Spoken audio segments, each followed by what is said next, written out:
Sacred Symbols, a PlayStation podcast, is brought to you by, well, you. If you want to learn how to support our show, go to patreon.com/laststandmedia.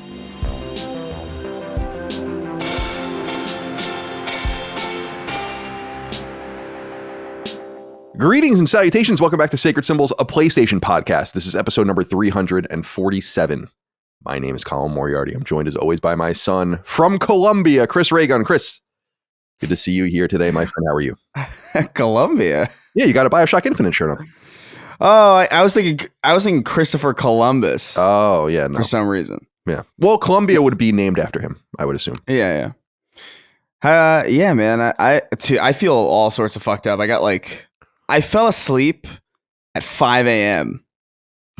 And it's currently 10. I woke up at 9. I'm all screwed up. I don't know what the hell happened. It was one of those nights where you just kind of like, you sit there and you wait to go to sleep and it just doesn't happen. And so I just tried like a lot of things. I was like, I actually tried in sheer desperation. The counting sheep thing. I was like, I wonder if this works. Doesn't work. Because then I just got obsessed about how high I could get. Right. And counting them. And I got to like 76. And I'm like, I feel like I shouldn't get into the 70s. Yeah, the 70s, right. You know? The sheep going over the fence. Is that what you were envisioning? Yeah, and then I got weird about it. I got one where like one had some maladies. You know, it wasn't working. It was that sheep was missing a chromosome. Oh, 100%. Yeah. That hopped over that fence. Yeah. So I feel a little silly right now. Well, good. Well, you look great. You look like $1 million. I was also up late, but I mean, we are on a different time zone, so it's a totally different feel. Yeah. For the West Coast versus the East Coast as of the time we're recording. Well, good to be here with you today, Chris, and Dustin Furman, executive producer. Good to see you today. How was your life? Life is just fine. Pretty average day. Just ate lunch. Here's the Dustin Furman lunch. Yeah. Egg sandwich. Oh. With Chick-fil-A sauce. Little Chick-fil-A sauce for the dip. A Aldi brand, what is it? It's like a Fiber One brownie, but these ones are coffee cake. And a Greek yogurt. Simple lunch. You need fiber? Coffee? I don't know, but these bars are, I started eating them when I was on my diet, and they're just really good. They're like a little, I don't know about you guys, when I eat something like something savory or salty, so the egg sandwich, I got to chase it with something a little sweet sometimes. Like it's satisfying, and I'm like, I don't want to eat a ho-ho with lunch every day. So this little fiber bar, I mean, maybe I don't need it. Maybe I'm causing undue stress. How are your poops? Overall, pretty average. Yeah. Last week, though, not so average, as we discussed, that I recovered from that. Now, here's the thing. You blew it out your ass last week, would you say? I mean, before we started the show. Yeah. Would you say? Yeah, blew it out, yeah. Polly's been getting brand cereal because she likes it. And I've been eating it sometimes out of desperation late at night. You'll wake up feeling a little funky after that. I've grown to appreciate the brand cereal. You know, it's like the most boring cereal I think possible. Right. But it has a nice subtlety to it that I appreciate. You want subtlety in your cereal? Not always, but I can appreciate it when it's there. It's no Honey Bunches of Oats, of course. That's the goat. Honey Bunches of Oats with almond, as I like to say, because they put one almond in each box. What a fucking lie! What a joke! Yeah. What is that? General Mills joke? I don't know. I think that is General Mills. What are they doing over there? We're demoting it. Corporal Mills. It's a deep demotion. All right. Well, it's good to be here with you guys today. What am I wearing? I'm wearing my Toto shirt. I'm wearing a Sunset Overdrive sweatshirt, so I'm feeling pretty good. That was the sweatshirt you wore the first time I met you. Oh yeah, I lived in this thing. I barely, I fit in it still, but it's pretty tight. I don't zip it up, you know. I'm endlessly impressed by people who can remember details like that. Like there's no shot I remember what the fuck Colin was wearing the first time I met him. That's because Dustin is deeply autistic. And I have a photo that I have of us together on that day. Oh, right. Well, maybe you're not wearing it in that photo. I don't know. Maybe not. You're wearing the Dr. Wiley shirt. Oh yeah, I love that shirt. That was a shirt from Japan. What I loved about the Wiley shirt, it's somewhere, I still have it, but is that it's a large, but it's a Japanese large, so it fit me perfectly when I was skinnier. I look at old pictures of myself people share sometimes, you know, like, oh, PAX or PSX or whatever. I'm like, damn, dude, I was skinny. You know, like I really was skinny at one point. Not anymore. I'll tell you that much. Not anymore. Well, it's good to be here with you guys today. Delirious Chris and belly's full Dustin, and he's foolish. It's full of something. That's right.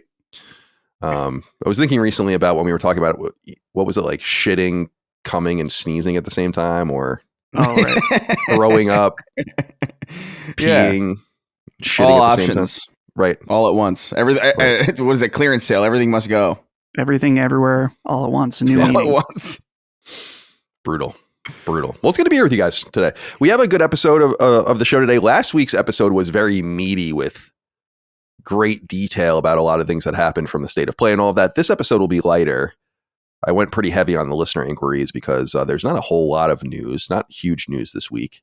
But we'll go through all of it and add it all to the Sacred Symbols record as we've done since 2018. So welcome everyone to the show. Sacred Symbols, a PlayStation podcast, goes live each and every week. You can get it 3 days early and ad free, like more than 13,000 of you do, over on Patreon at patreon.com/laststandmedia. Supporting us over there for $1, $2, $5, $10 a month, whatever you like, whatever's good for you. We'll get you a litany of different perks and options.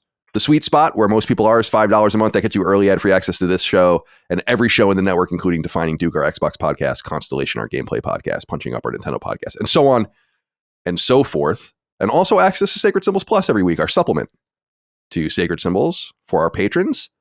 Big one went live recently.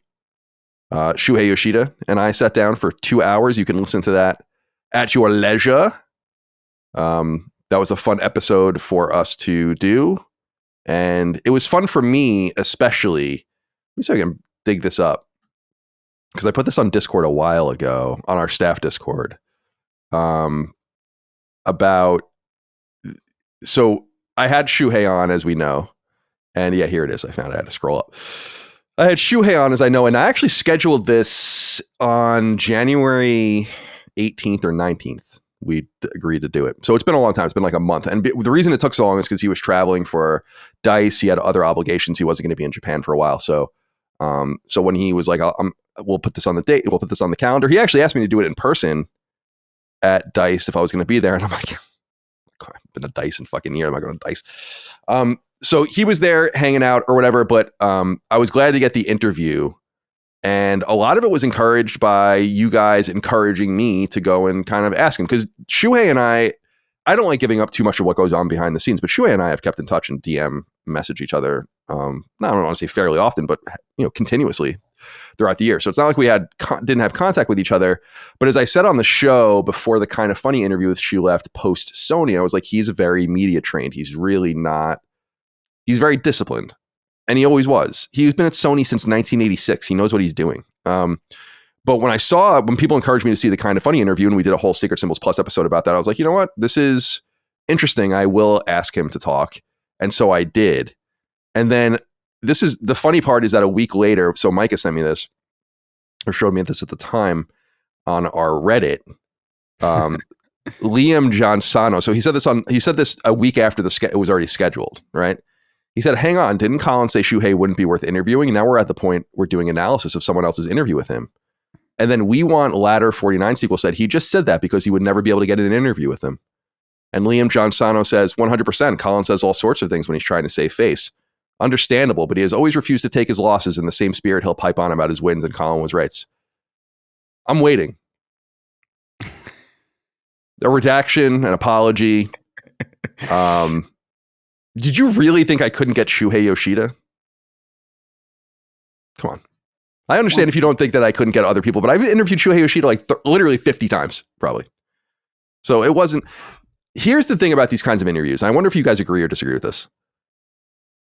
At IGN, it was different. And even at Kind of Funny, with being in the pre-release preview environment, people going on media tours and all that kind of stuff. I don't want to be a part of that. I don't want to be a place where maybe I can get a few odds and ends in there, but mostly it's a marketing beat. for you to be here. And I'm not saying Shuhei would really do that because his interviews were always deeper than that. But the reason that I don't have a lot of people on the show to interview from the industry is not for lack of contact, but really for lack of like, I don't want to be part of this media buzz. It's actually when we have Ken on, when we've had Ken Levine on 3 or 4 times at this point, it's always explicitly, I don't want to talk about your games. Like, let's talk about the industry. Let's talk about creation, art. That's the kind of shit that I want to do. And he's big enough, Levine is big enough to like be able to be like, oh, I'm going to do that. I don't need to just like keep my powder dry until it's time to talk about Judas and then I'm going to do the media rounds. He'll do that too. So having access to a different sort of Shuhei, who I've had many hours of conversations with, private and public, I felt like it was in his post-Sony era, he was wide open. And it was awesome. So I appreciate everyone out there who encouraged me, like, no, you should do it. You should try to talk to him, especially on the back of the interesting things he was saying in other interviews. And if I do say so myself, and I will say so myself, because I listened deeply to the other interviews because I wanted to make sure I wasn't asking any redundant questions. Our interview's the best. It's not, I mean, I'm not saying it's like, it's the best. It's the best one. So you guys can be confident that you're going to get a good conversation over there on patreon.com/lastdaymedia. It's a conversation from, you have to almost appreciate the others that went first, right?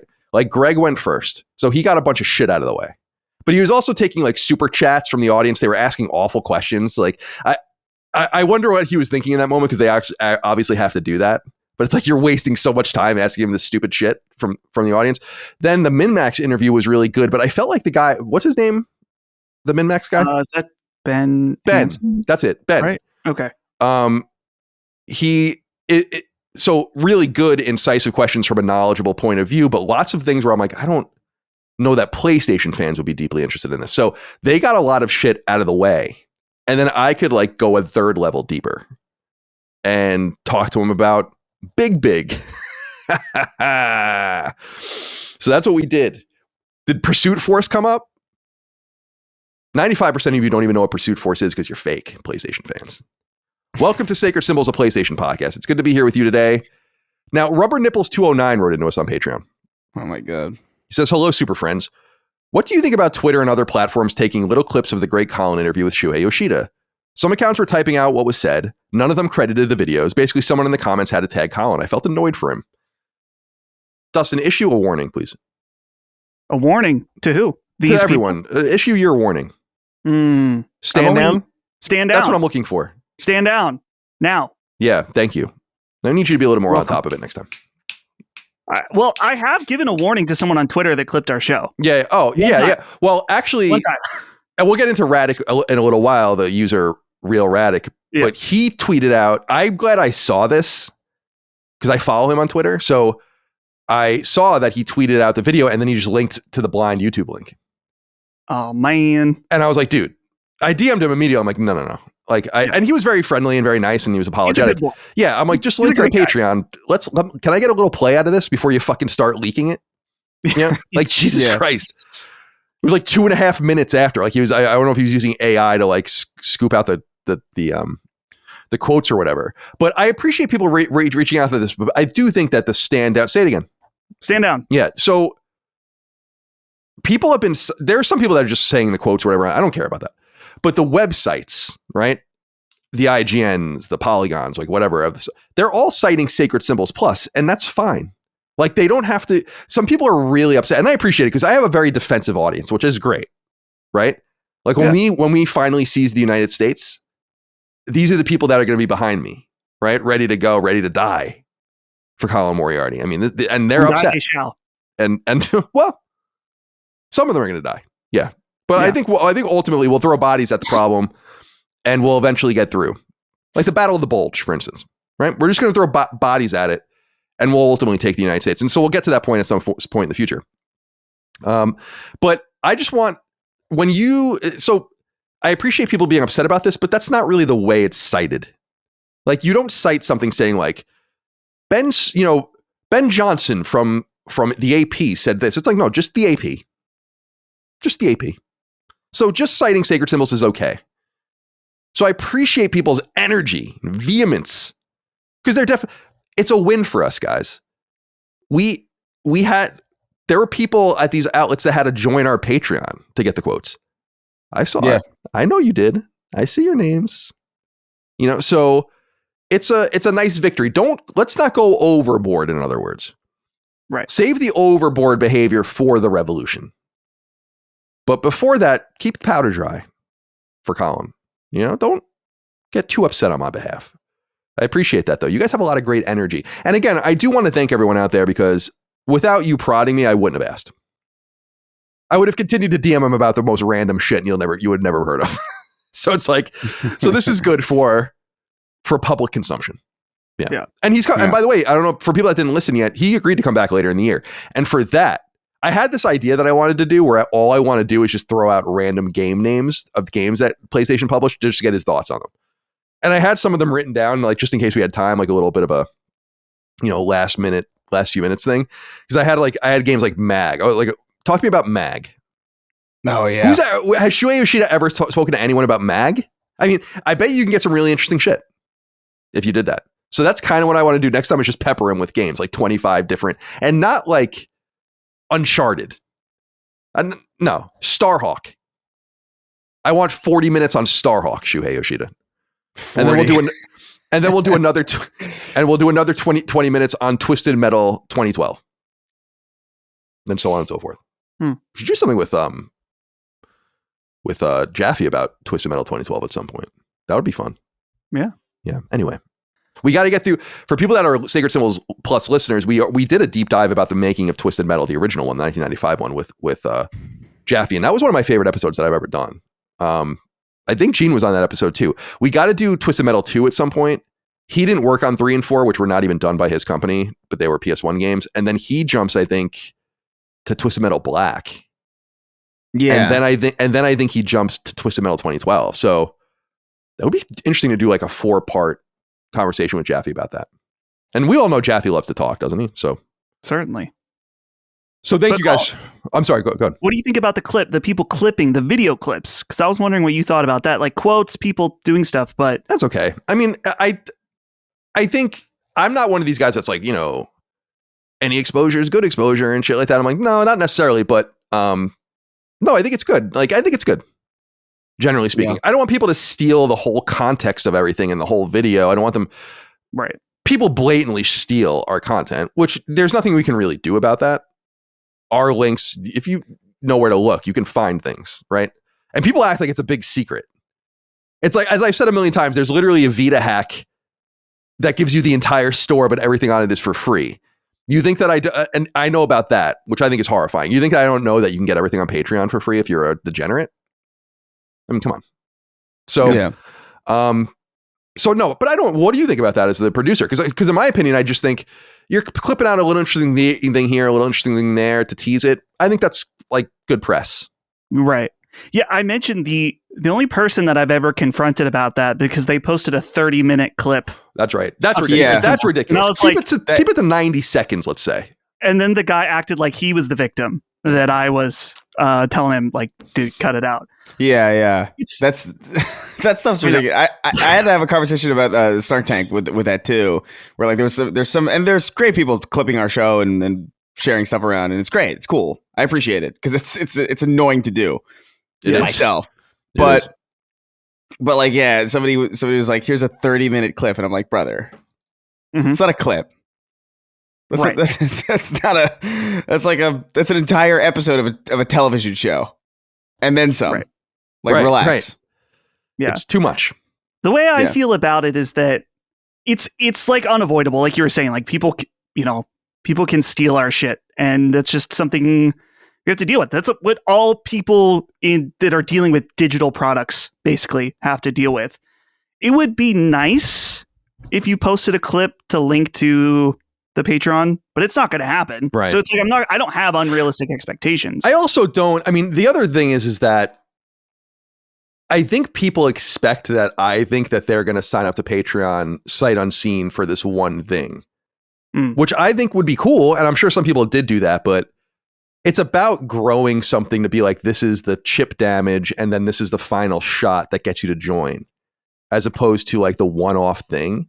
So it's like, I don't even really, in other words, what I'm saying is I don't really even get upset that people don't share the Patreon link, because I don't think you would, like, if you don't know, why would you sign up to us? This is like for ancillary audience members to kind of bring them in to extend the arm hug around the audience that already exists. So from that perspective, even I just like I think we've gone up like 250 patrons since we put up the link. I would imagine, or the video rather, in the podcast, but I think that's like probably 240 listeners that are like, oh, okay, I'll come back, or I'm this is finally enough for me. Mm-hmm. So I'm a little more laissez-faire about all of it, I guess. You know where to find us if you're interested. But I really appreciate the kind words about it. I thought it was great. I thought there was a ton of newsworthy stuff in there. I'm a little surprised about what's been newsworthy and what's not been newsworthy. I thought our conversation about sending old games to Switch 2 was pretty interesting, and I don't see a lot of people picking that up and all the rest, but a lot of it's opinion driven, and I understand that too. So Sacred Symbols Plus, a big perk over on Patreon if you want to check it out. Thank you again for your kind words over there. Other stuff we did recently, part 1 of our multi-part ranking of the Sony IP. I sat down with my friend Jez Corden, who's a big Xbox creator, to talk about PlayStation's migration, or Xbox's migration rather, the PlayStation. We did Sacred Cross Duke recently. By the way, is Cog okay? Because I saw that he wasn't on Defining Duke. Yeah. In the beginning of the episode where Maddie is talking about why he's gone, he was at a funeral that day, but then when he got back, he had no internet.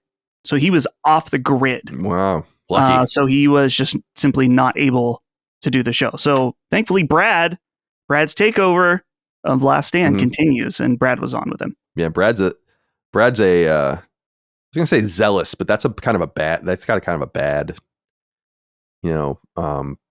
don't, connotation, right? He's eager. Yeah. He's willing. He's excited. Sometimes I'm like, I really do think with Brad sometimes where I'm like, how did we get him? I'm not trying to blow smoke up his ass, but I'm just like how could one company just like release this like let this person walk away from them? It's been such a huge win. It's a huge win. It's like one of the great wins of Last Stand history. Yeah. It was like when we started Sacred Symbols or something. It's like the big win. So I'm happy to have him along with us. More Sacred Symbols Plus news. Mitch Orobko wrote into us. And remember, another perk over on Patreon is the ability to submit your inquiries to the show. You do so through the thread that I put up on the newsfeed each week, and then I pick through it. You'll hear a bunch of them this week because we have a shorter episode. So more listener inquiries are good for episodes like this. He says, "Hey, gentlemen, Colin, I heard you were waiting for all of Severance Season 2 to be released before watching it so you can binge it in a couple of days. Will this be the same case for The Last of Us Season 2? I was kind of hoping you guys would do weekly recap episodes again on Sacred Symbols Plus, but that's just me being selfish. Thanks from Frozen to Edmonton, Alberta." No, the plan, I'll watch that as it goes. I'll get HBO back for that immediately. The plan for this, guys, and I don't know, anyone can participate however they want, but I'd actually like to do an episode every week as an additional episode of Sacred Symbols Plus that wouldn't count for Sacred Symbols Plus's allotment. So in other words, we would go back to 2 episodes a week just for the run of The Last of Us on HBO. So whatever it is, 8 episodes. So no, plan on that. That's what we're going to do. And similar to the last time, we'll keep them totally locked to Patreon. So like you have to be a patron to join in on those conversations, and we'll do it after each episode. So yes, that's part of the plan still. I think that's vital. It's going to be huge. Looks good. We'll talk about it in a little while. So yes, please look forward to that. Merch, laststandmedia.store, t-shirts, stickers, sweatshirts, hats, etc. Could use your support over there. So please consider it. Leave nice reviews on podcast services. Leave a nice comment on the video if you'd like. You can like us. You can follow us wherever you'd like. It's all appreciated. Whatever is comfortable for you. Same with Patreon support. Whatever works for you is fine with us. So 2 other things I want to talk about. SideQuest, another episode of SideQuest is live. The video series, the video essay series that was kind of defunct that I've brought back. This one is doing pretty well, Dustin. Oh, yeah. What do you think? Do you think it's the topic, or do you think it's that we published it live for everyone at the same time? Because what we were basically saying is, Dustin made a good point when we put the first one up, which was we put it behind the paywall for 3 days, which is what we usually do with all of our content. But we don't need, but the people that are behind on Patreon are the ones that are going to allow the watch time velocity to go up. Yep. Which is good algorithmically. So like we kind of interrupt our own flow on public feeds by not doing that. So to experiment with the second one, we put it live for everyone at the same time. So it's hard to say like what is beneficial to it if it was just that or the subject matter. Right. But it did pretty well. I don't know where it is now, but I have to look. I was asking Jimmy what he thought, why this one was doing so much better. And for context, this new one outpaced the views of the previous episode in less than 24 hours. Now as well exceeded it. So he seemed to think that it was a little bit of both, that the subject matter was part of it. And then also just releasing it at the same time. Little interesting factoid for a little production stuff behind the scenes. Both of these new side quest videos have had 2 thumbnails. One that I've designed, and then Jimmy's been super helpful. And he doesn't make the second thumbnail, but he's like, why don't you try something like this? So I'll take his idea and kind of shift it around and make it fit. And then I put that as the B, and you can do the A and B testing. So far, Jimmy's thumbnail suggestion always wins. They have both won. Because my initial one for this Xbox one was like Icarus falling with the Xbox logo and stuff. Not the preferred thumbnail. I noticed those. I didn't know who made what, but I noticed that. And from my perspective, it's like the thumbnails I liked. No offense to Jimmy, I love Jimmy, but the thumbnails I liked the least were the ones that ended up getting stuck. Because we used to A/B test shit at IGN all the time, so like that's very common for me, and I usually would be able to predict the right one. But I actually liked the other ones more. Oh yeah, but these numbers, I mean, this is all mathematical. I mean, it is what it is. There's always feedback about, sometimes with thumbnails, and not everyone's going to like everything. I appreciate seeing the feedback. The sad reality, and I'm sure Chris understands this very well, we don't have to play the game at Last Stand as far as algorithms, thumbnails, and stuff. But sometimes I'd like to know what happens when we play the game a little bit. And so that's kind of what we're doing with this A/B testing for these thumbnails. And it turns out when you play the game, it's a big difference. So I don't want people to think that we're going to be changed. Like, thumbnails for Sacred are always going to be mostly stupid and fun, right? I'm not going to change the way we do things. But for some things like this, where we can really branch out with a video that most people wouldn't, maybe some people won't check out a 4-hour podcast, but they'll check out a 10 or 20 minute video. Maybe this is the way to hook in new listeners. So just take it easy, It's a good thumbnail. Like, it works. I love that it feels so aggressive. I had one that was way more aggressive. Yeah, this was their fault. Yeah. The Concord one, the initial version, I think, just said this was a good idea. I knew that would make people so mad. That's the one. I think I said, I'm like, we can't do that. You vetoed that. Yeah. I still wonder how that would have done. I didn't mind. I thought it was interesting, but I'm like, that's not really what the video is about. Like, Concord was not a good idea. Like, that's right. That was my argument. Like, Concord, I actually said, I'm like, and you were right about this. My original idea for the thumbnail of the original side quest was like, why don't you use Fair Games and say like, this is a good idea or whatever. But then you're like, Fair Games has a relevant iconography. Like, no one gives a shit. And I'm like, yeah, that's true. But then I was like, Concord's kind of played out at this point. I'm sick of seeing that fat black chick everywhere. It's like, give me a fucking break. It is. I'm sure it is frustrating, especially for someone like Jimmy to be in our orbit, but certainly for you too, who understands. And Chris, I mean, everyone. I am like the anti-YouTube, like the way I name things. And the old thumbnails I used to make were way worse than the thumbnails we make now. And I know it's a little bit of a pride thing, but it's like, I didn't want to play the game. It's like, that's not, it's weird to say, but it's like, I don't feel like we're on YouTube first and foremost to find an audience, if that makes any sense. Like, it's to have a repository of our content for people to go get. It's different. Right. If that makes sense. Courting more people is great, but then I wouldn't name the shows the most ridiculous song titles from, lyrics from 70s songs and shit like that. So there's a way to do it, but and that's you can see the different texture in our shows and the way people run them. Like, the Dukes are much more in on that, on like good titles, YouTube titles. Like, this is good. Mm-hmm. But then you have something like Constellation where it's just a list of topics. So I know it's like it's anathema to the whole YouTube experience, but I'm not sure. In other words, we're at 94,000 subscribers after all of these years. Clearly, I'm not chasing anyone, because I'd have way more than that if I was trying to play the game. And what's funny about the side quest stuff is that we've gotten like 500 new subscribers since we put up the side quest videos.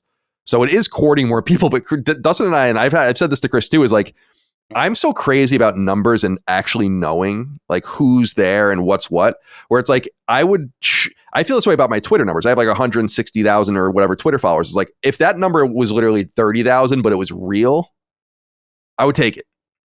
Yeah, it's like, fine. But I would really, I'm like, fine, take the 160,000. I've been on here since 2009. Half these accounts probably aren't even active. And that's the way I feel about YouTube as well. So I don't want to because I think it's bad when you see these channels with hundreds of thousands of viewers, subscribers, and they have 5,000 views. I'm like, that's embarrassing in my opinion. I'd rather have just way fewer subscribers and a better ratio. It's only not embarrassing because the reality behind well, obviously this channel's been around for like 20 years.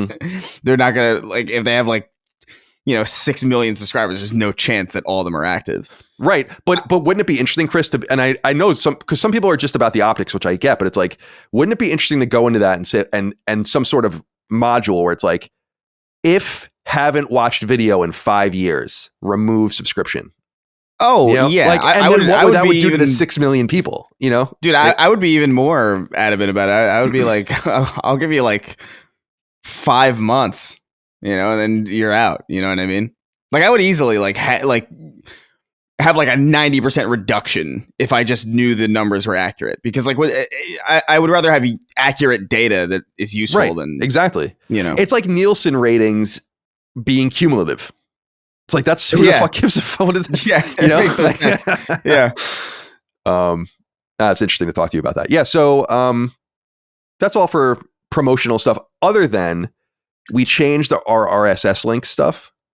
On Patreon. So one of the perks on Patreon too is you can use RSS, real simple syndication. I think it originally stood for something else, but that's how I understood it. I don't know if anyone else does, but and RSS was, I remember, I don't know if you guys were kind of younger, so you might have actually been into it because you're just absorbing things better. But when RSS really became prominent, I was in college and I was like, what? And it wasn't about podcasts, or podcasts didn't really exist. It was about websites. Right. And I remember one of my roommates had this thing where it's all of his video games. So it was IGN, GameSpot, 1UP, and it would just be all their stories as they were published getting spidered. And I was like, oh, this is so interesting. So, but I never interacted with RSS until the podcast world. And this is a major way that people interact with our podcast. So for people that don't know, on patreon.com/lastdaymedia, you can just interact with all the shows there. Much of our audience watches the videos, so they just click out to YouTube and that's how they get their content. But for those that listen to audio, most people like to use RSS. And it's basically just a bespoke link that's created for you based on who you are and your support level on Patreon. You put that into your podcast app of choice, and then it just takes all of our stuff. It's a syndication. So you understand how it works. A major complaint, and I wrote to the audience about this, other than someone not being liked on the show, an opinion, or just a show generally that people don't like, the most consistent feedback we've ever received, by far, in my opinion, now Dustin can talk about this because he's been the producer for a long time, so I don't know if he would agree, but by far is that people hated the unified RSS link that we had. And I took this seriously. When people say shit to you and it's a big problem, but you can't really relate to it, so you're like, eh. Yeah. This was actually something that I could relate to when people were complaining about this. I'm like, yeah, why? So Fireside Chats was our first podcast, and then we did Knockback.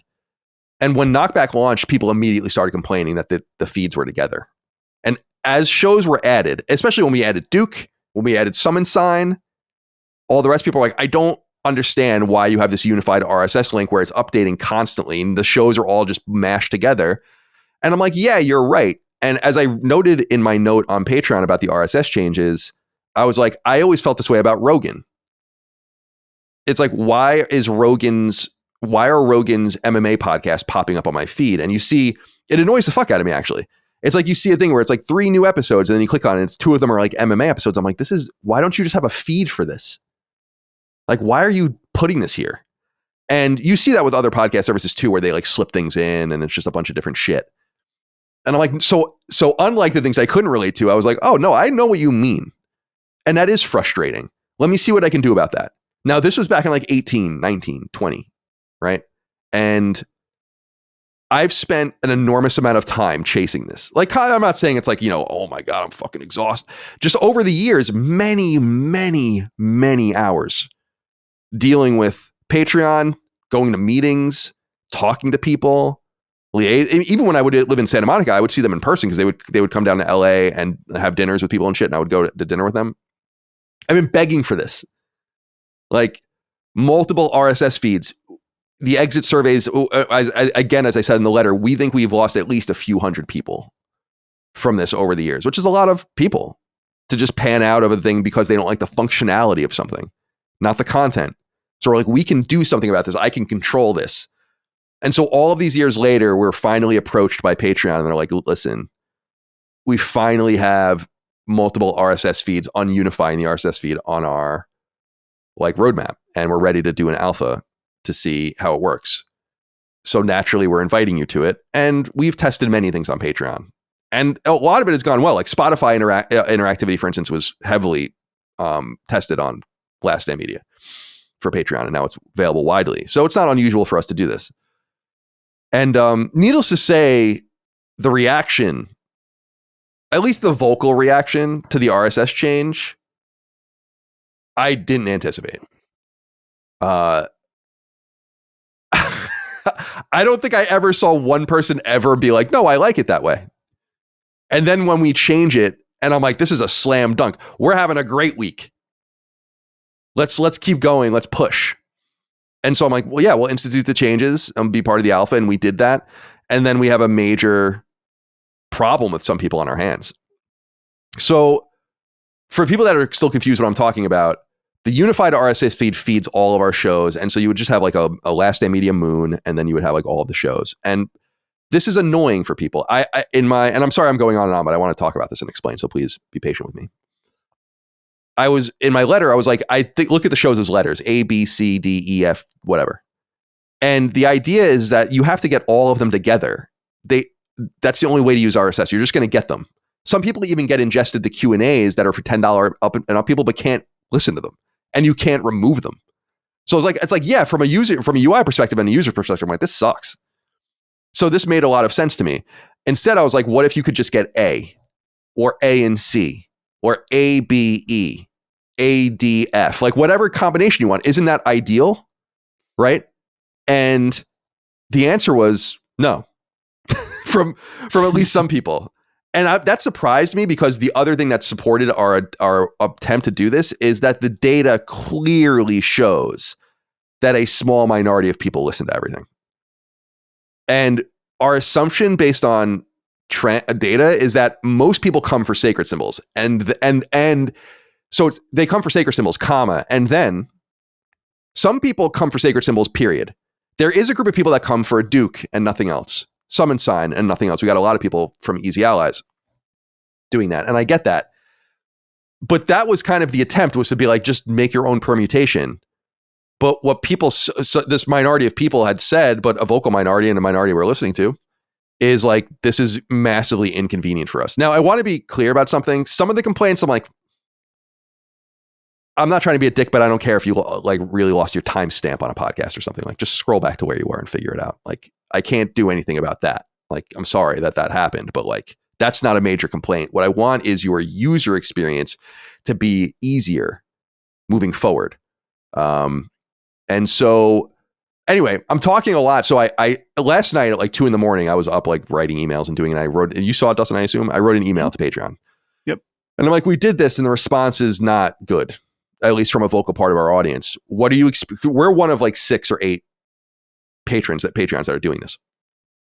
What are the responses from others? And I was like, I want to stay the course. I don't want to change, because I do think this is, Dustin and I talked about this, where it's like, you got to just put your shoulder into this. This is the right choice. Like, giving people customization is the right choice, in my opinion. And it reminds me, Dustin, of when we rebranded from Colin's Last Stand to Last Stand Media. And like, we knew it's like, this is going to be massively inconvenient. In a fucking million ways, this is going to be massively inconvenient, but we got to do it. And the sooner we do it, the better. Like, putting it off because it's going to be hard will just mean it's going to be even harder later. That's the way we felt about the RSS situation. But the one thing I did tell Patreon, and they agree, is I'm like, there is clearly was a silent group of people that did like the status quo, or at least were used to it. And we have to serve them. Like, and my idea to them in my email was like, we have to have what we would call like, or what you might call a global RSS feed, where there's just a default RSS feed that you can opt in, and it's an either or situation. I mean, theoretically, you could probably do all of it if you wanted to. It'd just be redundant. And they agree. So I'm not going to read the whole email from the Patreon guy. I mean, these are private correspondence, but I don't think they'll mind if I read some of this that they wrote back. And they thanked us for giving the feedback, and they're circulating your stuff, your guys' comments around the team. And I think that this surprised them too, because the feedback from the other patrons has been really positive. So this seems to be a unique situation for our people, and it might be because we have but it might be because we have so many shows, right?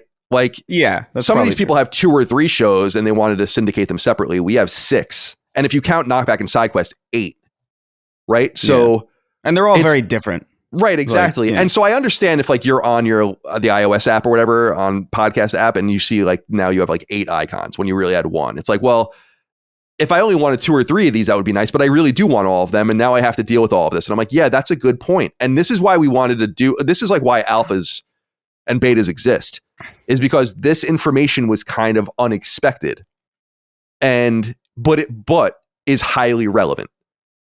Mm-hmm. And so I wanted to compliment the audience members that have kind of talked about this and tried to get us to go back or make a different choice, because it was you guys that I think put this on Patreon's map.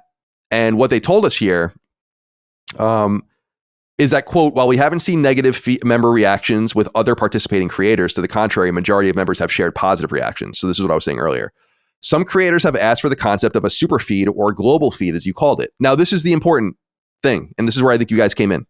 For V1 of this feature, so that's when it would go live for everyone, we chose not to include this given technical complexity. However, we're now scoping this out, given roughly half of participating creators have requested it. We're spending the next week investigating what is possible from a superfeed perspective. I see the majority of member comments from us are regarding this unified feed, so this is validation for including this feature for launch, end quote. So what I'm saying here is that they have to figure out the technical feasibility of this. And I said this to them directly, is like, I worked at a legacy website for a really long time. I know that everything that needs to be fixed or corrected or updated is so much harder than it seems all the time. As I've joked around about IGN for many years, like there were things there where no one understood how it worked. As I've noted, we ran IGN from the mid 90s until 2012 on a custom proprietary built UI, like backend, called Network in a Box. That was literally made by someone at IGN in the 90s and hadn't even worked there since then. That's like literally, and like updating it and fucking with it was insanity. It would break. And I think I've told you guys that in a meeting, they referred to it as like a rubber band ball, where like to get to the core without taking IGN offline for a long time, like to get to the core, you have to remove all of the rubber bands, and it's insanity. And so I don't want to, so why I'm saying that is I don't want to promise on the behalf of an engineering team something that really might not be possible, right? But I don't see why it wouldn't be possible to have a unified global RSS feed, and I think they'll figure it out. And I think a lot of the reason that will ultimately be in the wider release is because of you guys. So we ask for your patience. We're not reverting back to the unified feed. We are hoping to include a global feed as an option as this launches wide to everyone. And that might be in the coming months or whatever. I have no timeline. And I hope they don't mind me over at Patreon reading some of that. I don't think they will care. So wanted to just put that on everyone's radar. I wrote an update to the letter. I was going to write another one, but I'm like, this will just be easier to talk about here. So I went on for a while there. I'm sorry about that. No. But that was the rationale, was like, we saw the feedback. It was endless. And we thought we were doing a really good thing. Like, I didn't even think twice about it. Right. I'm like, this was it always annoyed the fuck out of me. I would literally copy the exit surveys and send them to Patreon. Be like, we're losing customers because of this. Right. So I don't know. Can't win really, but that's where we stand now. I think that you've highlighted it, but the core of the issue is that the ideal situation is that we have individualized feed and a unified feed. So hopefully that's possible, but the way it's currently set up, because I was explaining this to a lot of people, is that basically what I had to do yesterday was go and sort through literally every episode we've ever put out, which actually was not as bad as I thought it would be. And when I was done, I sent Colin a text of George Bush with mission accomplished. behind, which how ironic that. Yeah, that was foreboding in some sense. Because it indeed wasn't accomplished. No, it was definitely not accomplished. So once those episodes, like you start with your unified feed and you have to move them over to new feeds. So that's why it's not like I can apply an episode to multiple feeds, or else that would be the solution, of course. But yeah, I don't know what to say really other than what you've already said. We're listening, we're trying. Bear with us. Yeah, and I think I still believe two things. Again, the data is clear that this cannot possibly affect most people, and that it will clean things up for them if they just take the 5 minutes necessary to remove and add RSS feeds, which is inconvenient and annoying. I listened to a podcast, the Fifth Column, that moved from Patreon to Substack at some point, and you had to go through some hoops and shit, and it's annoying, but you got to do what you got to do, and I'm sorry about that. But the data is clear that this is the right choice just from a user perspective for most people, especially people coming in and giving them that level of customization.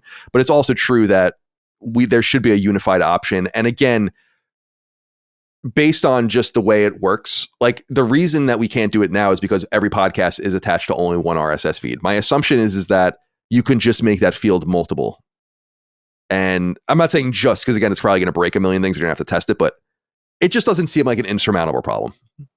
I just don't think they thought it was going to be necessary. And you guys taught them or instructed everyone that it was. So that's where we stand now. I hope to have updates about this soon. They told me that they will have something to share with us. So they're working on figuring out how it can be done. I'm sure they're thrilled. But again, they probably anticipate in their project management, we're going to have problems of some sort. Yeah. For sure. Honestly, I was prepared for tomorrow for the entire RSS system to not work. I was prepared for that possibility. Ironically, their implementation was flawless. Everything as they're intending works completely, which is impressive. For an alpha, I was like, holy shit, this 100% works. It's just that it is this one thing, one very important thing that missed the mark. Yeah, it's funny because I wrote to them and I'm a little embarrassed about this because I really spent a lot of my capital with you guys to do this. Not that it's being mad. It's not like a political situation, but it's you have access. They'll listen to whatever you say, but you keep, again, your powder dry, to use that euphemism, for where it really matters. And I pushed hard on this for years. So I was it's kind of ironic. And I think I used the term, I'm a little crestfallen. I thought that this was just so easy. It would be oh my God, people would be celebrating. And some people were. Yeah, sure. But not everyone. So yeah, keep an eye out for updates in the weeks to come from us about this, and hopefully in the months to come as they roll this out to everyone. There's more functionality, and I believe that there will be. So thank you for that. And thank you for your patience. Okay. Let's get into some inquiries from the audience here. I have quite a few of them, and then we'll get into smaller news items. We'll get into what we're playing. There's no big news this week because all the big news comes from Sacred Symbols Plus, which you can go listen to on Patreon. And then 6 questions and comments and whatever from the audience again to end things. But let's stretch our legs for a little while. We'll begin with some sadder stuff first, though. Dexter Wallingsford wrote in and said, "Hey, Sacred Gents, just wanted to share a bit of a full circle moment I had a few weeks ago. My uncle JT, an avid gamer himself, passed away unexpectedly at the ripe old age of 47 just a few weeks ago.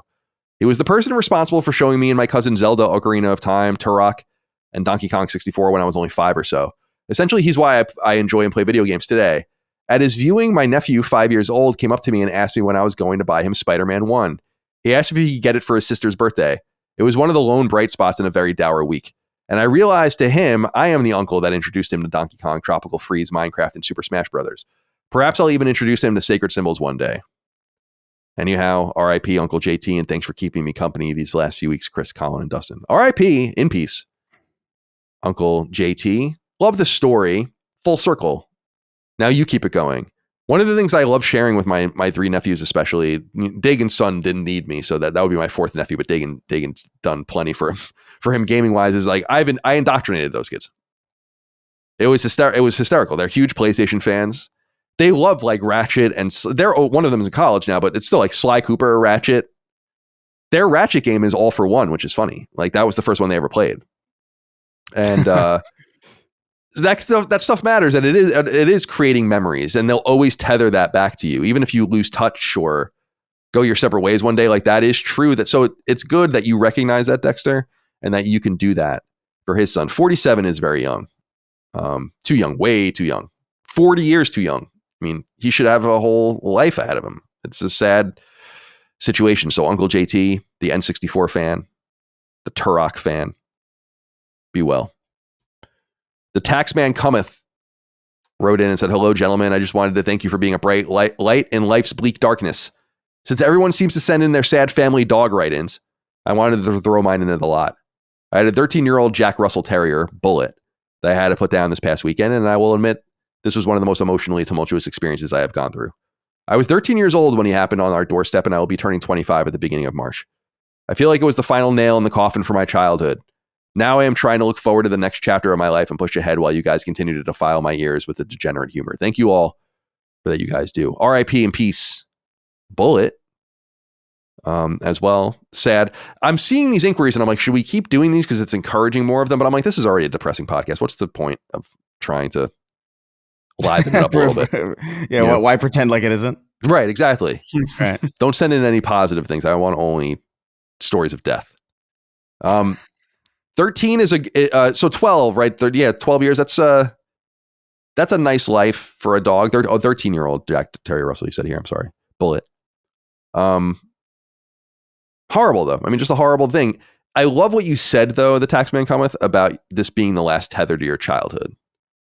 I totally get that, because when my cat Chun-Li died in 2009, and by the way, I just say this as a person who has owned cat and dogs, it's very different. Like, yeah, it's different. Like, your level of, I love cats. I've had many cats in my life. There's something much deeper about owning a dog, at least in my experience, because there's just the interactions are totally different and much more familiar in some sense. But even then, I got Chun-Li in 1993 when I was in 4th grade, and she lived until she was 17. And I thought that when she died, I was like, geez, man, like, you were there. Like, you were actually there. And like, during all of that shit and saw all of that. Mm-hmm. Chun-Li saw 9/11, you know? Yeah. Yeah, it was a magical time for Chun-Li. Right. And by the way, I've said this before, but we kind of revised it over time. But when I named her, I thought it like I loved Street Fighter. Dagan got me into Street Fighter when I was, I think I was in 2nd grade when it came to SNES and the arcades and all that. And we called her Chung-Li, like with a G. Oh. And so actually her nickname with a lot of people was Chungy. But sounds mildly racist. Yeah. And but then it was like we discovered over time. I don't remember exactly what it was. It was like one of the Street Fighter games on TV in the living room in the 90s. Someone was like, "It's Chun-Li." Like seeing it on the in the character select screen, and that's kind of how we went from there. Yeah, cats. I remember like we had a family cat that passed away when I was like really young. But like, and they named her Cuddles, which I felt like was like a joke or some kind of ironic thing, because she would scratch the shit out of me every time I got close to her. So I don't know. It was like almost like when, what's the big security guard's name? Oh, it's Tiny. It was like kind of that kind of thing going on. Right. But they're very different. Like cats and dogs. Like I feel like a dog is like a child, I guess. It's like the clothes because they're so dependent. Right. And a cat is like a family member. It hurts when they die, but it's more like it's an independent person in some way that kind of like shares your living space. You don't really have to worry that much about them. Right. I feel like cats have their own lives. Like they do their own thing and they're just around. They're like your friends. Right. Or like your aunt or like uncle or your brother or sister or something, where it's like what's he doing? Like, oh, I don't know. I haven't seen him in a couple days. Yeah, I haven't seen him in a couple days. You check the cat. We've talked about this is not to do about anything, but I love those videos. I keep seeing videos on my feed of those cats where they strap the GoPros to them. Oh yeah, it's good stuff. Yeah, I saw one recently. I think there's this one that has like a reputation for bullying. We talked about this on a previous episode. I can't remember his name, but I saw a video of him getting chased by a pack of like wild dogs. And he sought refuge under a car, and it was kind of awesome. Like it was like it made me like want to play a game that was that. Right. You know? Yeah, that's really interesting. I've also seen these videos now of people. This guy has like an RC car and he puts like a little thing of food, like a little capsule of food on top of it with a cover on it, and he just drives it around to like like next to a random cat, and then opens the thing, and the cat just like eats, and then it closes and it just drives off and gets refilled. It's funny shit. I wonder. I really am fascinated by what the perception that cat must have of that event. What does it understand is happening? Right. In that moment. Right. Like, what the hell is this? Like, does it think it's an animal? I don't know. I'm so fascinated by that. I wish I could, even just for like an hour, Totally. like see through like that lens. To really know like what. I was thinking about that yesterday with Rush. Like Rush, it was just drinking water, and I was thinking, I'm like, all right, so the animals get thirsty, we get thirsty, but like, how does that read to them? Like, what goes on in his mind is like, I got to go drink water. What is that thought process? It's just instinct, I guess. And it's probably that for us too. But like, I'm thinking now I have my smart lot of water. Like, I'm opening the cap. Now I'm ingesting it. It's like, you could, but like the dog is just doing it. But even just so interesting. Even just to know that it's water. Like they don't like, do they? No, you know what I mean? Like they're just like, I don't know. This is vaguely fluid. Like this is the thing I'm supposed to drink. Yeah, that's like what. And drink. Weird. They don't know that. This is the thing I'm supposed to just lap. I lick this. I lick this, and I live. And I live, right. All right. Meatball wrote in, said, "Greetings, Sacred Crew. I'll be especially interested, Dustin, what you have to say about this. Need some advice this week. We have some lovely elderly neighbors who own a beautiful 90-pound Siberian Husky. And never barks, and we've never had any issues living next to them. But last week, we noticed they've started letting the dog outside with no leash. It's technically against the rules of the complex we live in, but we don't care as long as it doesn't become an issue. Cut to a few days later, I'm taking my dogs outside, and the Husky rushes towards us at full sprint. The neighbor is screaming, and the dog clearly has no recall command or training. I put myself between the two dogs as I tell mine to go back inside. Neighbor says sorry, and it won't happen again. How would you handle this situation? I'm worried this is going to become a recurring pain in my ass." Meatball. It might, but you might have just been the catalyst for this never happening again. Maybe they really mean it. The reason I say this is because when I lived in Santa Monica and I had with my ex, we had a Boston Terrier, Lola. It was her dog, and we lived in Santa Monica, like in city streets.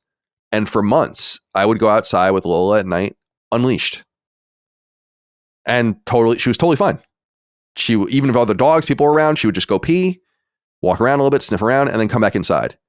And one day she just walked right into the street and ran across the street when we went outside, and literally could have gotten hit and killed by a car should a car have been coming around that turn. Right. Chris, right. That turn by the bus depot, like right around there, like someone could have just swung in, and I screamed, like there were people outside, and I like screamed, like gutturally screamed, like I'm not, and she stopped. She was scared, and I picked her up and brought her back inside, and never again after that did I bring her outside without a leash. I was like, because I was like, I remember saying to her, I'm like, I thought we had an understanding, like I thought we had an understanding of what we were doing. And I think of all the times when we were even in San Francisco, and I was off leash with her all the time on the beach, in the woods, but never after that, never one time after that, because I was like, oh, we don't have an understanding, and you don't really understand what's happening here at all. And maybe Meatball, this is what happened with this particular situation where the neighbor really will never let that happen again, because they learned, no, I'm just projecting. It could have happened since you've written this letter. Yeah. Sometimes you try to just figure out, like, listen, what can we get away with? What is this dog capable of? And if it proves that it isn't, then like, all right, well, sometimes that's all you need. It's the other thing that I wanted to say too, Dustin, is, and this is where I was curious, and Chris, you obviously have dogs as a younger person too. The one thing I can relate to is this dog kind of running at your dog, because I have two Boston Terriers, and Treble, our girl dog, is especially very small. And we've had a couple of situations where dogs have been off leash and they weren't going to hurt her. Like, they were friendly, but they were running up like full speed, sniffing her, like getting all crazy off leash, and then like are getting commanded back to their owner or whatever. And that, I think, has permanently scared her in some sense around certain other dogs. And the dogs that did that to her, she fucking hates them. Right. Like, she'll like, they're these beautiful big dogs, and she'll just bark like crazy at them when we're walking by them, but she doesn't do that with other dogs. So it's like there is like a social element to it that's unfortunate, and I'm really upset about that the neighbors allowed that to happen, because I'm like, damn, dude, like you broke my dog, like in some sense, because she was getting run up on and was horrified, even though those dogs were not going to do anything to her. They were friendly. So I wonder if there's going to be a situation like that there too brewing. But anyway, have you ever had that happen? Because you have a small dog. Yeah. So I have had, well, it wasn't an intense situation, but someone who their dog was just roaming around. Maybe it got out, but it was a pit bull, and I'm a little dog prejudice, I guess. I know there are a lot of nice pit bulls out there, but I don't know if this one wandering around is. So immediately picked up Frisk. Luckily, it was right outside my house. But I've seen so many instances of people, maybe not so many, but over the years. Like just a few weeks ago, I saw a guy walking his pit bull, no leash, right outside my house. I'm like, dude, you can't do that. And Colin, I know you say you used to do this, but you know now. I think that it's just put your dog on a leash. Yeah, absolutely. Absolutely. Just put your dog. You have to have, especially if you're walking around. Like it's one thing, I understand apartment complex, real quick, maybe, I guess. But if you're walking your dog, it needs to be on a leash. And I've had not me, but my mom, one of our dogs, it might have been Neko, R.I.P. in peace. Mm-hmm. I believe that he was attacked by a dog that was not on a leash. And I think my mom straight up kicked this fucking dog in the face. Oh yeah. If your dog attacks my dog at that point, what happens to your dog is whatever is going to happen to it. Like, that's just sorry. Like that's like the red health bar shows up. Right. Exactly. It's like, yeah, it's like, yeah. Because so I've thought about that. It's like, I'm sorry. I mean, that's just the way it's going to be. Right. So in Meatball's situation here, if you see this again, now some people won't like this, but I think you got to be a snitch. Just take yourself out of the equation and report this person to your HOA, right? They said they're in a complex. A complex, yeah. So yeah, they have some sort of organization. That organization is there to deal with these problems, and you could probably even report it anonymously. They'll deal with it. That's what I would suggest. If you see it again, not like immediately, like maybe Colin's right. Maybe they've learned they can't do that. Right. Doesn't happen. No problems. I'm a believer in good and people being inherently good. That's hurt me many times. So it could be that this isn't the case, but yeah, maybe you're right. Maybe you do snitch. Maybe you just see what happens, or maybe you talk to them directly. That's what I wish more people would do. Like, I don't know. Like I remember I would get like noise complaints, but it would never be like in like apartments that I would live in, but it was never like people directly. It was always like some dude from the office. It's like somebody called, but I was like, brother, just like knock on the door. Like we're not like, here's what are we the problem, doing? though, Chris. Most people won't react like you, or a lot of people. Guess, yeah, maybe. Like 50-50. I've had this interaction with, both this house and my last apartment where, one of them was a really serious situation. I was concerned like someone was going to fight someone in another apartment, where I called the police because it's like, I'm not going to go down there and risk this situation. Oh, sure. I don't want to create a bad situation with neighbors that think that I fucking hate them. Right. Yeah. So that's just be anonymous and let someone else deal with it. I guess I also feel like that's a different situation though. There's like hostility there. Like if it's just literally just noise, I have never once had a problem with that where I'm just like, hey, I'm trying to sleep. I got to wake up. And it's usually like every time I've ever done that, like directly, it's usually been completely fine. Right. And so like, I guess it's bothered when I'm not shown that same level of just like, what do I look unreasonable? Like, I don't know. It's weird. It's like vaguely offensive to me. Yeah. But I guess that's, I don't know. In a situation like this, it's kind of weird because I don't know. You have a dog. You kind of, everybody's just trying to live the most convenient version of their life that's possible. And so if it's more convenient for you to not have your dog on a leash, then chances are you're going to want to do that. But if it's shown that like, oh, we can't necessarily rely on this, they're going to make the adjustment. And if I would say, look, keep an eye on it. If it happens again, maybe talk directly to them. Because I think I think you can approach this from a reasonable angle. It's like, hey, listen, like I don't want to get people involved here, but I want to protect my dog. I don't want like anything crazy happening. just can we, agree on just like maybe keeping the dog on a leash, like maybe. Yeah, totally. It reminds me a little bit, Chris, of I think I told this story on this podcast. Maybe it was on another one where like all my neighbors have kids, and they're all friendly kids. They're all whatever, and no one's doing anything wrong. But they play outside, and I have like one of those kind of metal fences that are kind of in vogue now, as opposed to like a wooden fence, because you have to kind of upkeep the wooden fence. Yeah, you have a metal electrified fence. Metal electrified fence, but it's just one of those things with like it's not like of the highest quality. These metal fences are like not very nice. Like the wooden fence is more sturdy. This is more of like just a barrier to like don't. So the little vertical rods, if you put force on them, they're going to bend. And the kids next door, obviously over time, I have like bushes growing there, so I don't really see anything. But I saw on the other side of my house, like have kicked balls or knocked into them, and like have bent some of these poles, right? And some of them bend back, but some of them are broken, like need to be replaced or whatever. And I saw my neighbor. I was like, so I got to talk to my neighbor about this, right? Yeah. And I finally saw him, and I talked to. I brought him over there, and I was like, hey, so, and this was like my own fault because I'm very passive. Where I was like, I walked down there to the fence. I'm like, listen, like, can you, your kids and maybe their friends have like kind of messed the fence up. And I was very passive where I was kind of, what I would have done, right, was been like, oh, I'll take care of this, for you, right? Like, this is my fault. I'm not, to Dustin's point about awkwardness with neighbors, it's like, I'm not having this awkward situation with you. So I'll take care of this. This is my fault, my people's fault. But like, he was just kind of like, oh, okay. Yeah, I'll talk to the kids or whatever. And I'm like, okay, so I guess I'll fix it then. And ever since then, he's a very nice person. They're very nice people. But ever since then, I kind of think differently of you. Where I'm like, you didn't do the right thing. Yeah. Like I'm showing you, we're standing here together. Like, this fence is fucked up. Sure. And like the reaction I was looking for was you saying like, I'll take care of this. And that was, in my opinion, somewhat unneighborly.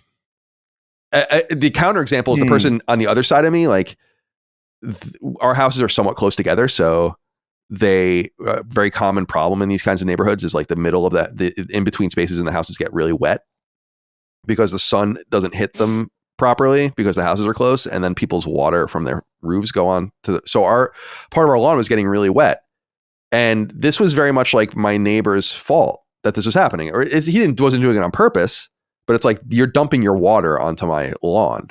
And I went to him, and I felt like it was such an awkward situation where I was like, I'll pay for most of it, but we need to fix this. Right.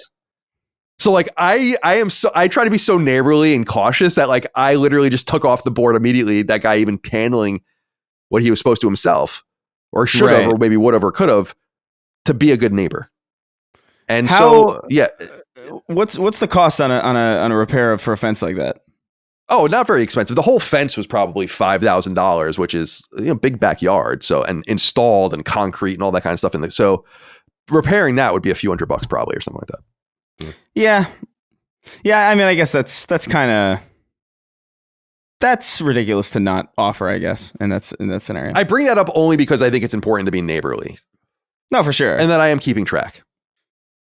Yeah, because I'm saying, if it was like a $5,000 repair, I'm like, listen, look, these kids are, I'm not doing that with all due respect. I'll talk to them, and I'll give them a stern talking to. Like, if this ever happens again, they're like in trouble. But like, I don't know what to tell you. Yeah, kids are chaotic. Fucking. There is like some understanding too. It's just like, I don't know, man. Kids do fucking crazy shit. Yeah, and I don't think it was malicious. These kids have never done anything to me. They're I have a friendly rapport with the children of the neighborhood. Sure. Yeah. One of them complimented my drumming the other day, which I thought was really nice. Oh, really? I like because it does suck living around a drummer. I know that because I've been one for most of my life. So I try to only play. I only play in the afternoon. That's it. There's a drummer who lives in the apartment across from me, and it's funny because I'm just I know. Well, it's not. He doesn't have like a full kit, but like I can hear it if I really listen. I don't know what the hell he's got, because it's kind of weird to me that he's able to play. And he might have an electric kit that you can still put over a monitor or something. I hear him sometimes. It is. I don't know, man. Kids are like, I wake up sometimes and like kids are like screaming outside my window, and it's like, oh, you know, it is what it is. When I first moved to San Francisco, before I lived in the apartment that I lived in for many years, I lived next to a school in Daly City. Not good. Not good. Just 8 a.m. kids screaming in the playground, going nuts. But I had to get up for work anyway. Do you know what's exciting? It wasn't the end of the world. Yeah, good. What's exciting to me, and this is kind of like a very tangential aside. There's this, I've been scrolling through TikTok. I was scrolling through TikTok when I was like trying to go to sleep last night, which is like, cause I just couldn't, and I just gave up. And I found this account called True Blood, and it's just these kids in a garage band. And they rock, but it's like, it's weird. It's weird noticing like, oh, a garage band now with like kids. Whoa. Awesome. Yeah, like awesome. it was like, it made my heart happy to see that again. It's like, oh, kids are becoming cool again. I hope so. Yeah. Like, cause I feel like the garage band died. Yeah, like, I agree. And it I don't know, just made me sad to think about. It made me happy to see it again, but it made me sad in retrospect when I thought about like how much I haven't seen that, I guess. You know what I mean? Totally. Yeah, I don't know. It was a big part of my childhood. Like I played in bands, and I was always playing. I loved playing music, and people in people's basements. In my bedroom, I had my drum kit in my bedroom, and my band in high school would just leave their shit there. That's how I started playing guitar and bass. I would ask them. I was so excited. I'm like, please leave your bass. Yeah, and I remember playing a show in an empty storage container, and that was fucking awesome, dude. Like, that was like one of the best. The acoustics were fucked. It was entirely like, it was not good, but it was fun to do. And it was like, seeing that again, like now in like a modern context, was like, maybe it's not going to be so bad. You know, ebbs and flows, I think, culturally with a lot of this stuff. I have to get it. I have videotapes of my band in college, like of us playing like a few shows. Yeah. I gotta get them off of those before they decay into nothing. And then clear it with those guys if I can even share that stuff. I think I can. I said before that the guitarist in our band, Christian, ended up being a member of a fairly prolific jam style band on Long Island later on. So he wouldn't be embarrassed about his inclusion in Paper Champ. All right. And we were kind of like a butt rock band, I would say. In some sense, yeah. I always wanted to be, the one thing I never played was rap metal or rap rock, which is what I always wanted to play, but no one around me wanted to play that kind of music. Yeah. So like that's what I really wanted. I wanted a turntable, and like, so I got my butt rock. We probably sound, we were really into like, I don't consider these bands butt rock, but they were like butt rock interpretations of like Stone Temple Pilots. Or I see what you're saying. Like a little more clean. Pearl Jam. Did you see? I know we're going off topic. I'm sorry. Okay. But I'm delirious, and I keep remembering things. Yeah. So I'll share this. I'll share this with you after the show, or like at some point. But I found this. Somebody sent me this clip of like, I don't know, some like indie wrestling thing. It was like really budget WWE, and there's a character, and his name is Stephen Flow, and he comes out to a cover of Even Flow by Pearl Jam, and the lyrics are all just Stephen Flow. I've seen this, yeah. Stephen Flow. And it killed me when I saw it. Because like one of the lyrics is like, Stephen is here, but I don't know where he is though. and it murdered. I was like, I think that really screwed me up last night because it just made me laugh really hard. I woke up even more. But I only mentioned that because Pearl Jam came up and I wanted an excuse to have people look it up. As your counting sheep. Yeah. All right. What was that even about? Meatball? I don't know. You'll figure it out. Adam Belgarby wrote in and said, Colin, been looking to get something off your chest? The crescent moon logo? The beard? Fasting till the sun goes down every day? Assalamu alaikum, Adam. Thank you for writing in. You're a Moonanite. I'm a Moonanite. PlayStation. Shuhei Yoshida. Your Earth's gravity is one.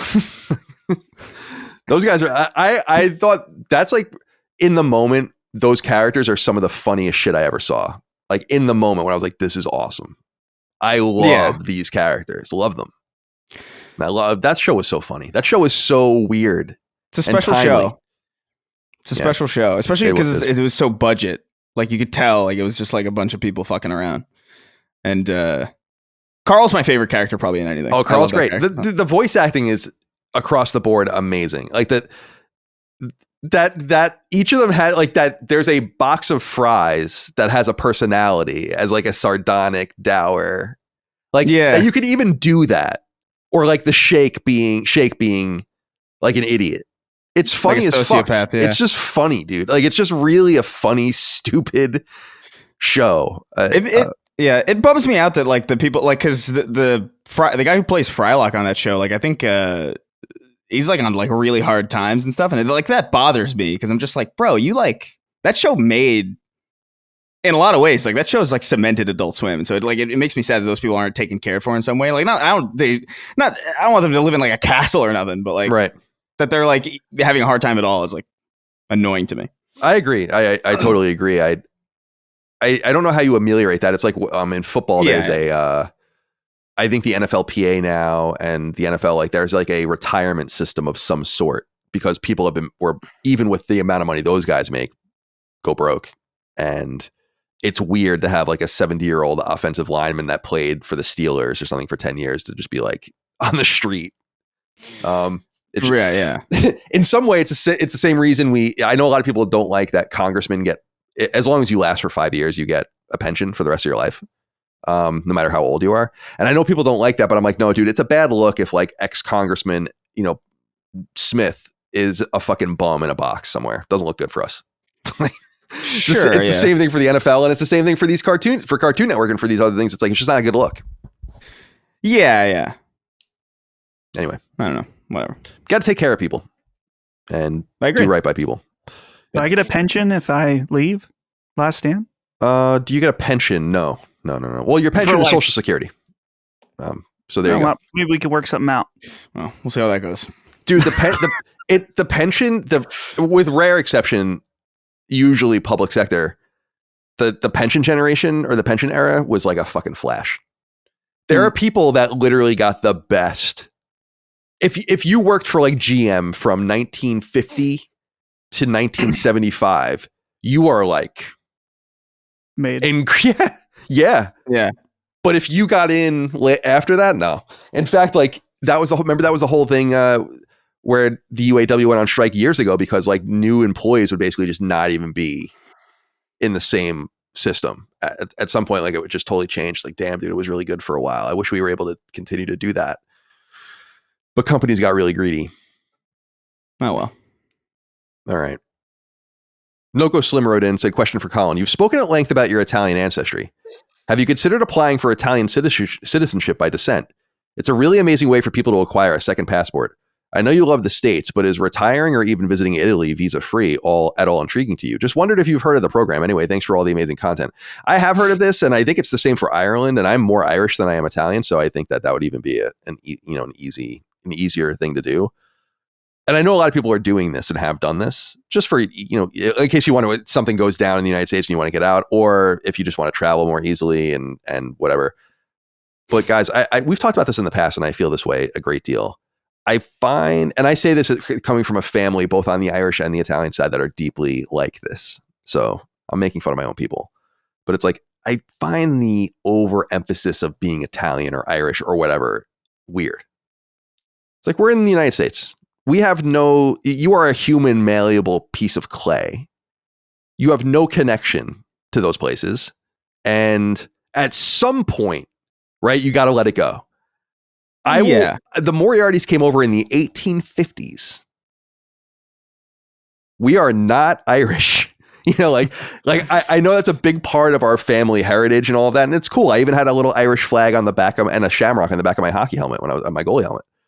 But it's like, we're not Irish, guys. And the Italian thing, so we came over not even 100 years ago, but we're still not Italian. My grandparents' generation. So my grandfather was like really Italian.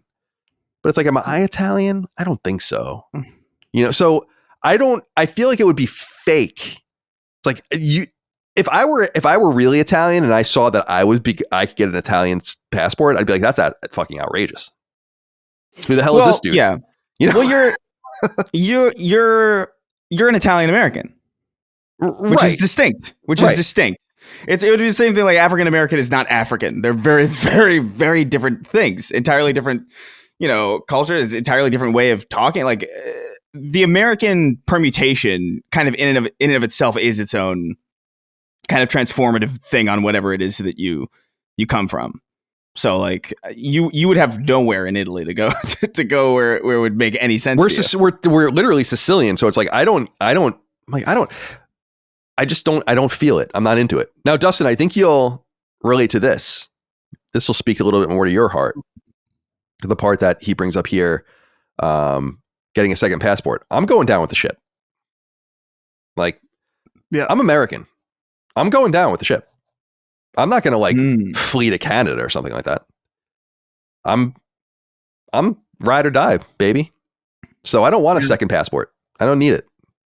You keep your Irish passport. You keep your Italian passport. I'll be in the fucking Rocky Mountains fighting communists. And you can run the Quebec like a baby. What'd you say? That's some old lore where you said that you'd be fighting Chris as the communist. Chris is the communist you're fighting. Yeah, Chris. Yeah, right. I don't know, man. I don't like that. I think that I would just not. That's a really bad example because down the barrel of the gun when you have to point it at Chris.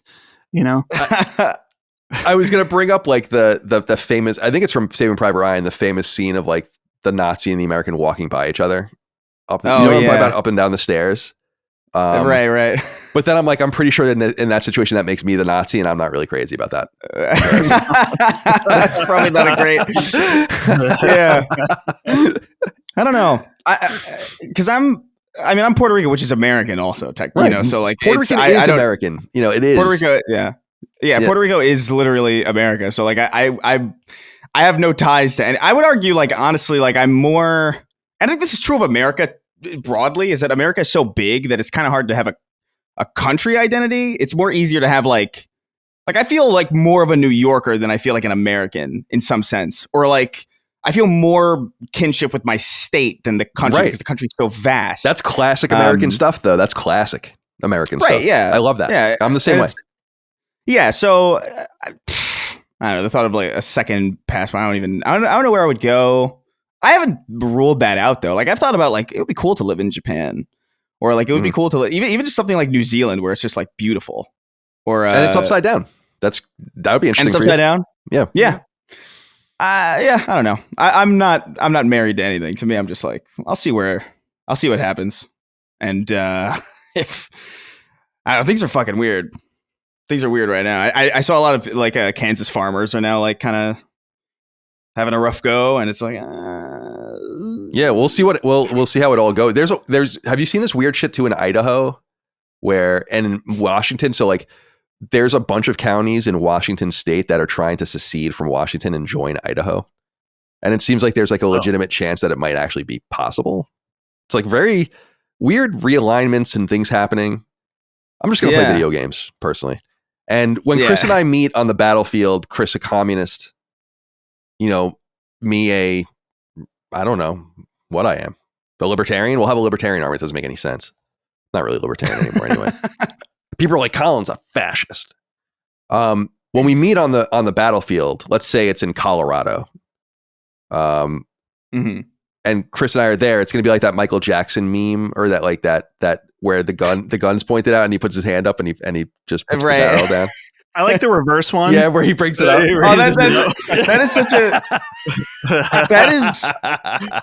that video of Michael, like the reverse Michael Jackson aiming the gun up to his own face is such that video right there is my pitch to like why I love editing so much. Like the magic of just like, oh, let's just reverse this and it changes it entirely. It makes it hilarious. It's so good. Chris, were you and I at one time talking about the videos of the fires where they play them in reverse? Where they're putting children into burning buildings? Yeah. It's great. It's so good. Oh, it's good shit. Just simple. You don't got to go into After Effects and do crazy stuff. Although I appreciate that stuff too. Like whenever there's like a crazy high, it's always Breaking Bad related.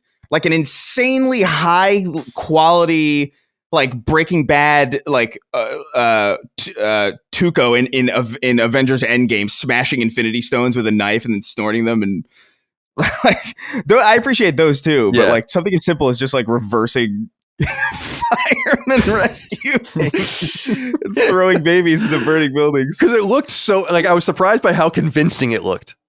Yeah, because fire flows. Because it helps that fire flows kind of like. Fire doesn't look like it's obviously reversed. Right. That's true. So like them just climbing up ladder, like the third story too. That's what's so funny. It's always like the top floor. They're climbing up to the top floor to throw a person into a burning. Good stuff. Oh, Jesus Christ, I'm coughing. God bless the editors and the YouTube poop people out there. The internet keeps me. I'm more and more just losing my mind on the internet in some sense, like in a good way, where I'm like, there's just so much funny shit on there. It's hard to say. It's hard to be mad for too long on the internet if you know where to look. And also just dog videos, just so many dog videos. Mm-hmm. Yeah, it's good stuff. How many dog videos can there be? Like I reached a limit where I saw every Karen video. Right. Mm-hmm. I reached a limit. I go on public freakout on Reddit. And there's 10 videos a day, and you're caught up. I feel like there's no catching up with the dog videos. No, and the dogs being friendly with the cats. So this guy raised a fox for some reason. This horse is best friends with this dog. Like there's like a fucking. It's crazy. What's going on out there with this animals? This anglerfish swam up to the sun. Right. Yeah. Chris, did you see? So the blackfish we were talking about the big teeth. Or whatever, the crazy teeth. But did you see the scale picture of it about how small it actually is? Yeah, I did. We mentioned this. I talked about this on the Shark Tank, and it's distressingly. It's so disappointing because it's like the size. It's like smaller than a dude's palm, right? When he's holding it. But I looked it up just because I was like, how could that be? Right. There you go. And so I looked it up and I was like, they can get up to like 4 feet long. So it's like, must have been like a baby or like some malnourished fucking idiot who swam up to the surface and killed himself. Right. Oh, geez. We're really going on and on here. This is fun. All right. Dustin, you're going down with the ship, right? I mean, you're not going to Canada. No. I don't think they want us anymore anyway. I think they're done with us. Yeah, they're... Colin, I think you've brought this up on a show, not one that I was on, that's like, okay, let's say like World War III is starting, okay, and they need men. And this is not like a very, I mean, of course, all war is political, but this is very clearly like Robo-Hitler is back. We're fighting evil, and they need you. Do you enlist? Yeah, I just I earnestly do. I just think that they would look at me and be like, "Oh, you're useful in this non-combat role." That's what I've thought for me too. They're like, this guy, he's not killing a robot Nazi. Like I'm an athletic person. Like I physically am, in pretty good shape, but I'm 40. It's like, why you don't want me? I mean, I guess you take me. It's like armies famously go into their young people and their old people when they're in most need. It's like, you don't need me or want me. Yeah, you want like real healthy. I aged out in some sense, but yeah, I think that I've said before, if the United States was like earnestly in danger, I would. Like, why would you not?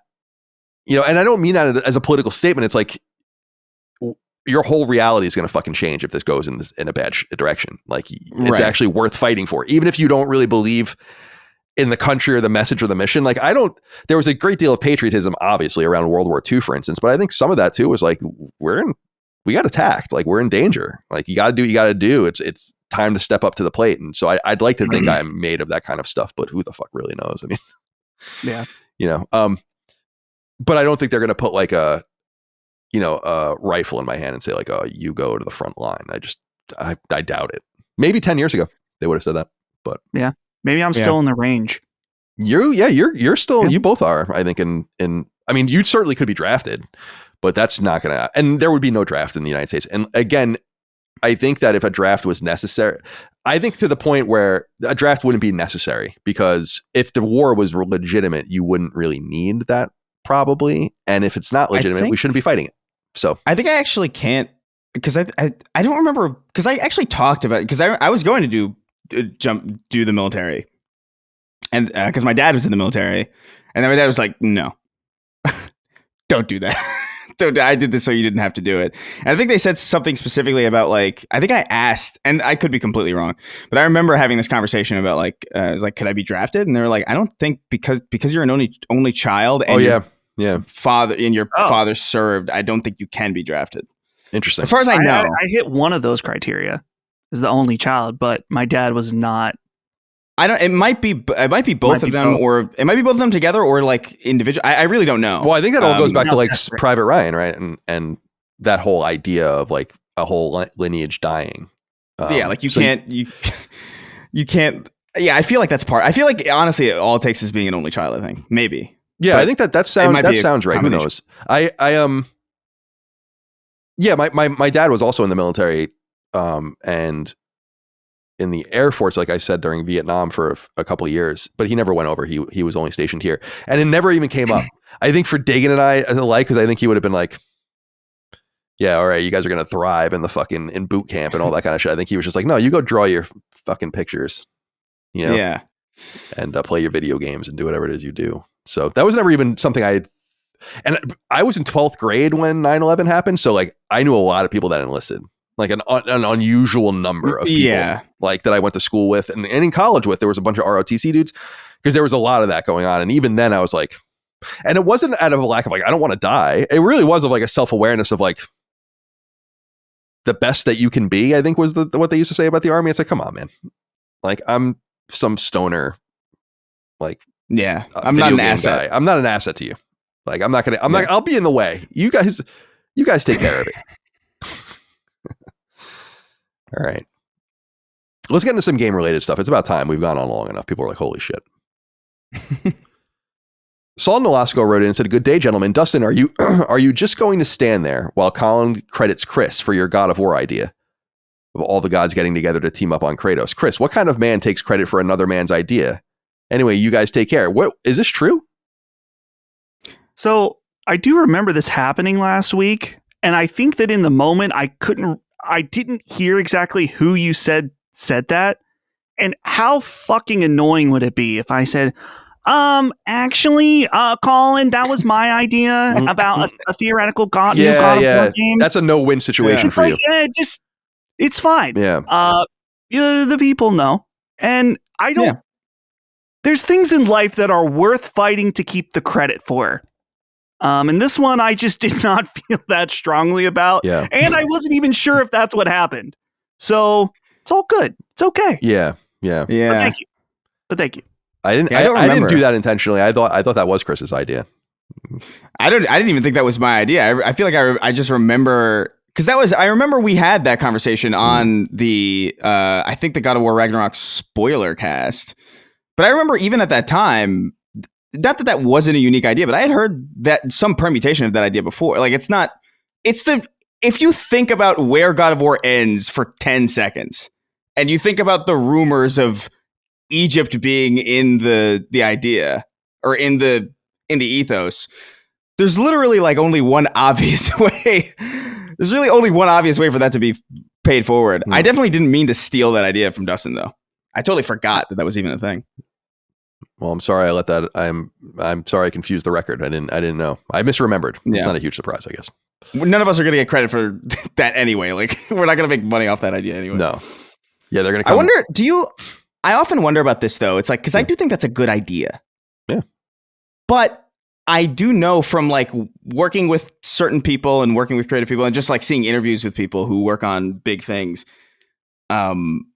people are often deterred from ideas that have been suggested or like fan theory, you know what I mean? Where it's like people are like, oh, that's a great idea, but we can't do it because we didn't think of it. Right. And so I wonder like, I wonder what the limit is on that. Like, is an idea so good that it's just like, oh, fuck it. Like, come on. This is obvious. Yeah, right. Or so ubiquitous that it's like anyone would have or could have stumbled upon this with enough thought. Because I can't think of the specific context, but I definitely have seen things where it's like, please don't send us your ideas. Please don't. Right, yeah. Like but I can't think of specific if it's developers or if it's about book like publishing or something. I don't know. It's probably TV, movie. Like I've seen it everywhere, where they just don't want to. If they see an idea out there that's good, they will not use it. But to me, I'm thinking like, no, what the fuck? Yeah, I agree. Right. I agree. All right, Saul, thank you for writing him. Cameron Box wrote in and said, now then, Sacred Cowboys, my girlfriend recently made the mistake of revealing one of my birthday presents later in the year, a meet and greet with Roger Clark, the voice of Arthur Morgan, at a Comic-Con here in the UK. My question is, do I show him the video? You know, the one where he's very gay for Dutch? Maybe he's already seen it. If not, what do you think his reaction will be? Have a wonderful day. I just started watching The Sopranos for the first time, and now I fully understand the Christopher joke after many years. Oh, that's wonderful, Cameron. Should the video be brought up? How do you do that? Does he know about it? No. He knows. I feel like he has to know. Maybe. Yeah, there's a potential chance that he might know. I try to avoid in a situation like that, especially because like that's just such a good role. It would be so cool to even just talk to that guy for a little bit, pick his brain about like what that was like. Because people on Rockstar Games, especially like when they do those characters, they do it for years. You know, like they're in that booth and in that suit for like years and years at a time. I think I remember I was watching an interview with him when he was talking about like years apart, like I think like 3 years apart. He had a recording session with another actor, and they were like, "Hey, we worked on a game before together, right?" And it's like it's the same game, dude.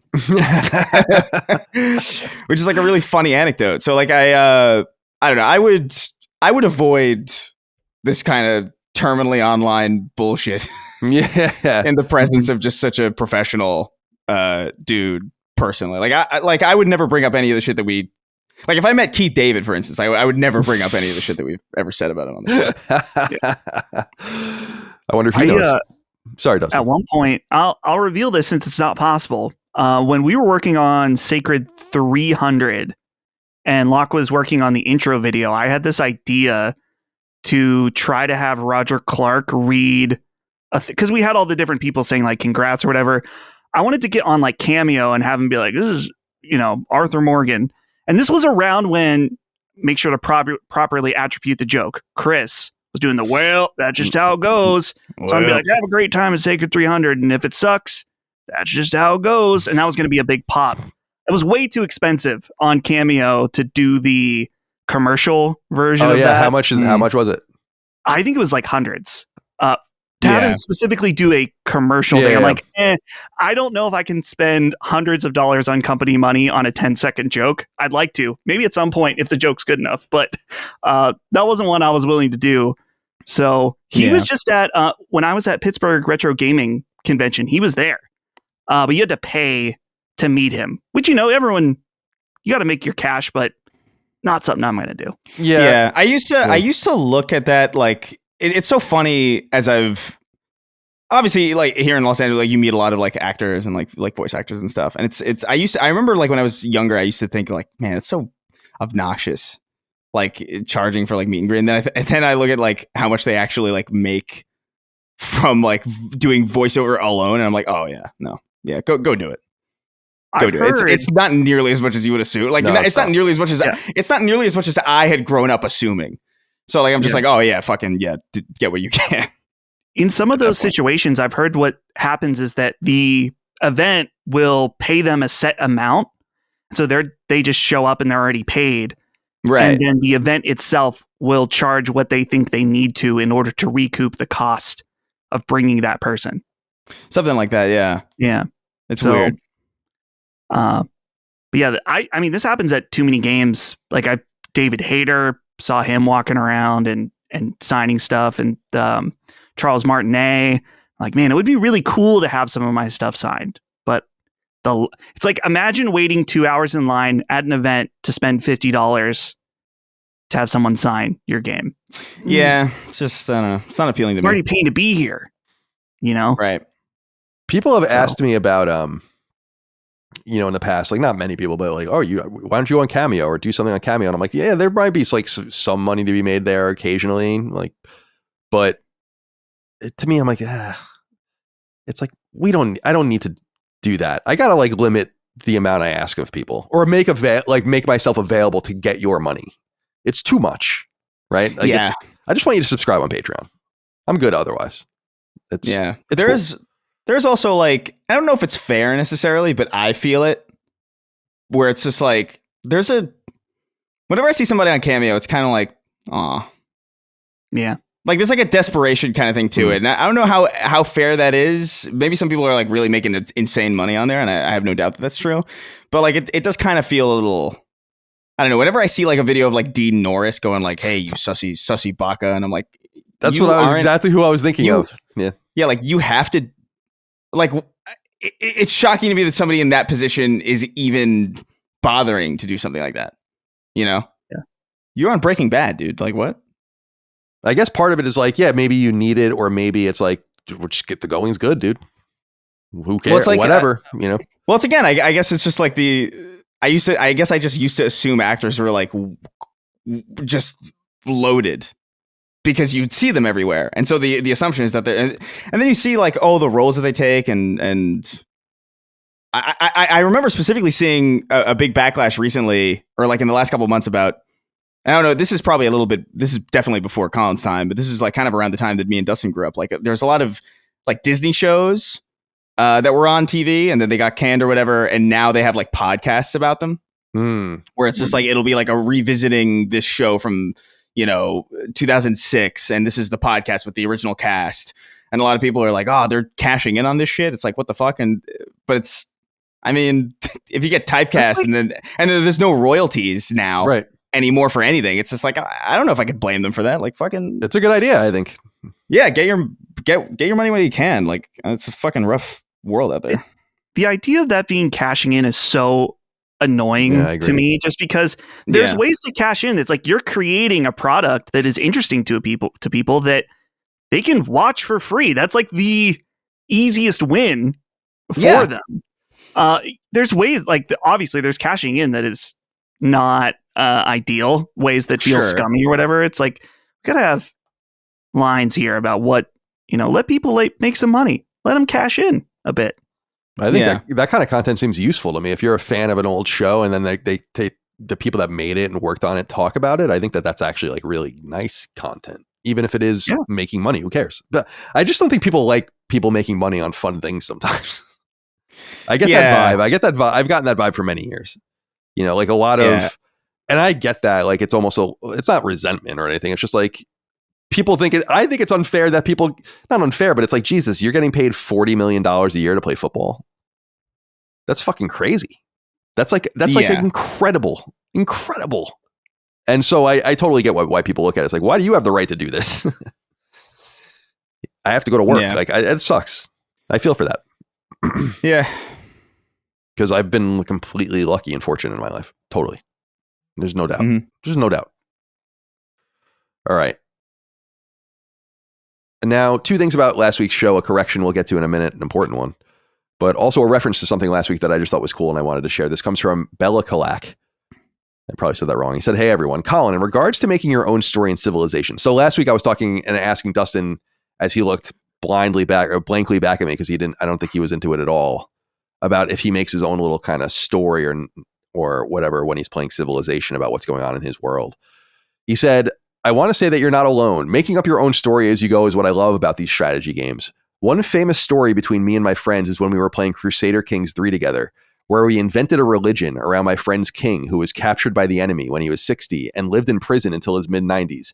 They attempted to execute him twice, failing both times, losing an arm and a leg, had multiple diseases, and still refused to die until he lived to a ripe old age. All hail King Ragnar IV, the warrior king who refused to die at the hands of his enemies. Love you all's podcast. You get it. Love that. That's hysterical. Here's the thing. That game specifically is way more primed to create stories out of your gameplay than Civ. Not that Civ isn't, but I'm just saying, I've watched Holly play Crusader Kings. Oh, she plays that too? She's a huge fucking dork. Huh? Yeah, she played that a few months back. Oh yeah, dude. Said that so she violently. Really is. Yeah. Yeah. I mean, no doubt. But she was telling me about her king that had syphilis and how he was fucking everybody, and the kids were coming out mutated and stuff, and he just kept fucking. I don't know anything about those games.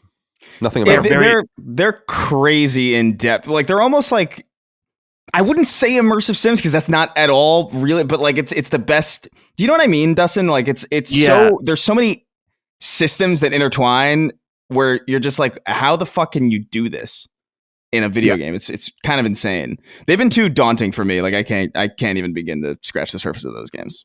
If I recall correctly, those games are, well, at least from watching Holly, they are basically like diplomacy simulators for like there's, dealing with managing different things in your kingdom, but it's very much about handling the people, marriages, offspring, stuff like that. It's crazy. It looked too hard for me though. It's funny, man. Did I say this on this show, or did I just say this to Micah privately, where we were talking about, like what would, and people have brought this up, and we've brought this up on the show about what would I do if PlayStation just went away, or it just didn't exist anymore. And I'm like, well, you can do retro PlayStation stuff or whatever, but which I think I would do. There's just such a huge history of things to cover. But as a player of games, of like new content or things I've never experienced, I was saying to her, I'm like, I would probably become the biggest PC nerd at that point and play these very deep games that are simply not either fully playable or available at all on console.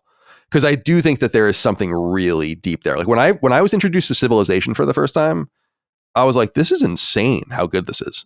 Why did I not know? Like it's like a totally different world. And there's some crossover now there with those games. It's nice with Civ 7 coming day and date. But a lot of these games are so obscure and so fucking crazy. And if they're on console, they're usually gimped in some way. Where I'm like, I think I would probably just be the guy that plays a Crusader Kings. Not that I knew really, I'm familiar with that game, but something like that for like 1,000 hours.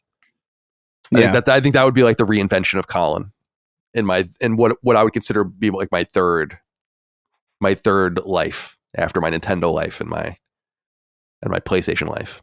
Then I go to this instead. Because that shit does sound cool. A lot of it does. Yeah. That game, you know what game sounds neat is that game, and I think this is on console. It's the game Solaris. Oh, I only know that game by name. I don't know anything about it.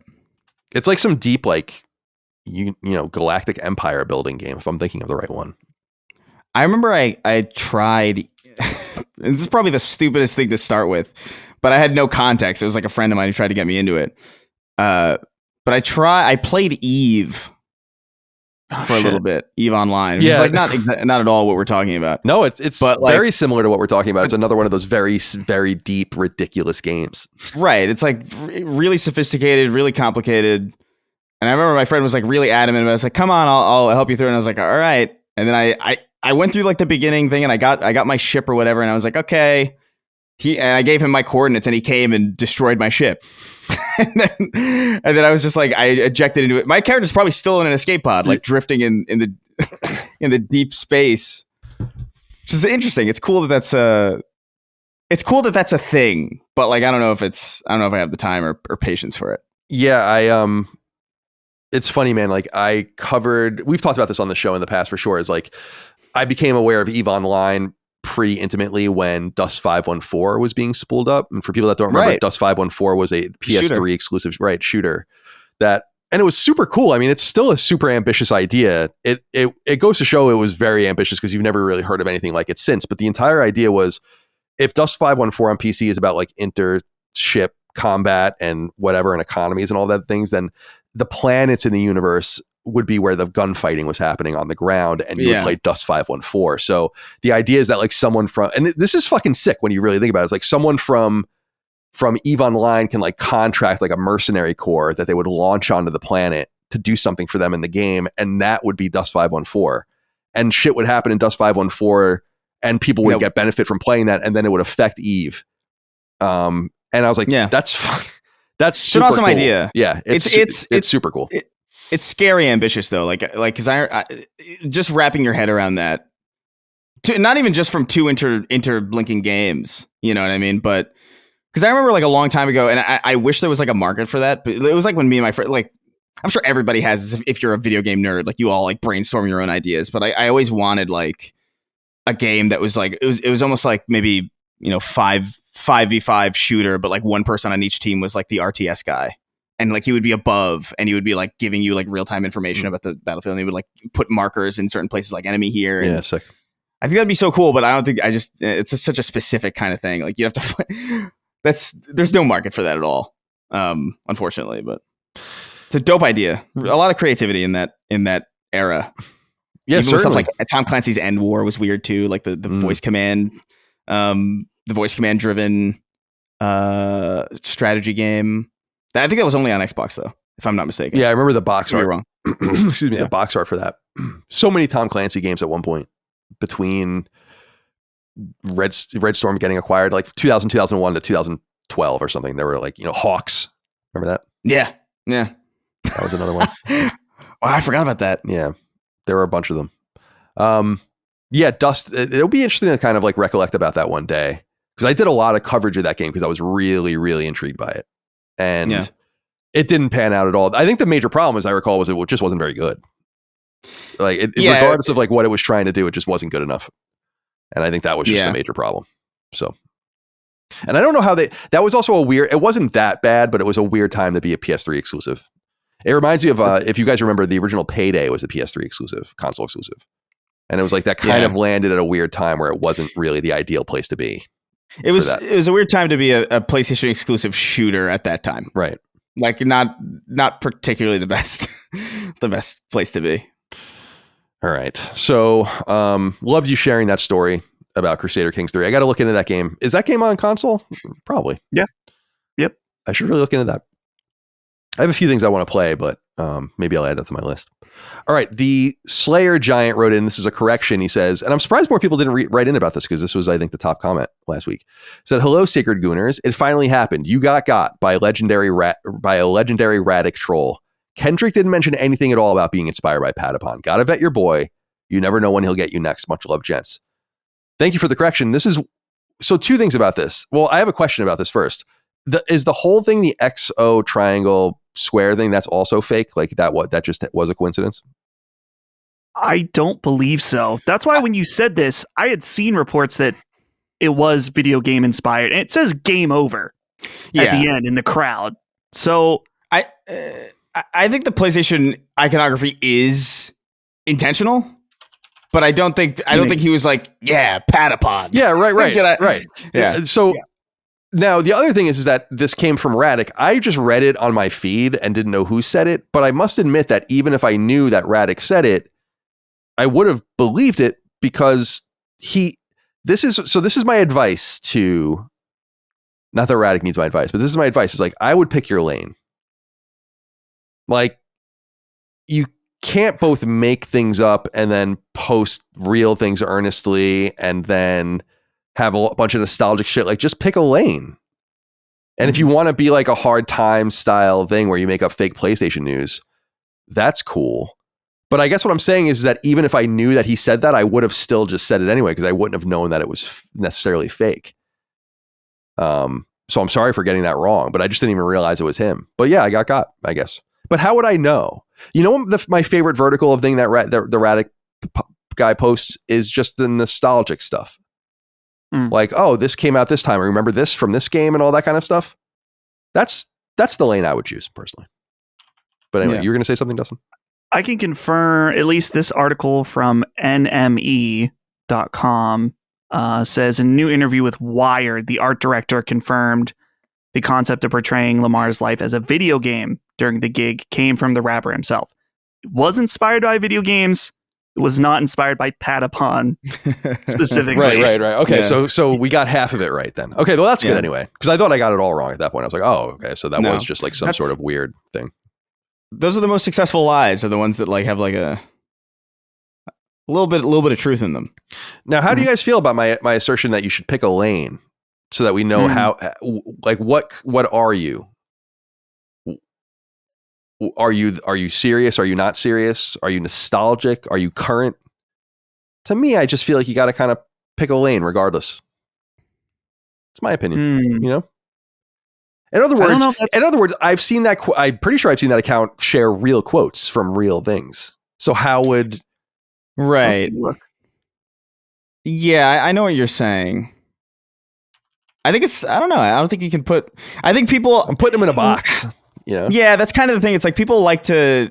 Oh, and I'm guilty of this too, where I'm just like, I think a lot of people like romanticize the idea of being able to stick to something or like have like, oh, we have a cohesive vision for this thing. But inevitably, it's like people are ever evolving, and it's like you can't possibly do it. Like even just like my YouTube channel, where I was just like, I remember it's like, this is a character, you know, but it's like it's gonna bleed into real stuff eventually, and then eventually it's like, is that me or is it like, I don't know. You can't really do it. It's not possible. We're not computers. Yeah. Looks like his account is a mix because he tweeted about 4 hours ago about the Order 1886 celebrating its 10th anniversary with a clip. So there is a mix of things in here. Well, teach their I own. don't know if it matters on Twitter. No.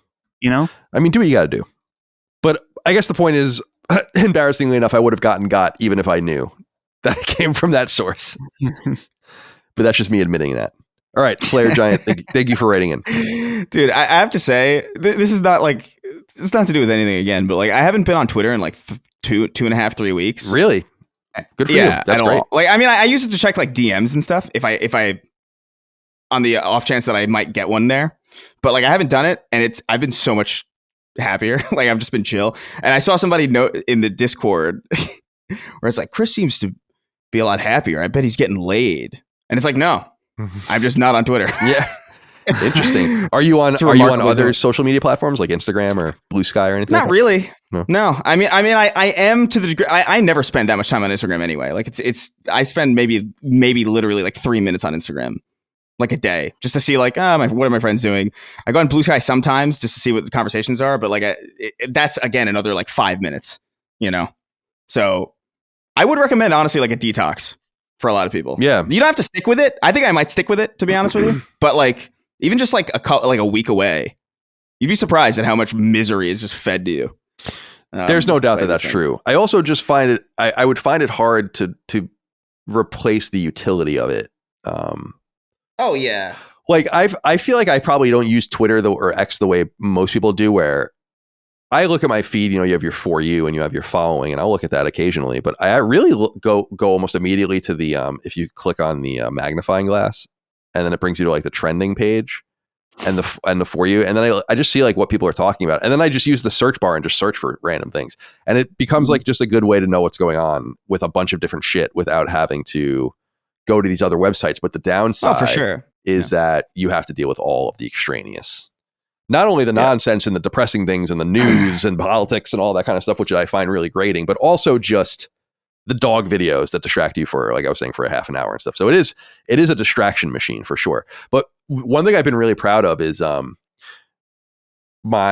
how your iPhone will tell you how like your average screen time for a week, or at least it does for me because I have that setting or whatever. Yeah. And it's just going down, which is good. And I feel like it's already really like way higher than it should be, because it's at like 5 hours probably a day or so for me.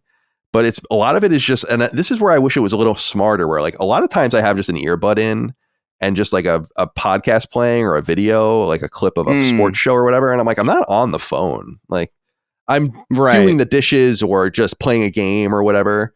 So I wish it was able to separate from that, but I'm probably still on my phone looking at it for a couple hours at least a day. And I think that's a lot. That's too much.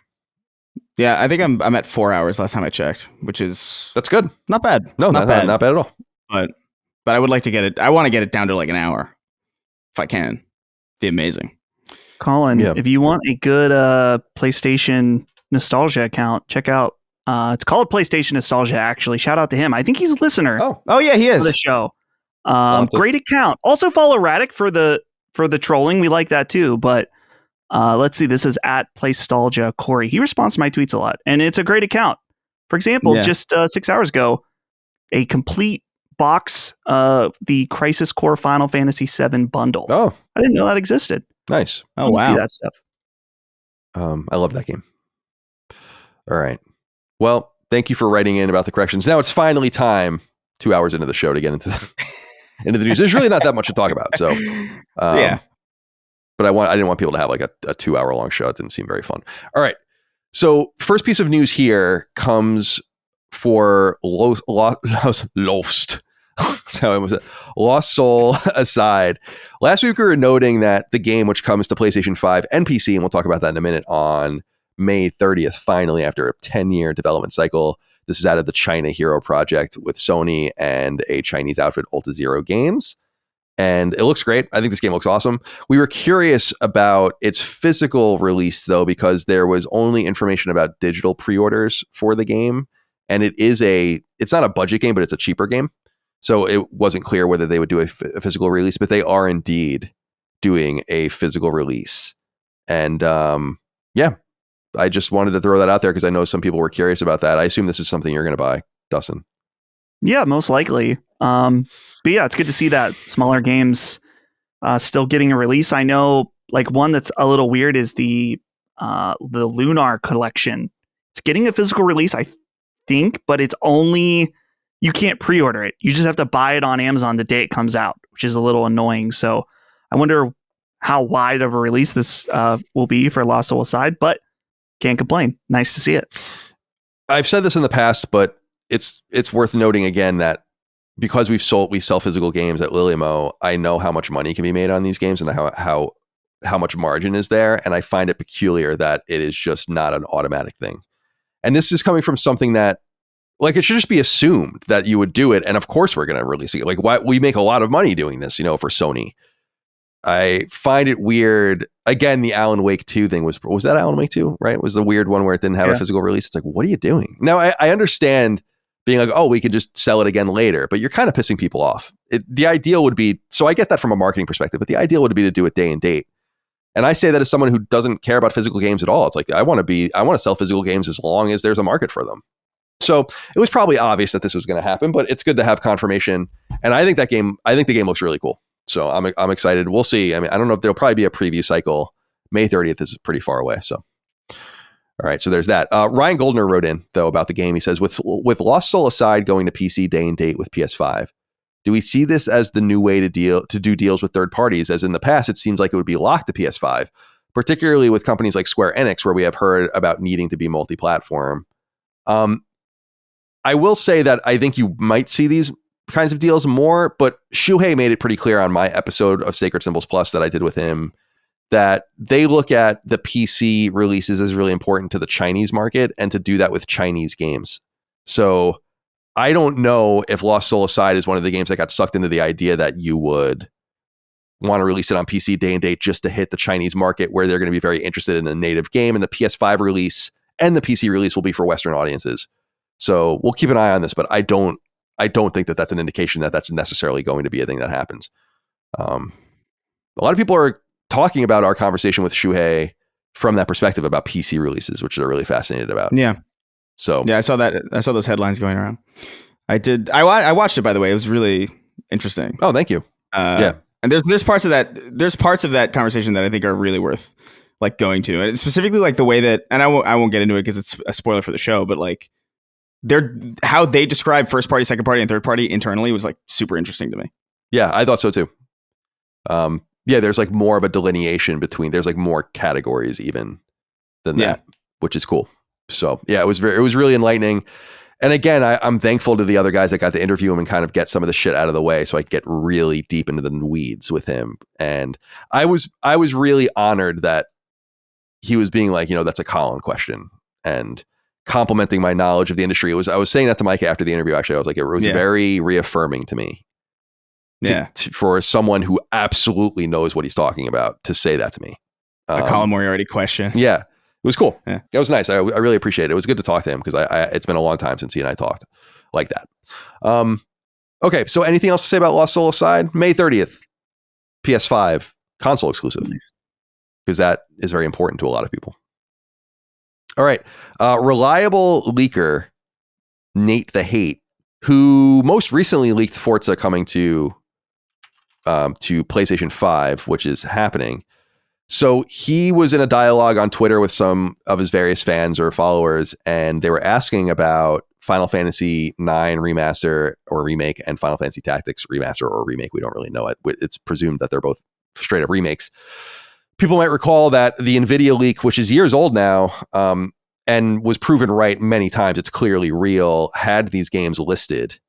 And so these games have been in development for a long time, and they're some of the only games remaining that haven't been released or announced. And he's asked about this, and he says, Both remain in active development. Final Fantasy IX Remake isn't expected to see release in 2025. Maybe we'll see it launch in 2026. And someone asks him later on, does that mean Final Fantasy Tactics is released in 2025? Yeah, he says it here, and he says, not that I've heard. So it sounds like these games are both still far out. Final Fantasy IX, of course, came to PS1 very late in the PS1 generation in 2000. I love Final Fantasy IX. I think it's an awesome game. Final Fantasy Tactics came to the West in early 1998 when I was in 8th grade, and I was obsessed with it, loved it. It was my first experience, or one of my first experiences with that kind of game, strategy, role-playing game, tactics game. So they're both beloved titles, and it looks like they're still coming. I don't know what's taking so long, but... Yeah, I think the biggest question, I mean, since the NVIDIA leak is just, what is the scope of the remake? Is it... I can't imagine it being like Final Fantasy VII Remake, but maybe it's a full graphical remake with, quality of life things. Either way, this is something that I've wanted for a while. I've wanted to check out Final Fantasy IX, since I know that for a lot of people, I think Brad was saying on Duke yesterday when I was editing it last night, that that's his second favorite Final Fantasy behind Final Fantasy VII. And so kind of just been waiting for this remake, and just still not here. So hopefully you would imagine this would be a good interstitial between the next Final Fantasy VII remake game.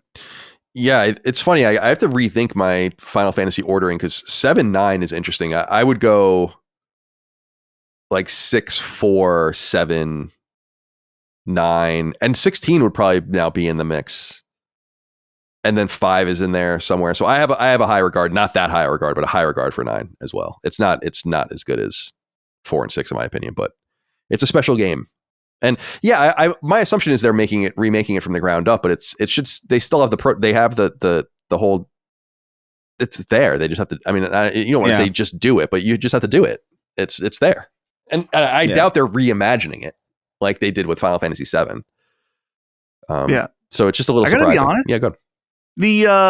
I fucking hate the way the characters look in that game. I've not played it, but the big head chibi thing, I'm not crazy about it either. Not doing it for me. I'm not crazy about it either. I wasn't at the time, but what drew me into it, and I'm sure you guys know this, is it was a return to form for Final Fantasy, at least in terms of its setting. And so people were we were like, okay, it's fine. It looks fucking freaky and weird, but we'll take it because we're sick of the guns and the, like the modernity and all that kind of stuff. No, they do have big heads. Yeah. That's weird. I imagine the way I feel about it is maybe not to this degree. I was thinking about like when Chris sees One Piece, just like a little bit of disgust. It's maybe not that strong though as Chris. I'm looking at it and it looks like Kingdom Hearts to me. Like the big, because like I feel like Sora has a big fucking head, or at least my memory of him. And maybe in my memory, he's swollen. Yeah. He's more plump than he actually is. The one character I'll say that I do love the design of in Final Fantasy IX is Vivi. Yeah. I just think that's an amazing character design and evocative of. It was one of the first examples of us seeing one of the sprites kind of from the old games as it would be maybe imagined in some sort of more primitive 3D. So. Oh yeah, it was pretty cool. Oh yeah, I've seen this guy a million times. Yeah, it's a great character. It's a really good game. So it would be cool to I just want them to kind of get to all of them eventually. It would be nice. 8, I think could really be reworked. It's still a good game. It's just, I think, a weaker Final Fantasy game. And 13 is the one I really want to have made available on PlayStation 5, just because I would like to give it another chance and see again about it. But whatever. Okay, I thought this was an interesting thing that Push Square reported. It comes from an Xbox era. I guess it's a podcast. They did an interview with Phil Spencer, who, of course, is in charge of Microsoft Gaming. And as we've talked about ad nauseum on the show at this point, Xbox is now the biggest publisher on PlayStation. So they're going to come up a whole lot. And so this kind of dovetails with this idea, as asked about on the Xbox era podcast and reported by Push Square, about mentioning and showing PlayStation 5 logos in their own showcases, which they're open to doing. And we saw this kind of in other. So you saw Doom and you saw the Outer Worlds and all these things, but they were kind of at these scattered, non-endorsed, non-Xbox driven showcases and press conferences. So it sounds like, based on Phil Spencer talking on this podcast, that they're going to start doing this. And he says, quote, "I just want to be transparent with people. For shipping on Nintendo Switch, we're going to put that. For shipping on PlayStation, on Steam, people should know the storefronts where they can get our games.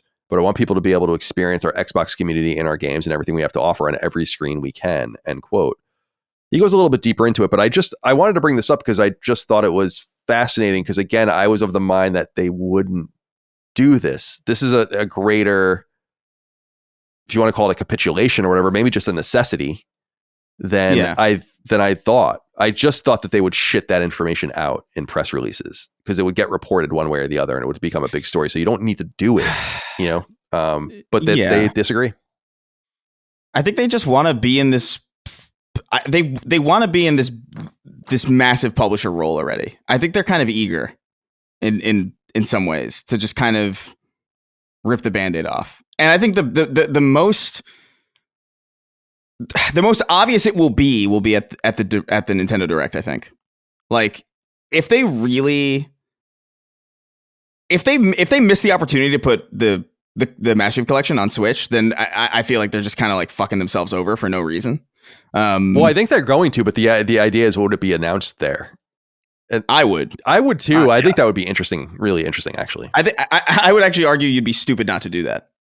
Quite frankly, like I just think that's just the big pop from that would be so immense that it would be worth any kind of. You're already going down this path anyway, you know.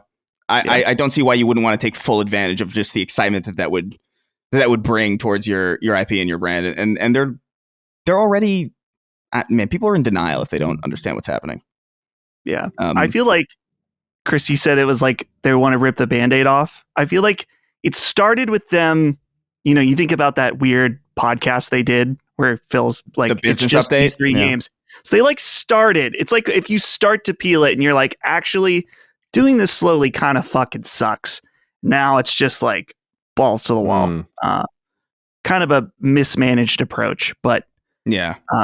None of these companies seem to be very good at communication, but Xbox, especially in this matter, not so good. Well, Xbox also just feels fractured kind of internal. I'm sure there's like a lot of, you know, doublespeak in some sense of just like, you know, this is what I want to do and this is what the company wants to do. And we have to balance these things. And I'm sure wires get crossed. But like, I'm of the mind, like from the outside looking in, it just looks to me like there's an eagerness to just kind of get it over with and to be out of this kind of uncertain place where they have to be coy and they have to, it's like, why? We're going to be, we're raking in a ton of money. We're going to be the biggest publisher anywhere, basically. Just do it. Just do it. And what that means for the hardware later on, we'll figure that out. Like, they can afford it. They can afford whatever bullshit is going to result from that. But I do think we are headed towards that reality where it's just like, there's no real, I think we've been here for a while, to be fair, but there's no reason to buy Xbox hardware now, you know? So like, why pretend? Just make the games that you want to make because you want to be a game maker and do it. Yeah. I think that too. Like I've said in the past that it's just, there's that image that goes around of it's like the blue square and the green square, and then the little blue squares and the little green squares indicating the games. And then it's like plus the green squares on the blue side or whatever. And it is the perfect indication of like, there's no way to really spin it unless you're locked into, and a lot of people are, many millions of people are locked into with their libraries and their ecosystems and their achievements, their friends lists, all these places, the familiarity of the system. They're going to be locked to Xbox for, hopefully for them, for a long time, right? And I think Xbox hardware is not going anywhere. I do believe that, but but it's hard for me to say, like, unless you're that person or you're really enamored with Game Pass in which you want to buy a console to play Game Pass when you can really just have a somewhat comparable version of it on your PC or just buy games a la carte, then there really is no reason for you, if you're interested in console gaming, to choose Xbox over PlayStation. I just think that that's because you get all of it on the other console. And right. And once that's true, that really was kind of, not to be, trite, but game over for the brand as a meaningful hardware manufacturer. And now it's up to people to kind of come to terms with that and hopefully support it sufficiently where even in a niche, it will continue to exist. Yeah. So I don't know, man. It's, I just wanted to bring it up because I continue to be surprised by how aggressive they're being. Because I just thought it would have been slower, but I think you're probably right. It's like, what is the point of waiting if we can just put our shoulder into it and just do it the right way and really like make hay. We can make a lot of money, and that's what. Because I think people conflate two things when we talk about the kind of the fall of the Xbox brand as like a console brand. It's not to be conflated with the Microsoft gaming vertical of publishers, which are going to make more money than ever. But like, there's no doubt about that. So yeah, and I would imagine the developers are excited to just be everywhere. Like, yeah, I just don't. I think there are two separate conversations about Xbox hardware and Xbox as like a game maker. Like those are two separate conversations. As a hardware manufacturer, they're clearly like in dire straits, but like they're going to make so much money, dude. Like, I don't think people are prepared for how much that the collection would sell. It's going to be stupid. Yeah. And I'm excited to see it. I'm so curious, man. I wish we could fast forward to the direct just to see what the hell. Like, I'm eager. Like, I want to see it now. I get that. We'll see soon enough. A couple months, right? Yeah, 2 months.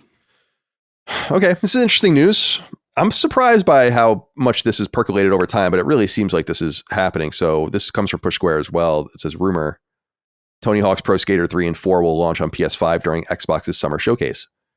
And they write, quote, there's no smoke without fire, and it seems the blaze is getting bigger. We're now hearing rumors about the unannounced Tony Hawk's Pro Skater 3 and 4, which will allegedly be simultaneously announced and released in June. This comes from known leaker Extus1S speaking in a recent YouTube video. According to this leaker, Tony Hawk's Pro Skater 3 and 4, a remake of the third and fourth games in the series, will be revealed during Xbox's summer showcase in June. That's not all, though. Apparently, it will not only be announced, but will also be released on PS5 and other platforms after the presentation. End quote. And this is, if you guys don't know, this is and Push Square notes this is the second major rumor about this in the last week, because there's a skateboarder named Tyshawn Jones that said he's in the remaster of these Tony Hawk games that are about to come out. He said it on a podcast. So there's a third thing too, Colin. Oh, okay, good. So I believe there's a Call of Duty Twitter account called Charlie Intel. Yeah. They posted that in Call of Duty, there's a teaser for something related to Tony Hawk's Pro Skater. It's been found in Black Ops 6 grind map. And there's a date. Here, I'll send you the link so you can see it. There's a date for March 4th. And Tony Hawk himself responded to this tweet with with eyeballs emoji. So it looks like March 4th is the reveal date for this 3 and 4. Well, assumingly 3 and 4 remake. Cool. Yeah, that's great. Yeah, I didn't see this. Oh, this just happened today. Okay, so yeah, it just happened right before we started recording. So yeah, this is happening, I guess. Now the question is are we excited? Did we play these games as youths? So I have a much greater connection actually to the PS1 Neversoft games from 99 and 2000. Pro Skater 3 comes to PS2 in 2001, Pro Skater 4 in 2002. I've played them both, but I don't really have the same amount of love for them as I do the PS1 ones. So I'm excited. I'll buy it to show support. I really liked going back, although it was somewhat brief. I did like going back and playing the Tony Hawk's Pro Skater 1 and 2 remakes from 2020. So any thoughts on this? Dude, I am so pumped for this. I believe I had Tony Hawk Pro Skater 2 on PlayStation 1, but I was not quite old enough to be good at it at the time. Yeah. So when Tony Hawk Pro Skater 3 came out on PS2, this is when it was like prime time for me to be into this. And that's my favorite of all of them, and mostly just from nostalgia. But I really hope there's a possibility here that I was thinking about the secret characters. Like you can unlock Darth Maul in Tony Hawk Pro Skater 3. I don't know if they'll be able to do that, but in the PC version, Doom Guy was a playable character. Oh, that's so funny. You don't have to ask anybody permission now with, Bethesda, Activision being under the same roof. Put Doom Guy in Tony Hawk Pro Skater 3 remake, please. Yeah. That'd be sick. I remember one of them, I can't remember if it was 2 or 3, had Spider-Man in it from the Neversoft Spider-Man games, and he had like all these like web tricks that were really fucking cool. Yeah, which was a cool time. That? I don't remember. It was one of them though. It was I think it was 2 or 3. It wasn't 4. It wasn't 4 or 1. Yeah, Yeah, 2. I'm seeing 2 on Google right now. Yeah, dude. Good shit. Yeah, I'm excited about this just because I know people really do love these games. I mean, I was actually in preparing for the show, I was going back and just looking at their Metacritic scores, like the original, like the pro skater games leading up to Underground, which was 2003, I guess. And it's crazy, man. It's like something like 98, 94, 97, 92 or something. It's like, Jesus Christ. Now, back in the day, everything was overscored. No doubt about it. Famitsu was obviously famous for that in Japan, and our magazines were not immune to that, and websites, but still. Well, I mean, the original Tony Hawk's Pro Skater was an iconic game in my own life. I was obsessed with that game. Loved it. And it was one of those games that broke me out of like the JRPG thing for a little while, like Metal Gear did and others, where it's like it just came out and really hit. It was just everyone played it, everyone loved it. It was totally across, like you didn't have to be a skate fan to be into it. And they kind of did lose that. The games started getting bad though. I mean, Pro Skater 5 was like a disaster, right? The one that that was recent made. Too. That was in like the last. That was 2015, I want to say. Yeah, but I think that even games like, I don't think people liked like what were some of the later ones like Project 8 and Project 8. There was Ride. Right. Tony Hawk Ride. Right. Yeah, that was when Robomoto took the series over, and I don't think did a great job with it. Although I just think they didn't know what to do with it. I don't know. It's exciting, and it's actually funny, man. It's 2025 now. It was 2020 when Tony Hawk's Pro Skater 1 and 2 came out. So it's been a while. So they did a nice job of kind of giving it some space. I'm sure it'll give the older ones a nice pop for them too. Be on Game Pass, I'm sure. I hope they do Underground also at some point, because that game also was that the one where you could make your own skate park. I think you could do that as early as 3. Oh really? Like I only played because I played because there was a PS1 version of 3 if I recall correctly. I never played the PS2 version. Yeah, but, there was. Yeah. We had like a weird like moment on the Stark Tank where we were like, oh, there was a PS2 game. It was like, no, it was a PS1 game. And it was like, oh, it was both. Yeah, but yeah, I was definitely more Tony Hawk Pro Skater 2. I think that soundtrack for me is like just very like Guerrilla Radio and like Blood Brothers are just so nostalgic. They're like I only listen to those songs. Blood Brothers, the Papa Roach song? Yeah. It's in our nature to kill ourselves. Fucking ridiculous. It's so over the top, like edgy. It is. It really is. It's in our nature to kill. It's awesome. It's so fun. Like it makes me feel like a child again. Like it makes me want to like run around and do crazy shit. It is truly bewildering to me that I never learned how to skateboard, because I feel like it's my character design also. Like I feel like I betrayed it in some way. That I kind of regret that, honestly. I tried to get back into it and during the pandemic. Too old. It's not that it hurt me. I mean, it did. But I couldn't let myself do things that were risky, like when I was a kid. Like my body, I was just like, nah. Right, yeah. This hill, too much. Or like trying to do a kickflip. It's like, maybe dude, I would just be happy being able to step on a skateboard and not fall off immediately. Like, that alone would be a triumph of unmitigated magnitude for me. Like I can't do it. Like being on like an unsteady scares the shit out of me. I don't know what it is. Yeah, it's like a dog in a car. You ever see like a dog like just struggle? All right, so that's imminent. I like the idea of just releasing it. A shadow drop of that would be cool. Yeah, it would be very cool. All right, next piece of news. I thought this was fun. This is a press release from Night Dive Studios. Night Dive Studios reintroduces System Shock 2 25th anniversary remaster. So people might remember that the remaster of this game was announced all the way back in 2019 during the 20th anniversary of System Shock 2, and it's taken so long that it can now take advantage of being the 25th anniversary release of System Shock 2. Night Dive, of course, is Atari owns Night Dive, I think, now. And they've remastered and remade a couple of things, but they notably did System Shock 1's remaster, which, as people might recall from last year, I when I played it, I fell in love with it. I was like, holy moly, this game fucking rules. It's a beautiful, beautiful game. It is. And now BioShock is the continuation spiritually of System Shock. And System Shock 1 is its game is this one game by this studio called Looking Glass, and then they collaborated with a little team on System Shock 2 called Irrational. And System Shock 2 is considered one of Ken Levine's like masterpiece designs. And I've never played it. And so this is super exciting. They say here in the press release that they're preparing to reveal the release date for the game on PS4 and PS5 and elsewhere, of course, GDC 2025 during the Future Game Show Spring Showcase. I am all over this. And it says, quote, this is the synopsis. It's the year 2114.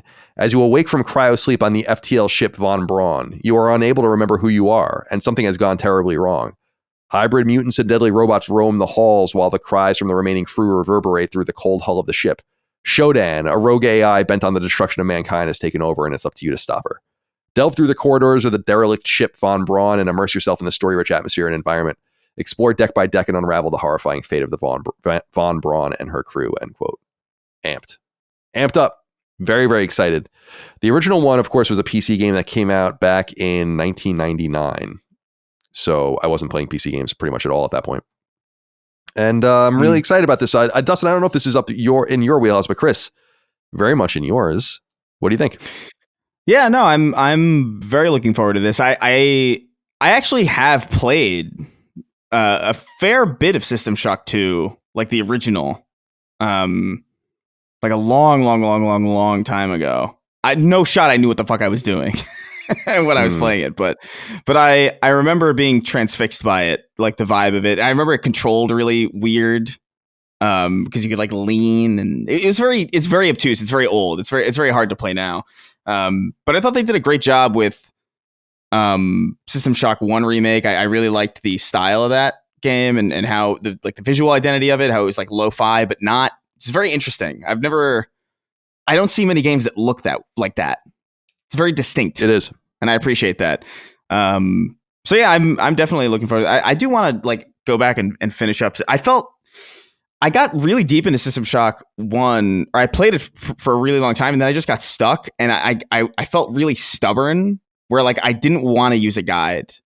And it made me realize something about myself, where I was just like, I kind of like, if I have to use a guide for something, I feel like defeated. And I feel like I shouldn't even play the rest of it.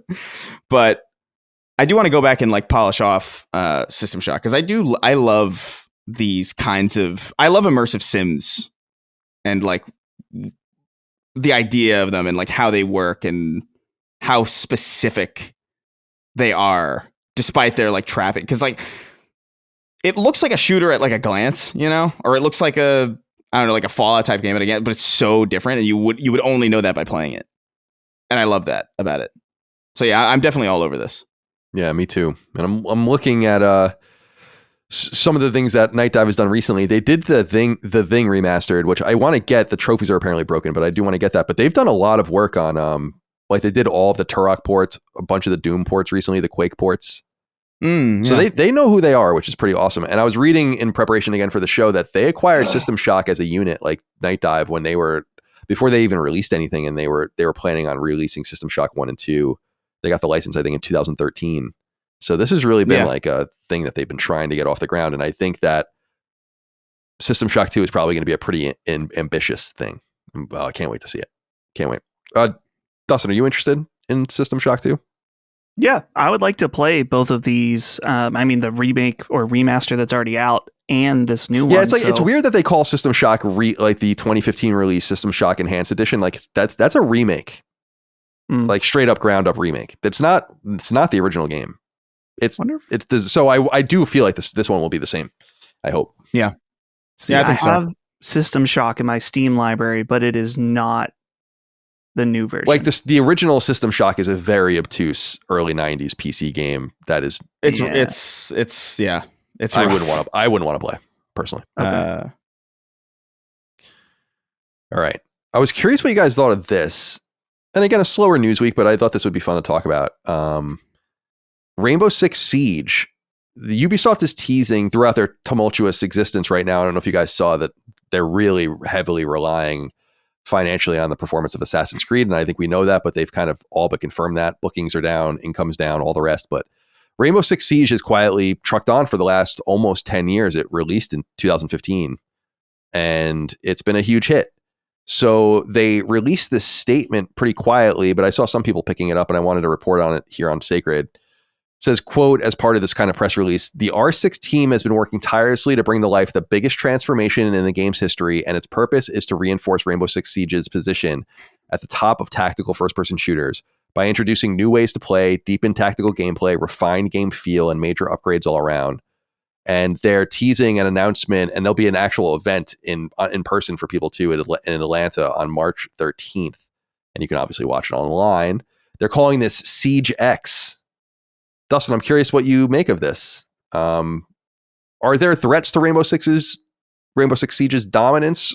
Are they being smart by turning things upside down and trying different things? And what do you expect from this?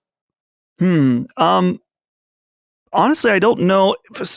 For this type of game specifically, like this very tactical type of multiplayer game, I don't know about any other ones challenging it, but certainly other games that are kind of in this area, think of games like Valorant or CSGO, while being different, I think appeal to the same types of players. It would make sense that they want to keep this, instead of making a new Rainbow Six Siege, just keep evolving this initial one specifically. So I personally don't know any Siege players. I kind of wish I did, because I have always been curious about playing it, but I am way too intimidated to hop in. I need someone to show me at some point how it works. But I think this is cool. And I think it makes sense for the live service era that we're in, that these games don't necessarily get sequels. They just continue to evolve in different ways. So I think this is cool. I as a non-Siege player, I have no idea what to expect from it, but it would make sense, as you said, Ubisoft being in the position it's in needs to keep this game going strong, since it's one of the only things that they really got at this point in that live service space. Chris, what's your feel for this update? My feel is that they understand how important Rainbow Six Siege is, and they want to telegraph to either the community or the broader industry that it's not being forgotten anytime soon, because it is an old game. It is kind of in that territory of where you would assume, like, by now they might actually be thinking about retiring it. They might actually be thinking about, like, it's either wrapping things up or maybe making something else. I think obviously the industry is very fickle, and it's a different industry than it was when Rainbow Six Siege first released. And so, yeah, I think it's important to telegraph intent to a community, especially now, where there's a lot of competition. I don't know if there's necessarily competition in the space of Siege itself, but there's definitely a competition for your attention in general. And if you're a fan of tactical shooters, chances are you're probably also a fan of other shooters as well. And there's no shortage of those coming out either. So I think it behooves them to kind of recommit publicly and being like, hey, you know what? This has been a long time that this game has been operating, but we're not anywhere near shutting it down. And in fact, we're going to, double down and reinvest, and we're going to do something. What that something is, I have no idea. I couldn't tell you as somebody who doesn't play Siege. And I think I only played it for like maybe 2 hours, long time ago. So it's genuinely irrelevant. It's like when I played it, it was a completely different game than it is now. So that's my read on it, is that they're in a precarious situation and they understand that they need to double down on the things that they have that are working. And Siege is that thing for them. Yeah. Yeah. I still remain disappointed that there's the Red Storm cancellation of the Division, and it does seem like they want to focus more on fewer products, which makes a lot of sense. But I've been really surprised by Rainbow Six Siege's just perpetual, staying power. It's old. Me too. It's pretty old, and it's quietly very popular, and it's supposed to be very deep. And there doesn't seem to be quite a lot of competition. Yeah, I think of games as been brought up, like Payday and others is and these kind of more raid centric games as maybe being the major competition in that space, as opposed to something like Call of Duty or whatever, which I think is a totally different vertical. Although, like you said, there's a lot of crossover there. I just, again, sticking with a game for that long, unless you're a newcomer, it's like, I'm sure there are plenty of people that have been playing it for years, but I just cannot imagine playing the same game like that. it's just never the way I don't want to move on quickly, but I want to move on at some point. People become consumed by this shit. Yeah, I think people like to have their touchstones. You know, I think live service is just kind of a different way of engaging with, like, because I'm sure there are games that we all, maybe there aren't, the games that we all like replay.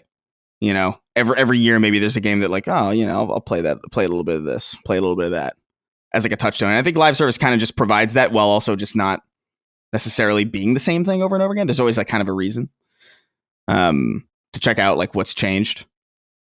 I definitely have some of those tentpole games, but like I try to play more than just those. Yeah, I can't imagine just playing Rainbow Six Siege or just even the games that I love. Like I can't imagine just playing like Halo for like 10 years. But that has to be the way a lot for the numbers of these that and then Rainbow Six is not a great example, but for the high number that a lot of these games bring in, like we play games, we have very open schedules. We play games by virtue of our jobs as well. Like we're very immersed in it.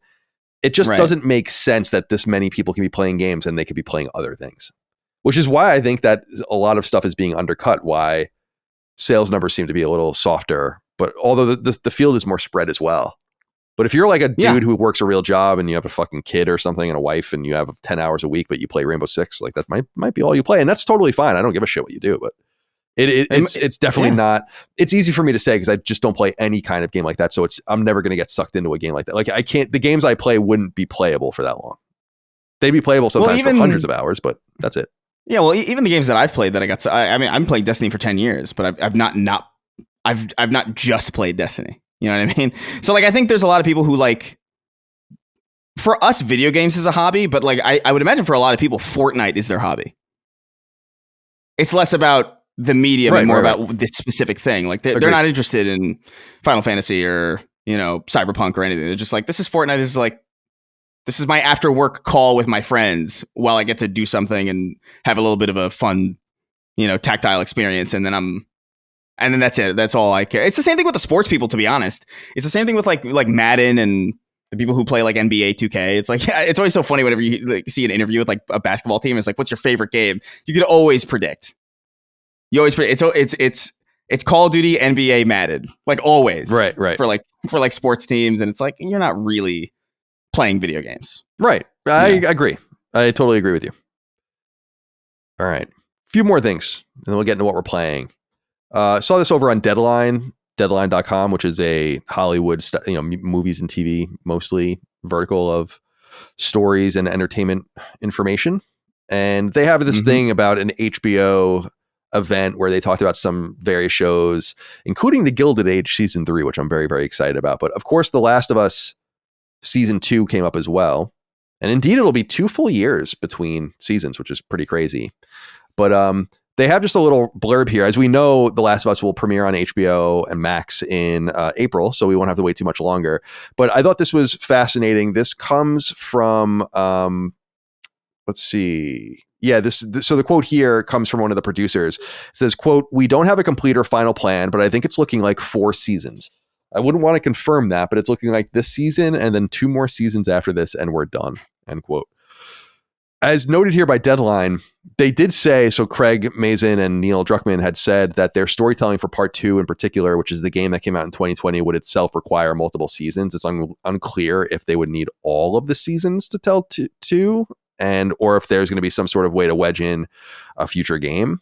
But if they take this long between seasons, then the series wouldn't really be over until the early 2030s. And so, no, I guess it would be the late 2020s, 2029. So that would be more than enough time for another game to come out. And that's kind of my hope, is that they are able to unify everything. But it could be that they're really going to spread this season out and maybe even add more stuff that wasn't in the games. But we know from the horse's mouth that part 2 is not going to be told over 1 season. This makes it likely to me that they're not going to do the big thing in the same way that they did the other one, although maybe they will and really surprise and shock people. But do you guys have any thoughts on this? 4 seasons of The Last of Us. Seems appropriate.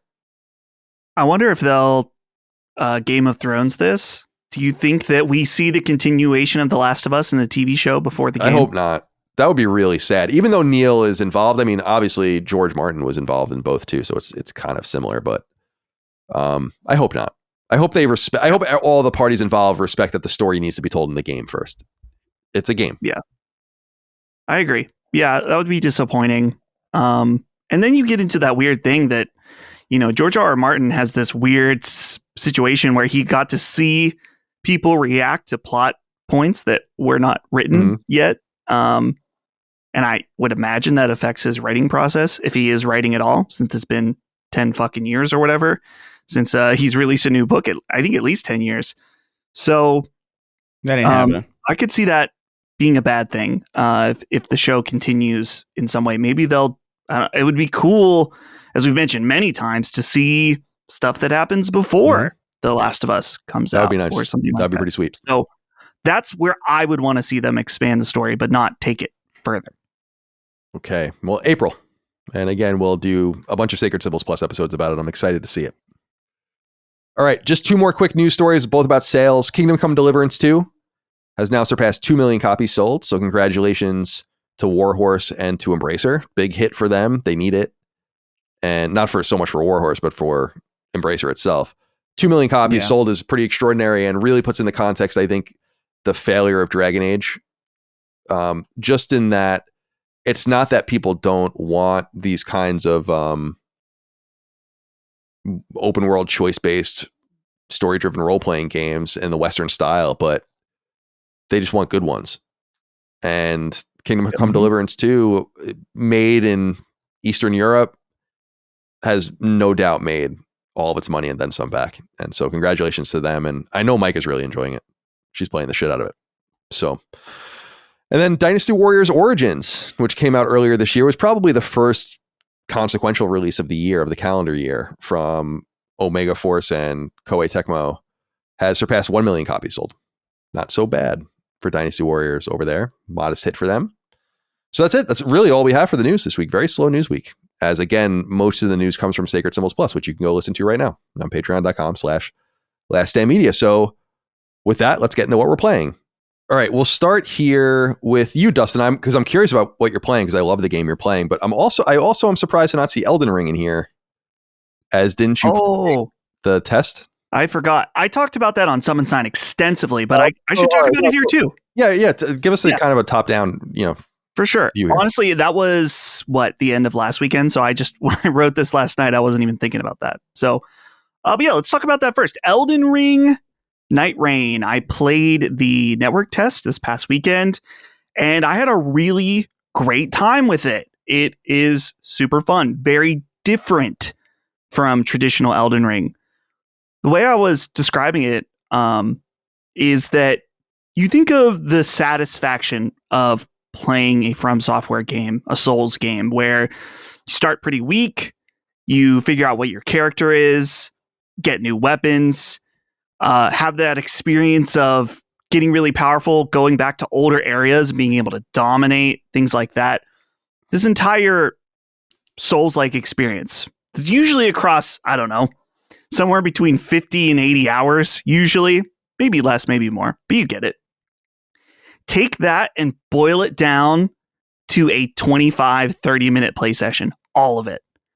And it's pretty fucking awesome. So the layout of this game is that you join a game with two other players and you pick a preset character. So there's like a kind of like a traditional like cover art type guy, which one of them literally you can play as the cover art guy. There's like a more tank character. In this one, it's like this Birdman guy that's pretty cool. There's a like a quicker, faster character. These like knives and stuff. But you go, and when you drop in, you got to go and kill things and get new gear as fast as possible. Much like a battle royale, like Fortnite, where you're going around killing, getting experience, getting gear. You got to level up too, which when you level up in this game, there's no stats. You just simply go to a fire, press level up, and that's it. And so as you go around, you get more powerful. At the end of the night, there's literally a Fortnite circle that comes in and pushes you to this one boss that you have to fight. You fight that boss. Hopefully you succeed. You get a cool upgrade from it when you do. And then you repeat the process. You get another day. Eventually a Fortnite circle shows up, crunches you into one boss. Hopefully you're leveled up, geared up enough to fight that. Then after that, you fight the main boss of your session. And that's obviously the most difficult part. And I was able to do that one time with random players where we got to the end, completed the run. Great feeling. Brad and I were able to play together on the final day of the network test. For most of it, they basically were like, yeah, when we have the password system on, it fucks up the servers. So we're turning that off. Until the very end, they put it back on. And we were not able to do that. So there's definitely some variability in the games, but it's really, really different. And that's something I appreciate about it. I wonder when this comes out, like what kind of legs it's going to have. I think that what's there is so fun and so interesting that I could see this becoming like an Elden Ring live service game where they continue to add new weapons, new characters, new bosses to fight, new ways to level up.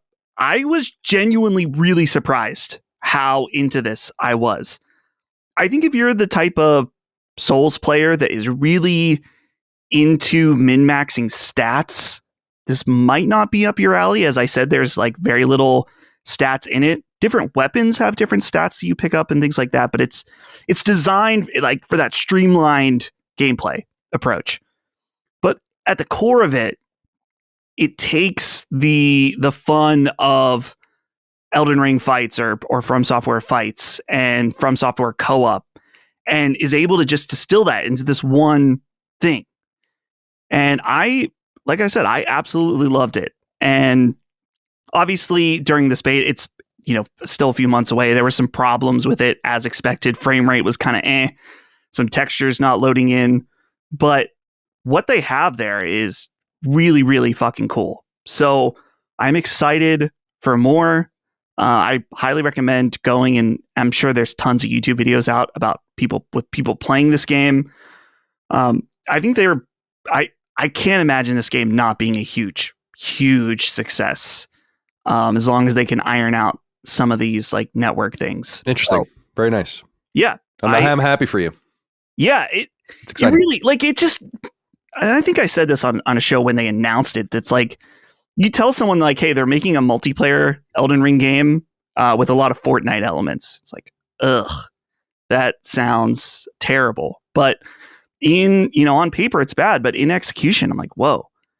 You always think about, or at least for me, in playing different From Software games, you want to play with friends, and it's always been so annoying. It's like, oh, are they going to have a character that's close enough to mine? You got to have all the different items in order to make sure you're able to summon them in. Once you summon them in, they immediately leave the fight. And there's all these mods on PC to get around all this bullshit. All that's gone. This is purely designed for the multiplayer experience. Looking forward to it. I think that's at the end of May, right? May 30th. So playing that, very cool. Well, not playing it anymore. But same day as Lost Soul Aside. Interesting. Okay. I'm pretty sure it's May 30th, but maybe not. Cool. Yeah. So that's good. They can't keep getting away with it from Soft. They keep just getting away with making great games that people really, really love. It's pretty extraordinary. Anyway, the other game here you have written down that I'm quite intrigued to hear about is Phoenix Wright Ace Attorney. This is a Colin Moriarty-ass game from deep in my Nintendo fandom. So I'm eager to hear your thoughts. Yeah. So I am playing Ace Attorney. I think I have played the first trial of this game many years ago, but I was thinking how I've been wanting to play this for a while. And then, as I mentioned last week, I've kind of had this weird obsession with DS recently. And so originally I was doing some modding to my DSi, but I went and did that to my 3DS as well. And so I was like, Ace Attorney, there's a 3DS port of it. And I actually really like the 3D features on 3DS. I like to have it on.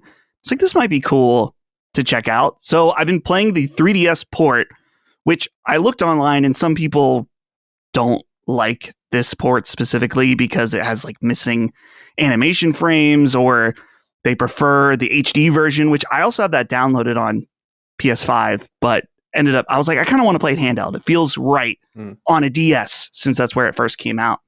So I am on the third case now of the first game, and I love it. Of course, I knew I would love this game as a fan of Danganronpa, as a fan of like Virtue's Last Reward, things like that.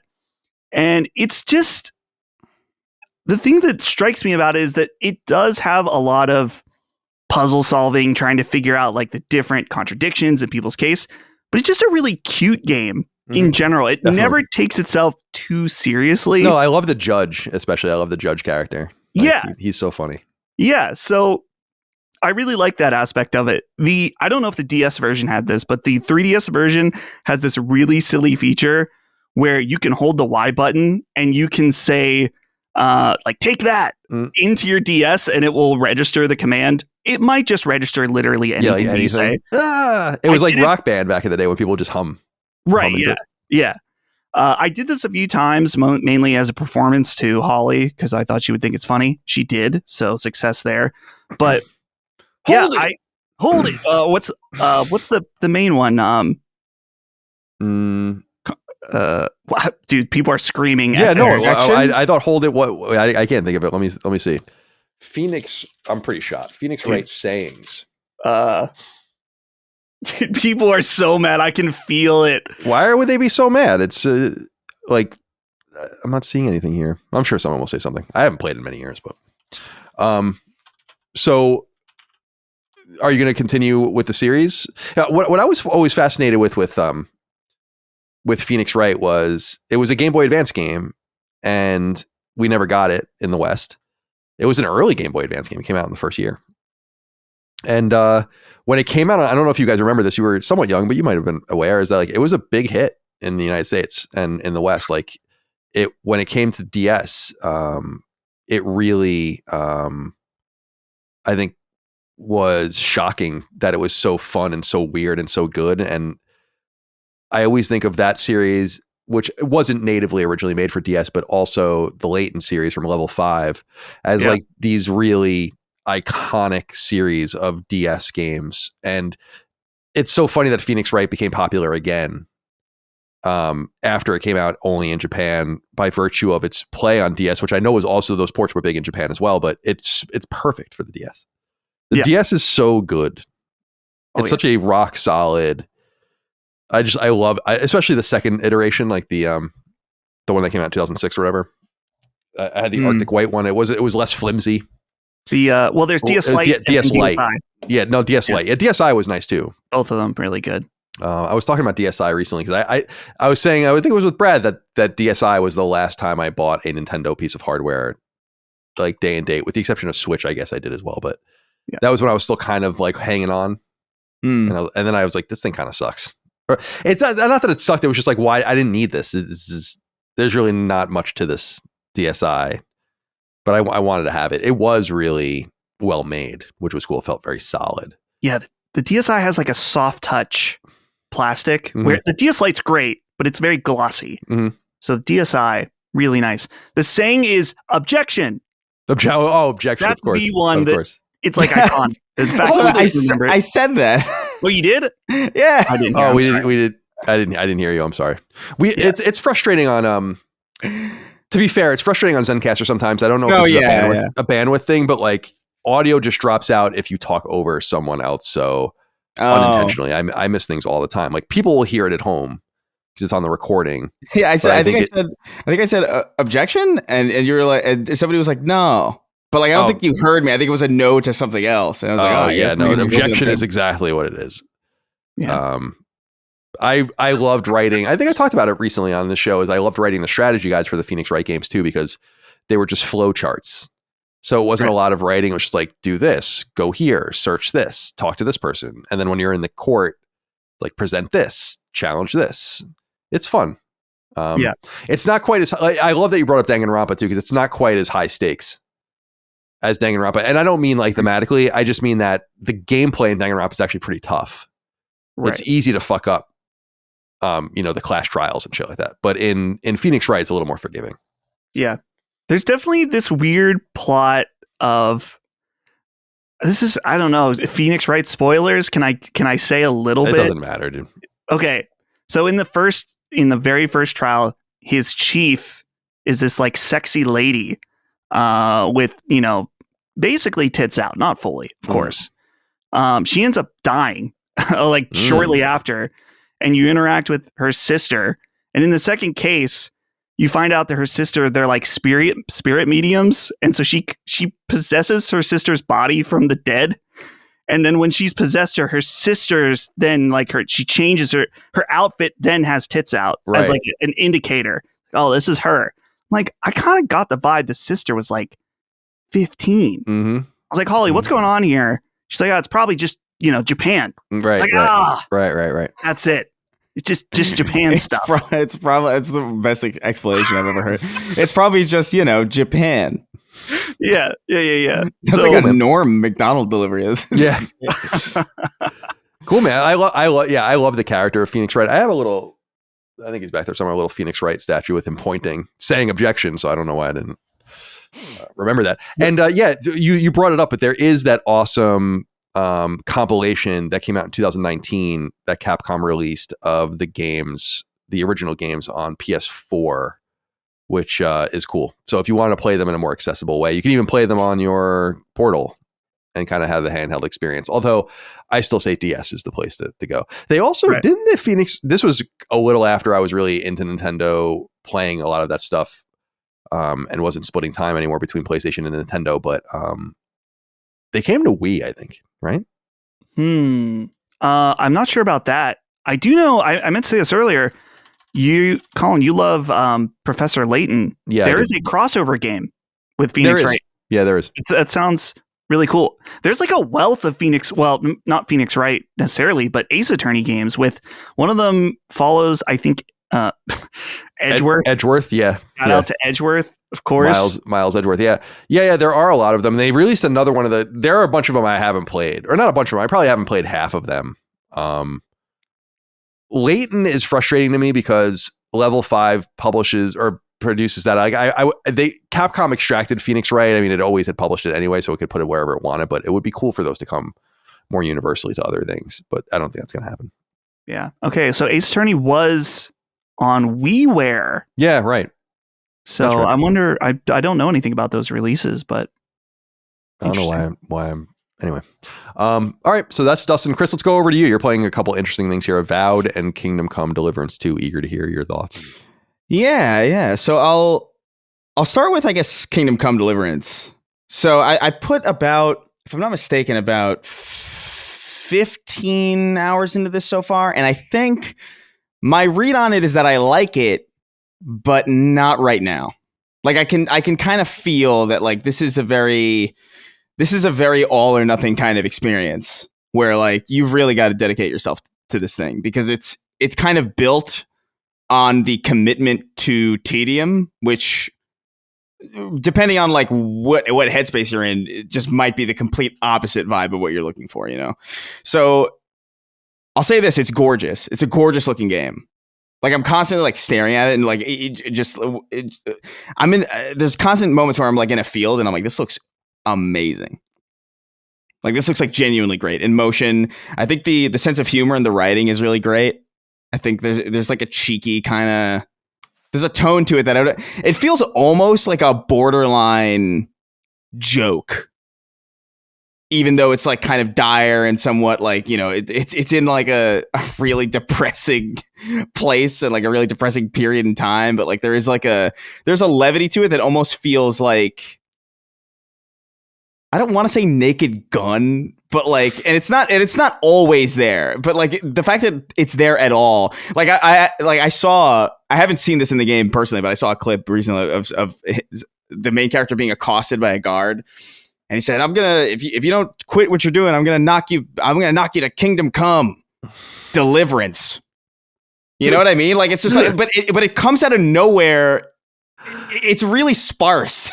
Like it's not like the main tone of the game. In like 15 hours, I maybe run into like exactly one of those instances, but the fact that it's there at all, like kind of like lightens it up a little bit. It's a fun game to go through, but it is really committed to, you know, its setting, its time period, it's committed to the mundanity of it. Like I remember learning. There's a main quest where you learn how to do blacksmithing, and it's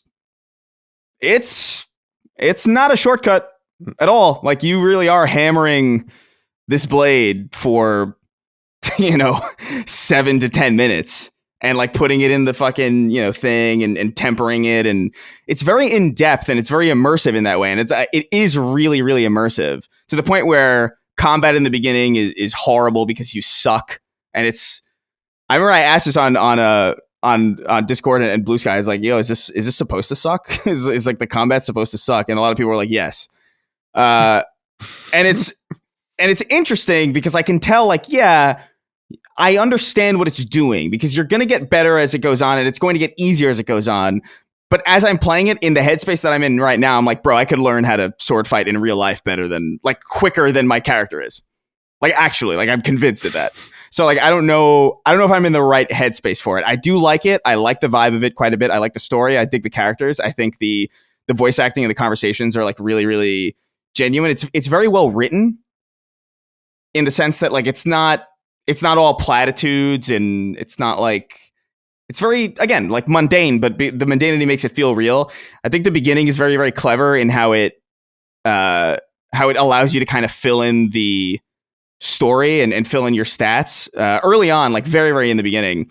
You're kind of at a camp with like your crew, and the way that you kind of dole out your stats is by like answering questions about or like adding your own flourishes on stories that they're all reminiscing about. Like, so they'll tell a story about like some fight that happened in a bar, and then it'll cut to you, and you'll have the option of going into stealth, where and the stealth option is like, yeah, I had to sneak out of there, or like the combat where it's like, yeah, I can't believe I had to fend off all those guys for you, and that's like goes into your like, your might stat, for lack of a better term. It's really interesting. It's really grounded and really cool, but I'm not open to it quite yet. I think I need to set aside like a healthy amount of time to just dedicate to it, because I'm not in the headspace. I need action right now, which is, I think, where Avowed kind of comes in for me. So I'm playing Avowed on Steam and on Xbox, because Xbox has Game Pass. You can sign into your Xbox Live account and cross the saves. Nice. So basically, I've got it on my Steam Deck, I've got it on my PC, I've got it on my Xbox, and the saves transfer all, and it's wonderful. It's a great solution. But I don't know, like, I'm enjoying it, but I'm not for like the reasons that I thought I would.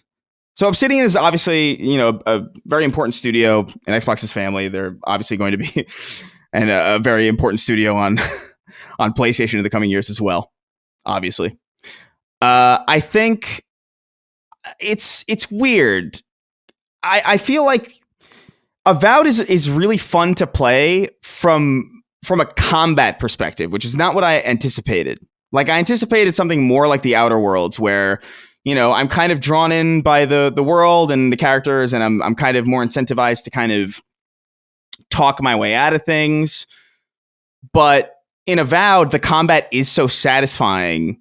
Like, it really is a joy to like swing a hammer into somebody and watch them actually drag across the screen with the momentum and the direction of the hammer strike, which is something that is distinctly like missing from a lot of like contemporaries. Like, that's missing from Skyrim, for example. Like, if Skyrim's famous for like that janky kind of like unfulfilling combat where you're slashing a dude in the face and he's like, it's barely a reaction at all. Avowed is kind of the opposite. It's very, the feedback is very rich. It's a joy to just massacre. But the problem with that is, I actually kind of feel like the combat is so good that it undermines the rest of the game in some way, where in older Obsidian games, even in the Outer Worlds, where combat was kind of janky and not particularly fulfilling from like a shooter perspective, I was more incentivized to kind of talk things out, because I kind of wanted to avoid having to fight, because fighting wasn't fun. But in Avowed so far, I'm just a dickhead. And it's usually really difficult for me to play an asshole in RPGs, but like, I want to do it here because I just want people to give me an excuse to just eviscerate them. Just massacre them. And it's kind of interesting. It made me think about like the balance of that, and like how, like, is there a reality where you could make combat better, but you choose not to because there's an understanding that it kind of actually reminds me a little bit of Dishonored in some way, where like I remember, and not in gameplay style, but just like this specific angle where like I remember when I was playing through Dishonored and I really loved it as a stealth game, but then the second I did like a combat playthrough, I'm like, oh, I'm playing this as a combat game because it's so satisfying to just murder in Dishonored. Like you're so powerful, you have all these insane abilities, so to sneak through and not use any of them is kind of like it feels weird. You feel like you're missing out on a good experience. And so I think from a pure gameplay, like moving through the world perspective, I think it's really good. I don't know if it's necessarily what people are going to be expecting, though. It is more in the lines of the Outer Worlds than a Skyrim, but I would say it's even less of a Skyrim than you even assume it is, even with that caveat. Like you're not going around picking up random objects.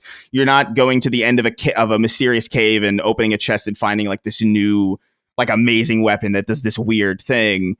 The upgrade economy is more about like crafting materials and like money. Like it's a very stingy game. And I don't know how I feel about that quite yet. I'm in the second area right now. I did all of the side quests in the first area, and I'm playing it on hard, which is also something I don't normally do with RPGs. But again, the combat is so good that I kind of like the challenge of it.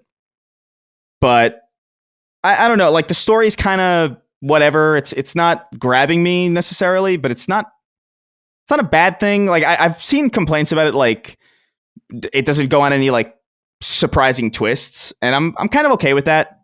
I don't necessarily need that out of something that I'm playing, especially if the joy of it is just kind of moving through it. But it is noticeably kind of dry. It also is really married to Pillars of Eternity, or it is Pillars of Eternity, right? It's not Path of Exile. I always get those two mixed up. It's Pillars of Eternity is there. Pillars of Eternity, yeah. The PoE like really fucks me up. Like I don't know, they always get mixed up to me. But it's in that world. I don't know much about that world, and I'm learning little bits of it. I think I'm into it, but I also like I don't know. The narrative is probably like the least interesting thing to me, which is probably like a big blow, and I can imagine that being like a kind of a disappointing thing for me. I'm kind of enjoying going through it. I think the uniqueness of the combat and the uniqueness of like the way the world is set up. Like you can dual wield like wands and like hand cannons. It's such a weird, like I can't remember the last time I played a game like that where it's fantasy and it's magic, but like also there's guns and like a wand, and you could dual wield wands if you want and be like a freak. It's cool. I like it. It's not amazing. I think it's actually like when I look at the scores for it, I think it makes sense. But in the most complimentary way, I mean that. So like I've seen 7 out of 10. Like this is 7 out of 10, and I do think that's accurate, but not in like a disparaging way. Like I think it's like actually kind of like one of the best 7 out of 10 games you can get. It's like it's entirely playable. It's enjoyable to move through. It's got some interesting characters. It's got some neat side quests, but it's not reinventing the wheel. It's not doing anything crazy, and it's not particularly immersive in the way, especially the way the Kingdom Come Deliverance is. The Kingdom Come Deliverance I have qualms with. I think plays kind of like infinitely worse in some ways. But again, that's almost the point. But I'm into it. I think it's solid. But I'm also not one of the people who necessarily puts Obsidian in this kind of upper echelon necessarily. Like I think they do great stuff, but, and this might be a controversial take, but like I always kind of like New Vegas is fine. You know, like it's okay. I'm more of a Fallout 3 person than I am a New Vegas fan. And the Outer Worlds, I think, is entirely fine. Like I enjoyed it. Like they make really competent, like enjoyable experiences that don't necessarily surprise you. Like I went through the entirety of the Outer Worlds, and I don't think I had like a whoa moment. You know what I mean? And that's fine. Sometimes the game is just meant to be a solid, fun time. And I do think the condensed nature of Obsidian's games makes that a lot more approachable. Like if this was good, if I was looking at 200 hours of this, I don't know if I would be that stoked to continue, because it's just like, my God, I don't know. But knowing Obsidian's track record of like making like smaller kind of condensed titles that are a lot more approachable than your standard kind of like open world modern fare, I think there's something here. I think it's cool. The combat especially. Like if you're a combat guy, I think you'll be surprised at how good it is. It's almost distressingly good. Yeah, I'm always skeptical of first person melee combat. The game that I think does first person melee combat the best that I've played is probably Dying Light. And I think that's like kind of the exception to the rule. And that has obviously guns in it too, but there is like a third person mode though, right? In Avowed? Yeah, you can click the right stick in and it you got to hold it though. Like because I think clicking it in does something else. I'm not super sure, but I was trying to figure out like why the fuck, because usually that's what does it, but you have to hold it a little bit. So, you know, little IT for you, but like, yeah, it's the third person mode's kind of weird. I feel like the camera's a bit far. I don't really like playing those games in third person though. Like there's something about, especially like there's a lot of great animations too. Like there's like a spell book that you can have when you have like a wand, and you can just have it also. But like seeing it in front of you is a lot more fun than kind of, you don't even really see it in third person because it's behind your character, because it's kind of like that. But there's an interesting vibe to this game that I think is cool. It is enjoyable. It is very, very, it's a highly playable game. Like when I think about playing it, I'm just like, I do want to play it, but I'm not thinking about it from the perspective of like, oh, I can't wait to get lost in this world. I can't wait to spend more time with characters. It's more like, I can't wait to get into the next brawl and like do the next bounty and maybe find materials for in a chest to like make my wand crazy. It's a very specific feeling that I don't know if I felt before. And that alone is kind of unique enough to compel me to keep going. But yeah, I think it's good. Awesome. Yeah, it seems like people are enjoying it out there. Mike is playing Kingdom Come Deliverance too, like I said, so I've seen it pretty extensively actually, and it's way too serious for me. But there is like a lot of comedy in it. It seems like the one compliment I'll give to it, because it does seem like Mike is really frustrated with it sometimes, but she keeps going. So yeah, it can't be that bad, you know. So go ahead. It is frustrating. Like it is, and it's meant to, but like it doesn't change the fact. It really is one of those games where like you really have to. This is an open mind kind of game. It is a Death Stranding, and it reminds me of something like that, where it's just like I could see a reality where I played Death Stranding and I was just not into it. Like I could easily see that, and it really is a matter of like even on the same day. Like if I played the game like 4 hours earlier, there's a pretty good chance that I might not have been in the mood for it. And Kingdom Come Deliverance is that game where like I can tell that this is scratching an itch, because Kingdom Come Deliverance is like, it's got immersive sim elements to it, like intensely.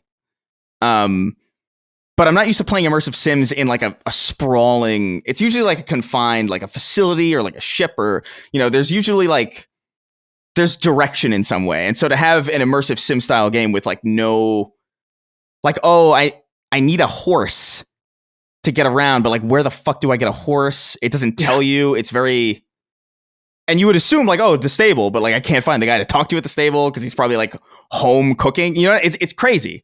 In depth. There's also like there's one complaint that I have with Kingdom Come, and it's, so there's a fast travel system, and it does it somewhat in like pseudo real time. So like if you're anywhere and you want to fast travel to a place that you've been before, it'll kind of like, it'll show you on the map going to it, right? And then sometimes it'll stop you and it'll give you like almost like a D&D check, where it'll be like, you see 2 bandits on the road.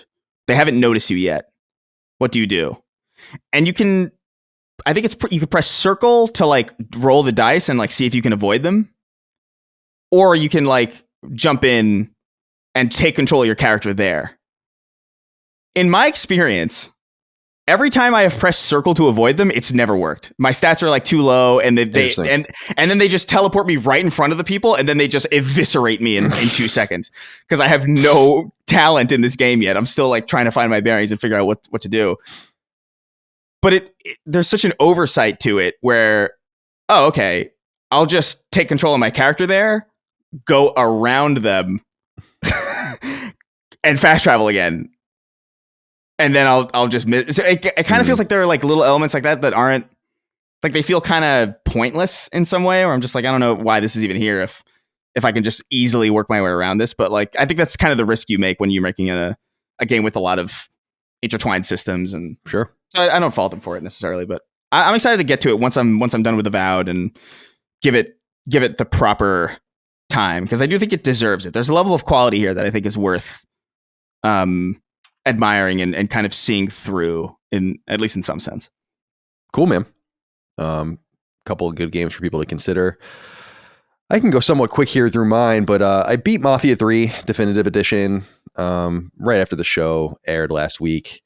And Michael Bagby wrote in and said, "Hey, Sacred Gents, is Mafia 3 the worst game in an otherwise beloved franchise? I've had to stop my playthrough on the series due to the repetitive missions and bugs, which still plague the game to this day. Can we expect a better effort from the new Mafia game?"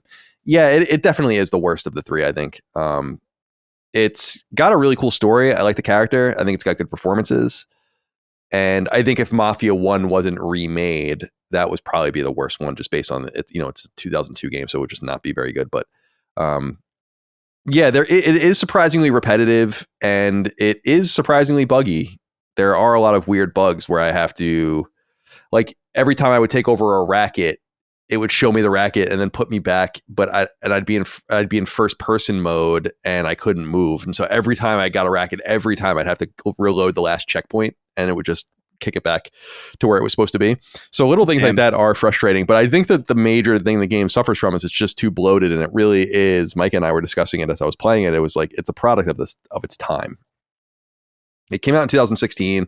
It was in development for a long time. There were 6 years between Mafia games, which is not as long as actually the 8-year gap between Mafia 1 and 2, but it's a open world, sprawling, dense game that requires a lot out of you to see all of it. And I think that's fun sometimes, but I just think the games need really fun mission structures and things that kind of differentiate it. And I think it kind of gets lost in all of its trappings.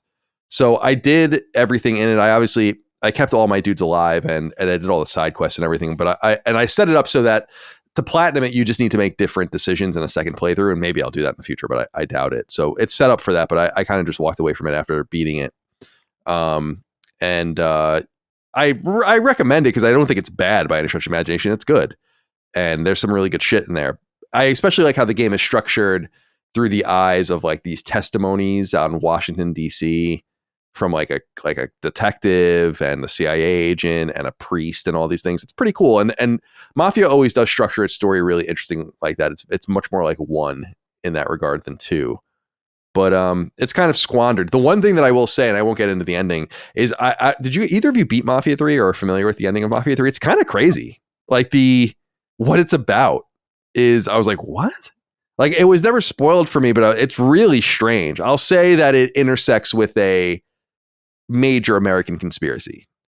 And I think I know what you're because I think I remember seeing footage a long time ago trending on Twitter of like actors doing it, like acting like through a scene in a courtroom that had to do with something like that. It's one of the things that I thought was fascinating about it, and Mafia 3 sold really well, so I'm surprised that they didn't really do this, although I think they just needed to kind of figure out what Mafia was again, which is hence the 9-year gap between games now, which is so appropriate. 4 Mafia games between 2002 and 2025. You can't really go wrong with that. That's pretty cool. That's respected. Although I don't think they meant to respect it, to be a Mafia respecter. I think they still came off that way, just by being a little bit more deliberate. But they do set the game up to have like what I would consider at least 3 or 4 sequels. And I'm not saying they would have all happened, but what was cool is that they just set up a bunch of different threads. And they chose not to really pull at any of them. I also didn't realize it's very GTA 4-like, where there's like a major decision at the end. Oh, that's cool. Which I also didn't know. And it ends one way or the other, like depending on what you do. So that's kind of cool. Yeah, it's good. There's all the DLCs bundled into the definitive edition, but I was kind of over. I'm kind of over this. Yeah. I don't too much. This is taking too much of my life. Now, the next game I want to talk about, Chris, I've had to restrain myself specifically from telling you about, although you might be familiar with this game. This game is Turbo Overkill, and this game is fucking sick. And you would love it. It comes from a developer called Trigger Happy Interactive, and Apogee is publishing it. People might remember Apogee would turn into 3D Realms, and then they kind of split off, and then Apogee became its own thing. And they haven't done nearly as much as 3D Realms has, but they published this game, and this game is really, really, really fun. It's a boomer shooter, I think, in the style. So this is like the third boomer shooter or just old school style shooter I've played this year, because I played Trepang 2 and then I played Phantom Fury, which is the sequel to Ion Fury. So Turbo Overkill came to PC in like mid 2023, but it only just came to PS5 in the last few weeks. Huh. And it's super affordable. It's $20. I can't believe how extensive this game is for $20. It's eminently affordable for what it is. It's 24 stages. It's a really big game. And it's a cyberpunk styled PS2 era first person shooter. And it's so fun. Oh, what is that? I hear something. What the hell? Oh, is that I was checking my Steam and I accidentally clicked the big picture button, which I tested with Chris to see if my PC was coming through the mic, but apparently it is. cool? So don't be watching any porn while we're recording. We'll be leaving that in. Yeah, go ahead. So me. Turbo Overkill is what I would consider a Doom adjacent shooter that you hear your guy named Johnny Turbo, who's like an android like character, and he has one normal leg and one of his legs is a chainsaw. This is literally the story. And so one of the major things you do in the game is slide around with your chainsaw out. Like you run and slide and then just like demolish enemies. And then you have a whole array of guns that you use too.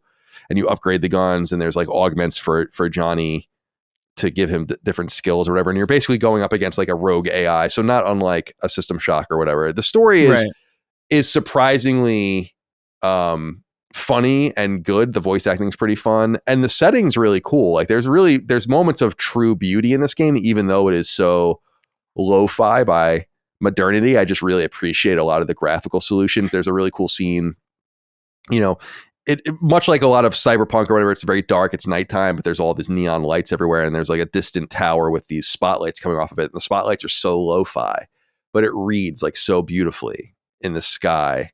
And I really loved it. So I highly recommend this game, Turbo Overkill. It takes place over 3 episodes. Each episode I believe is eight stages, and I'm on stage 20 or 21, something like that. So I'm midway through the last episode, and I'm playing it through on hard. There's easy, normal, hard, very hard, and like extremely hard. And I'm playing on hard just to give it a little bit more of a punch. And I'm really, really enjoying it. It's a lot of fun. And I can't believe it's $20. It honestly strikes me as minimum a $29.99 and even a $39.99 level game, just in how extensive it is. It's not a short game. And I'm playing it pretty deliberately. I'm using a spoiler for your walkthrough on Steam that just tells you to look out for these collectibles as you go. And 3D, especially boomer shooter style games, are always really famous for hiding things in the environment. And whether you're playing Duke Nukem or an old Doom game, and all the Ion Fury and all these kinds of newer style games too. So I've been thinking about texting you over the days I've been playing it, Chris, and I'm like, I'll just wait to tell him about it. I really think you would like this game. I mean, it has a hook shot in it. It's hysterical, dude. Like and just the leg chainsaw thing is like such a funny thing. It looks insane. Yeah. This is exactly my kind of thing. Yeah. It's great. Highly recommended. And it runs like a dream, and not that it wouldn't, it's a PS2 level game, and nice variety of weapons. It's fun. I'm really, really enjoying it. And so, shout out to Turbo Overkill, which no doubt some people have already experienced on PC, but on PlayStation, it is brand new. So definitely go check that out. There's a demo on Steam too. That's I was looking at Steam when my big picture accidentally got turned on, but yeah, there's a demo on Steam that this looks fucking awesome to me. Overwhelmingly positive on Steam as well. So you're not alone in this, Colin. It's really good, dude. I love my first person shooters. Like it's so funny, like my evolution. And I've told the story about, even though I played some random shit in first person when I was a kid, like Doom and Soldier of Fortune and shit, it was really Medal of Honor on PS1 that turned me into a first person shooter fan, and how much of a dissonance I felt in my life. I'm a huge JRPG nerd at the time, really into sports games and all this. And then I love these random first person shooters. And I just think FPS is just in 3D, my ideal way to play games is in 2D. If I had to choose, I would choose 2D. If I had to choose 2D or 3D. But in 3D, which is most of our games, I think first-person shooters are like the ideal game for me in a lot of ways. I just love them. They're just fun. And I'm on a real shooter kick. I mean, God, do I have my trophies up? Yeah, let me see. In the last month, since break, I've played Borderlands, Doom 2016, Doom Eternal, Trepang 2, Phantom Fury, and Turbo Overkill. They're all first-person shooters in addition to all the other shit I've been playing. So it's like a lot of FPS lately. Yeah. And I don't know what I'm going to move on to after that, but there's a bunch of things that I want to get to. So yeah, highly recommend Turbo Overkill. Definitely go check it out. Shout out to those guys. Really nice job on that game.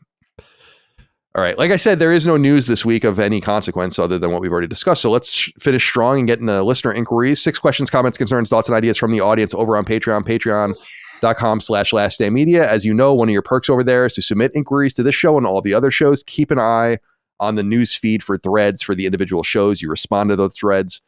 The hosts of the various shows, including me, will pull out your inquiries. Here's 6 of them. Xtor wrote in, said, "Hello, Sacred Men. I've been playing shooters for a long time, but recently had a realization regarding stick deadzone. It started when I went back to play Black Ops 1 on PS3. I found I couldn't track my targets properly because the dead zone was too large. My aiming wasn't as precise as it was in modern Call of Duties. Then I began to play modern shooters like Trepang and Payday 3. That by default have large dead zones, and instantly I go to the settings. I've had to tweak a lot to get it right. Have any of you shared my experience? Do you guys play around with these kinds? Chris, this seems like something you would play around with more. I rarely get into the finer motor controls of games unless something really feels off. And usually things are too slow. So I'll fix like, I guess it would be like Y-axis snappiness. Sensitivity. Right. Yeah. But I never got into anything this deep, but it seems like something that you would have experienced, and probably Dustin too. So what do you have to say?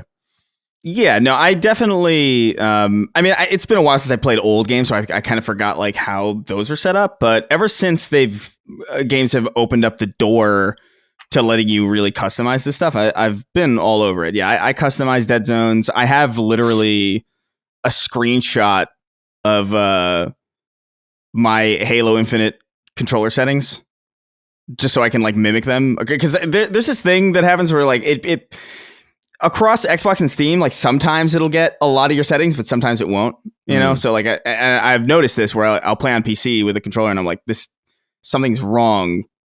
And I'll go into the settings and sure enough, like it just didn't save.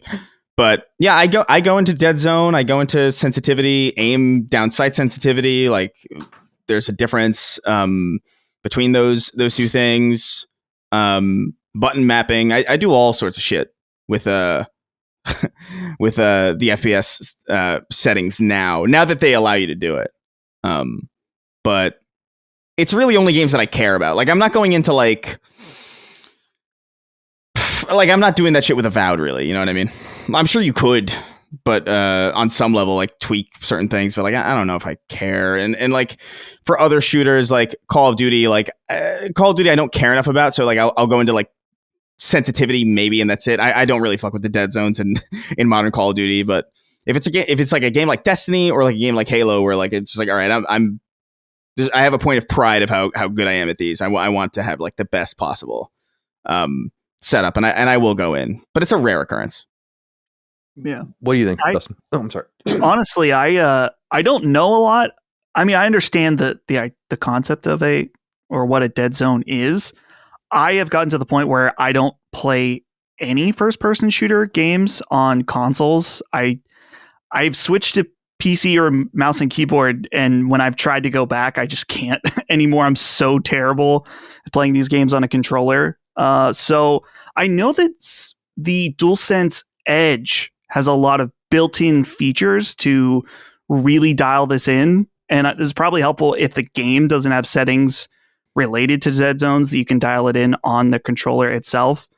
But in sensitivity in general, whether it's first person or not, I change all the time for different games. Call of Duty specifically, it was always this dynamic of like, okay, you want to make it really sensitive so you can flick around real quick.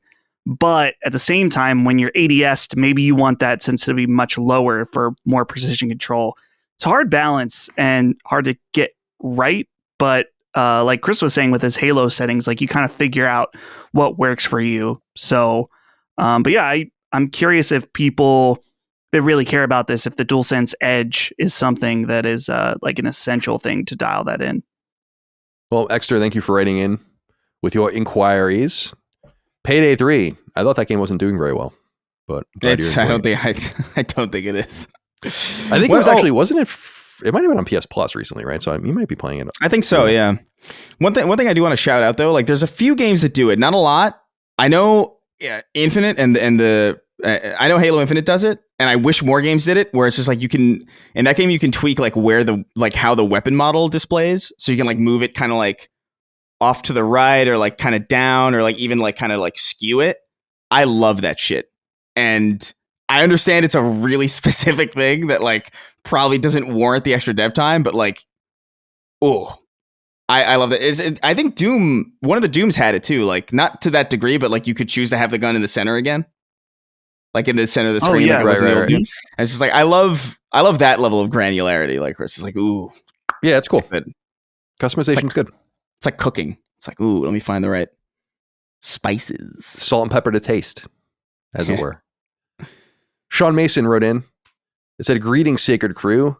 I was stunned to hear that NetEase laid off the director and entire Seattle-based design team behind Marvel Rivals, despite the game's success. It's heartbreaking to see so many talented developers affected. With this and so many other major layoffs happening across the industry, what does this say about the current state of game development and its future for those looking to break into AAA development?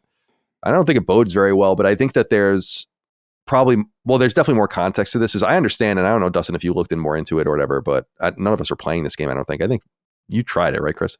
Was the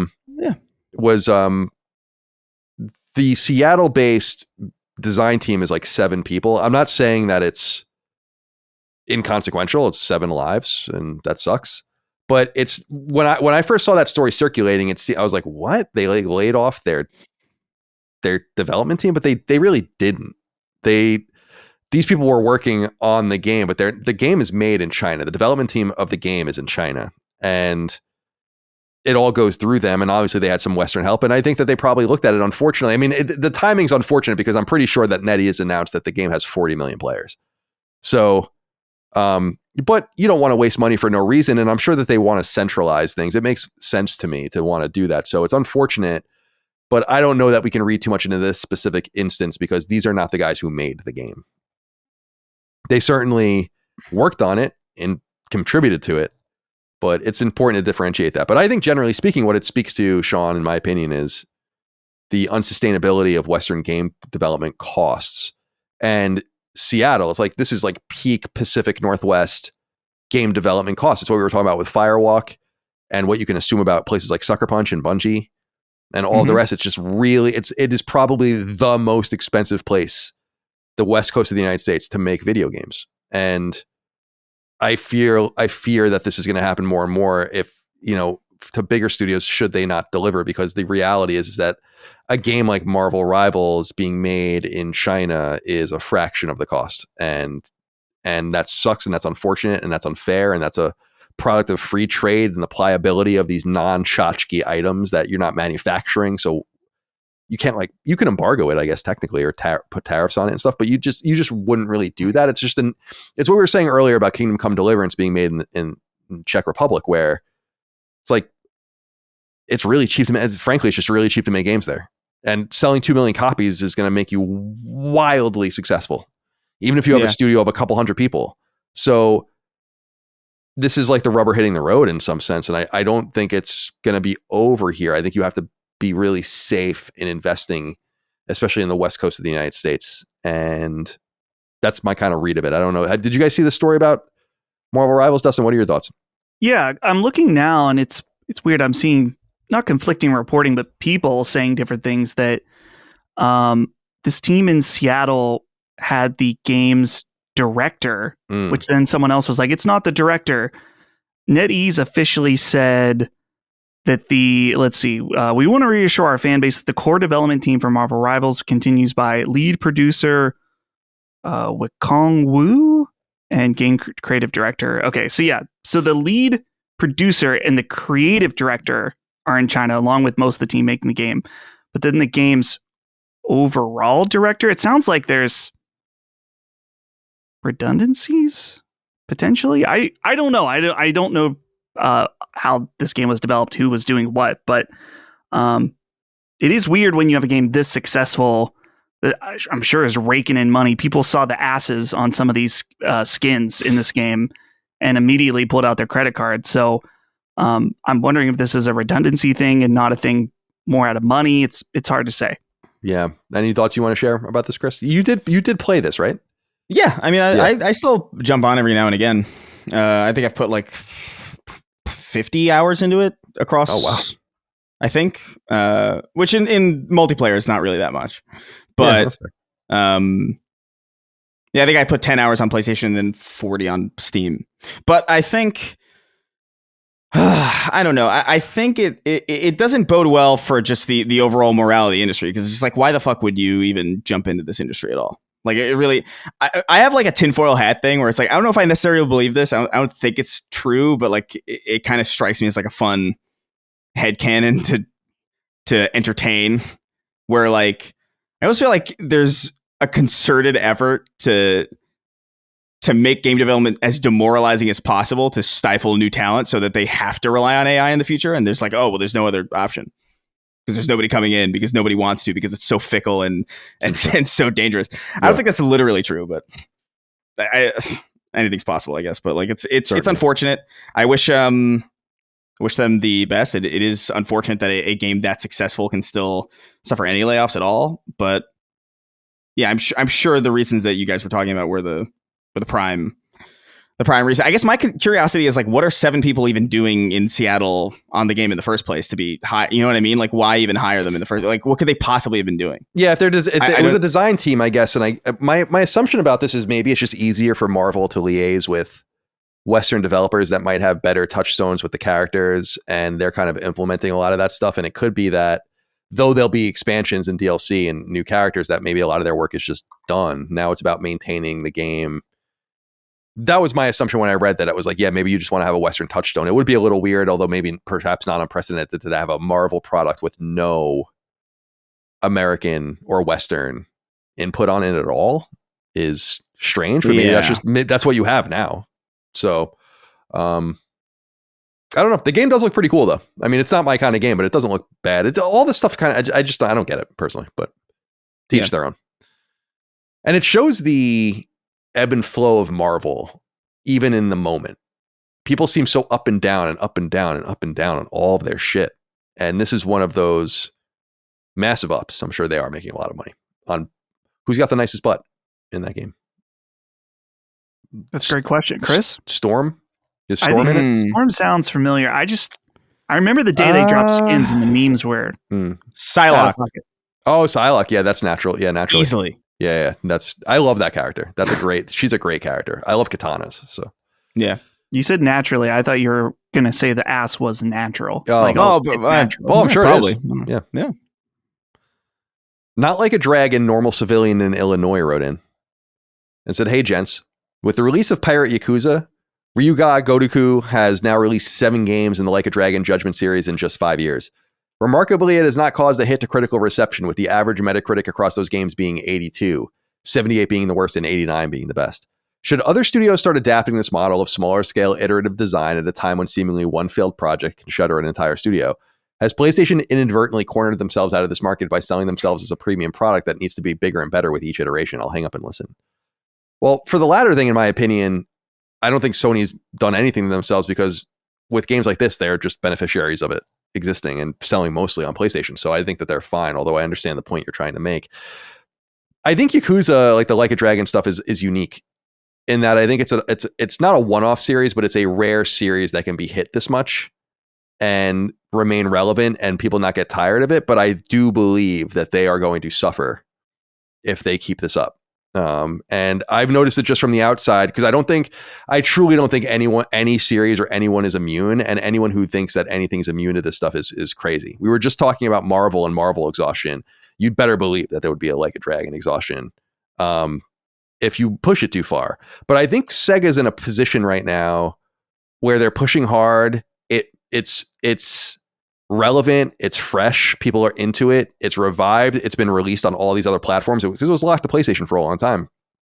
And so I think that has generated a lot of excitement. But my hope is that they understand that this, just like Sonic, which is also, experiencing a high right now, the highest of highs right now, comparable to its history, it's finite. And they can push it too far. And I hope that they realize like this, you can turn this into Assassin's Creed really quickly. And Assassin's Creed kind of spiraled out of that because the games became too complex to release in the rhythm that they were releasing. But as you guys recall, by the time AC3 came out, it was on, and it was like, what is this? Like, what are you guys doing? And I think it kind of, you sell a lot of copies in the moment, but you injure things in the long run. And so I say this as an outsider. I'm not a Like a Dragon person. I'm not familiar with the franchise as a player, but I know it's beloved. But I noticed that they're taking advantage of a good situation now, and I hope they know when to pump the brakes, which I think is they're getting close to that position now, because there will be diminishing returns, and there's just so much time.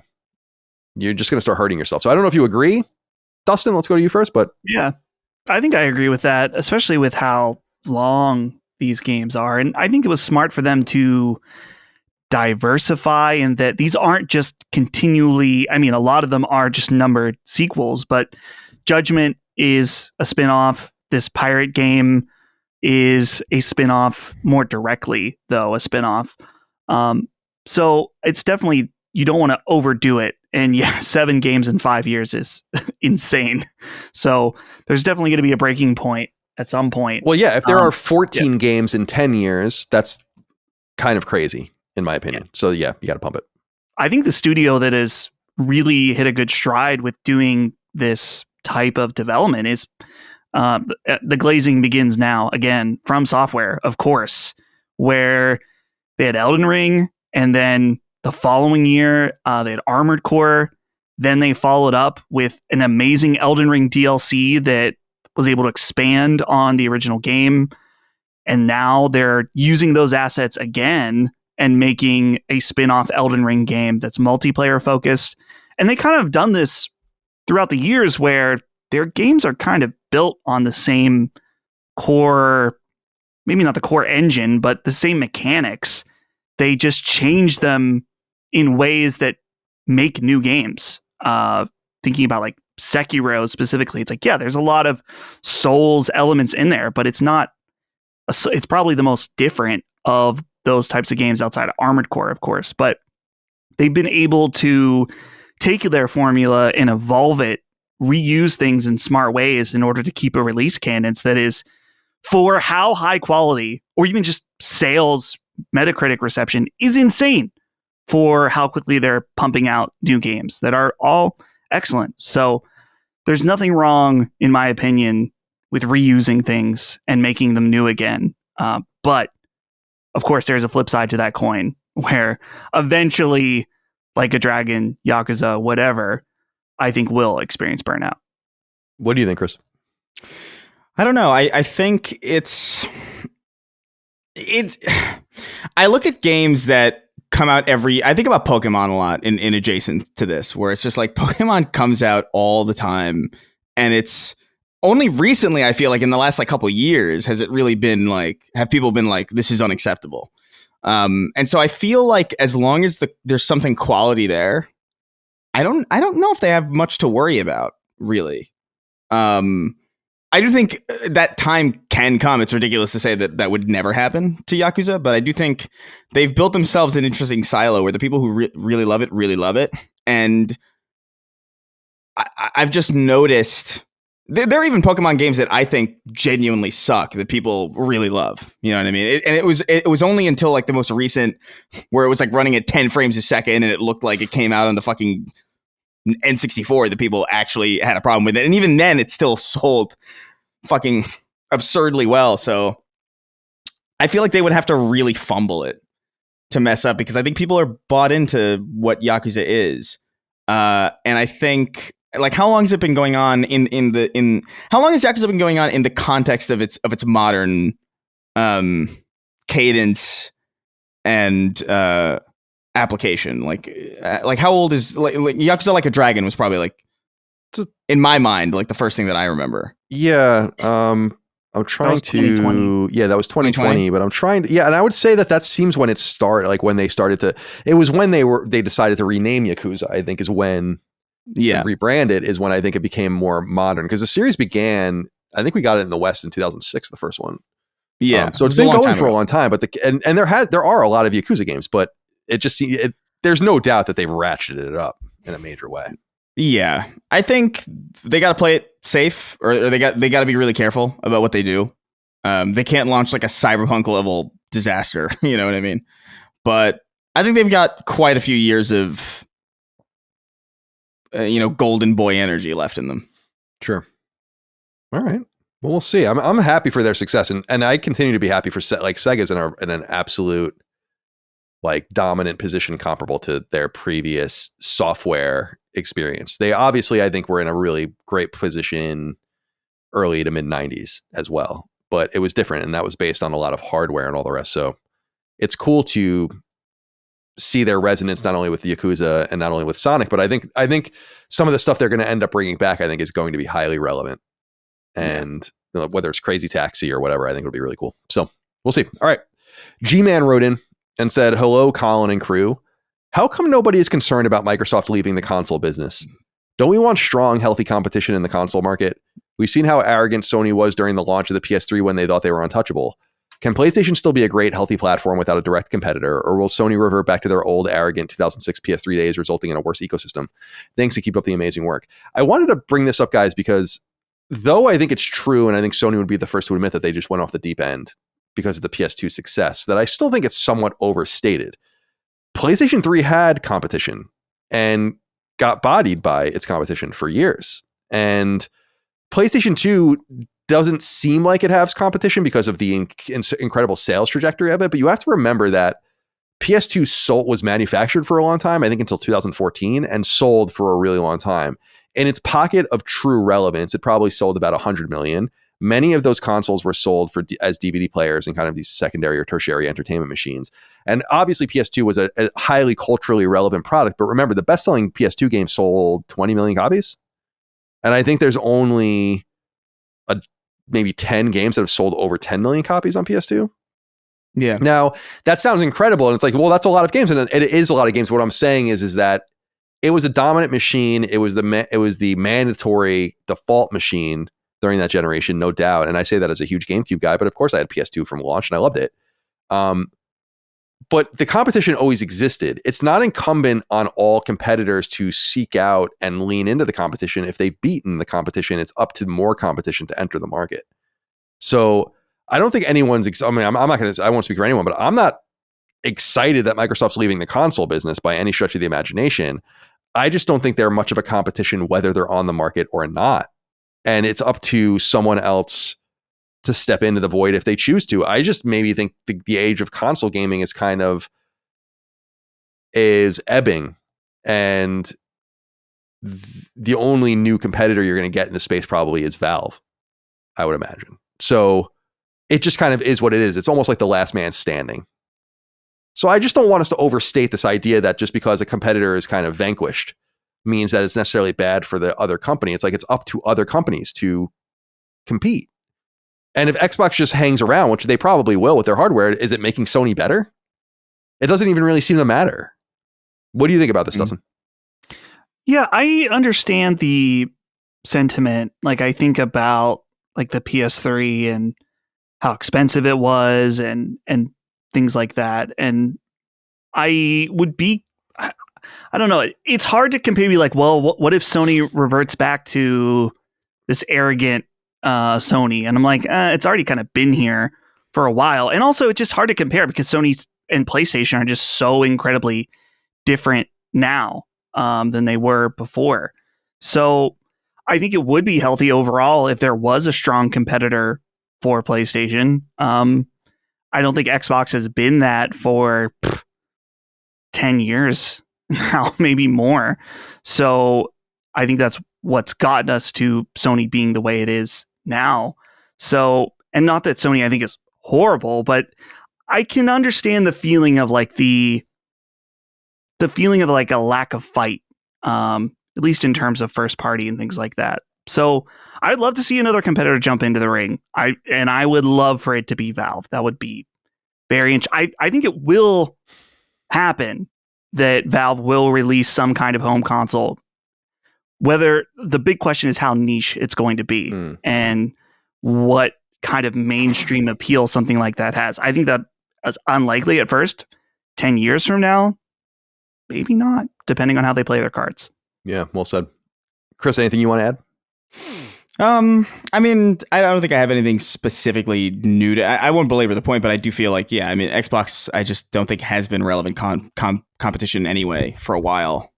So it's less about being excited about, like, I'm not excited about Xbox leaving the console business. I'm more excited at the idea that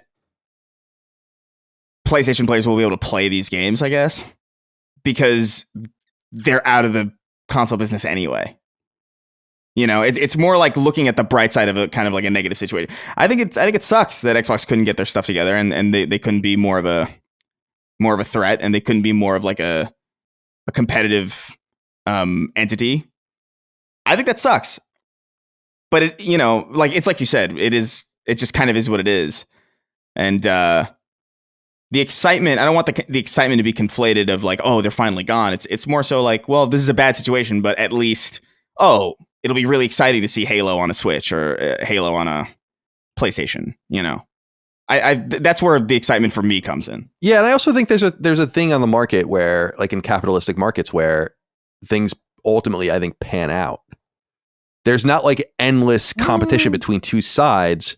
I think about this with, you know, I don't know how much you guys have been reading about this, but the merger talks are off. But there was a merger. There was like Honda, Nissan, and Mitsubishi were going to merge for a while. And I was reading about Nissan, and like Nissan's in horrible shape. And I was what? I was like, what? Like Nissan was a really powerful, dominant car company, and they're on their way out. And it's like, yeah, nothing on the market lasts forever. Like it's not going to be the same companies competing with each other. Look at Tesla coming out of nowhere and dominating the electric car market. It's so weird that there's even a new car company at all. And so, there's also that Polestar thing, whatever the hell that is. Like, I have no idea what that's about. I think Polestar is a Scandinavian. There's a few of them. We saw one recently too.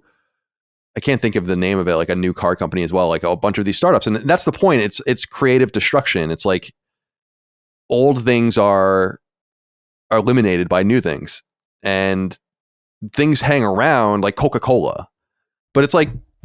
There are just things that are in there. Look at what happened to Coke when they tried to change in the 80s.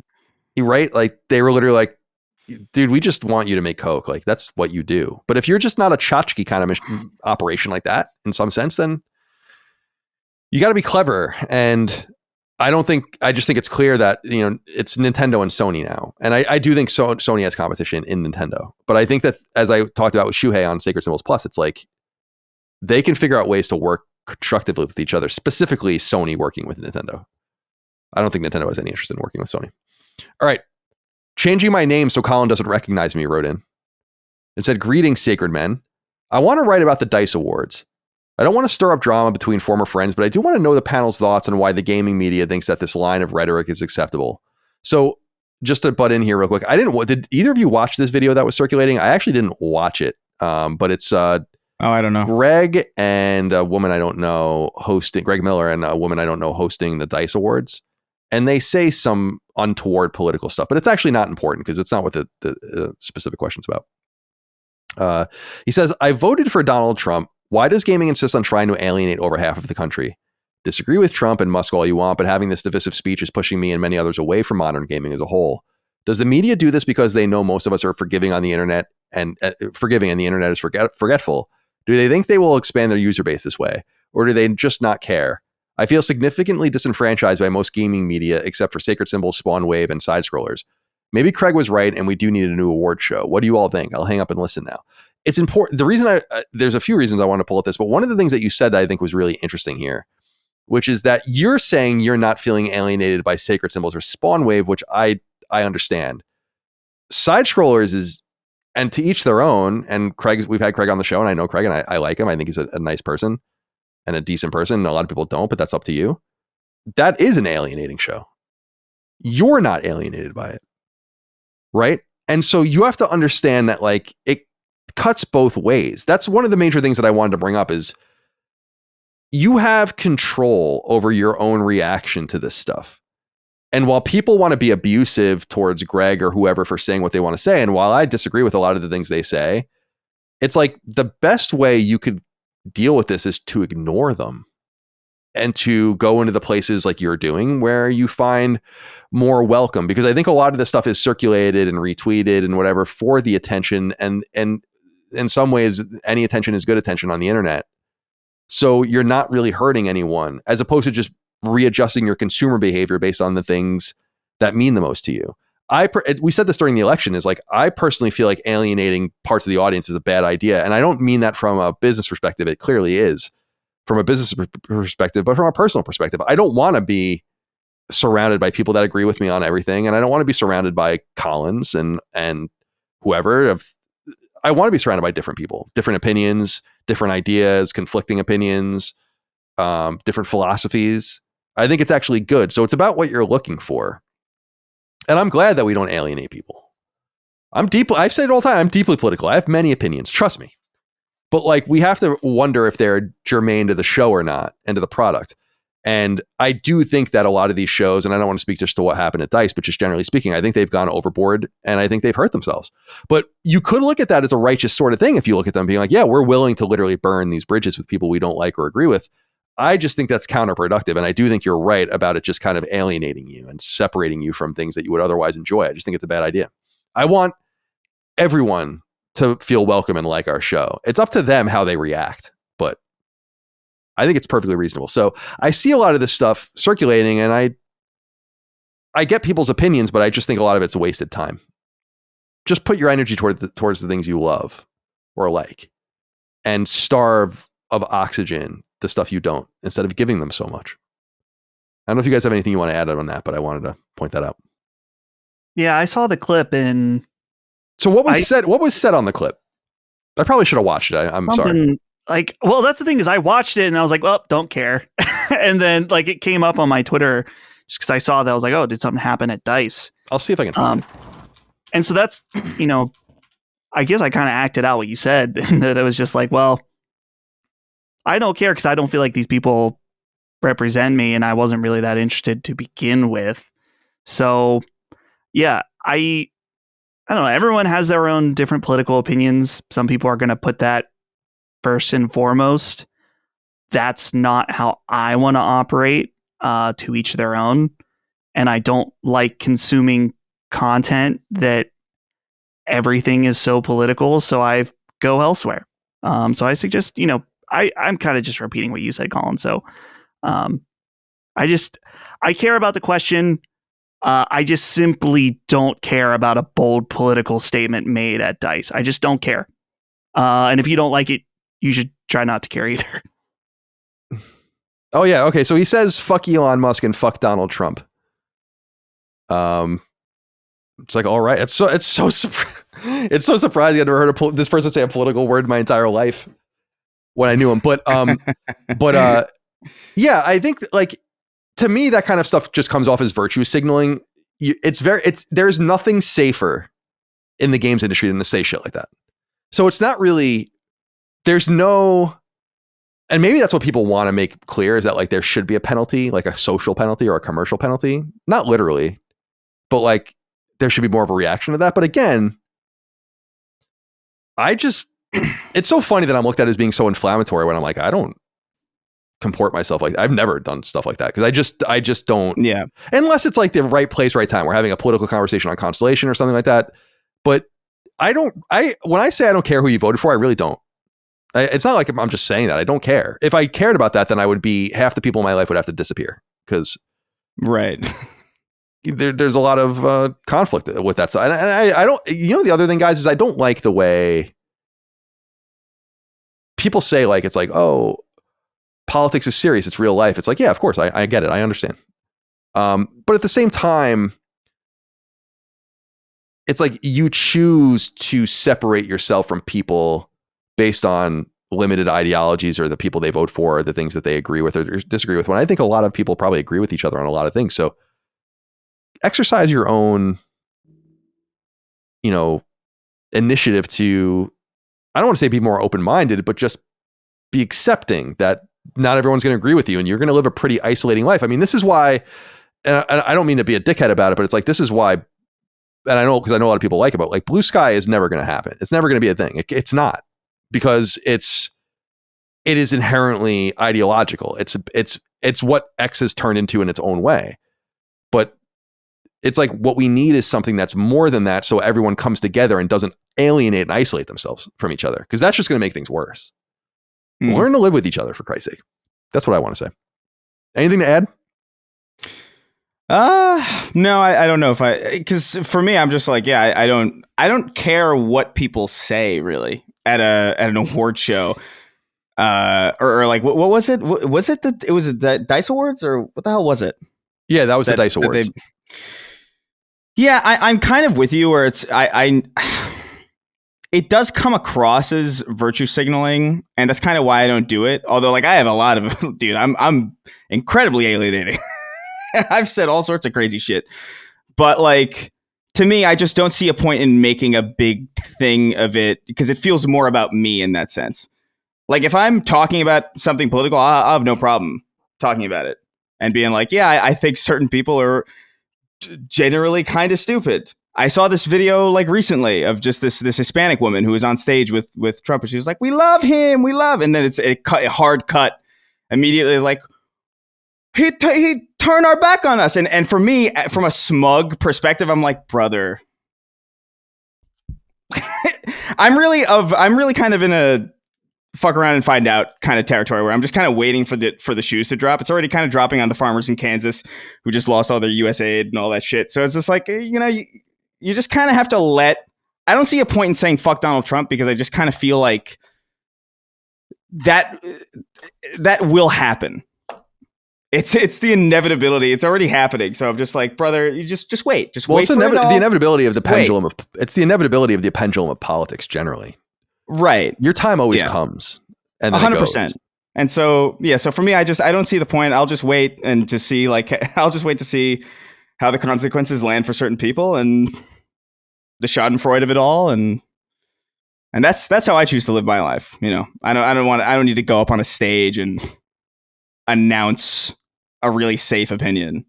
If you want to come and find it, go ahead, but it's not my style. Finally, Caleb Greer wrote in, and I should share this link with you guys actually, because it's going to be relevant. It's here. Sorry. There we go. Caleb Greer wrote in and said, "Greetings, gentlemen. I haven't seen it widely circulated, but what do you guys think of the former VP of Prime Gaming and Amazon's reflections on Amazon's failure to disrupt Steam? Though it's not a complete picture, I find it refreshingly candid. We really need more people to retire so they can speak freely." Speaking of which, congrats on the shoe interview, Colin. Thank you. Thank you for your time. So a guy named Ethan Evans wrote on LinkedIn this interesting post that I thought was worth sharing. He was an Amazon VP who was there for an enormous amount of time. Let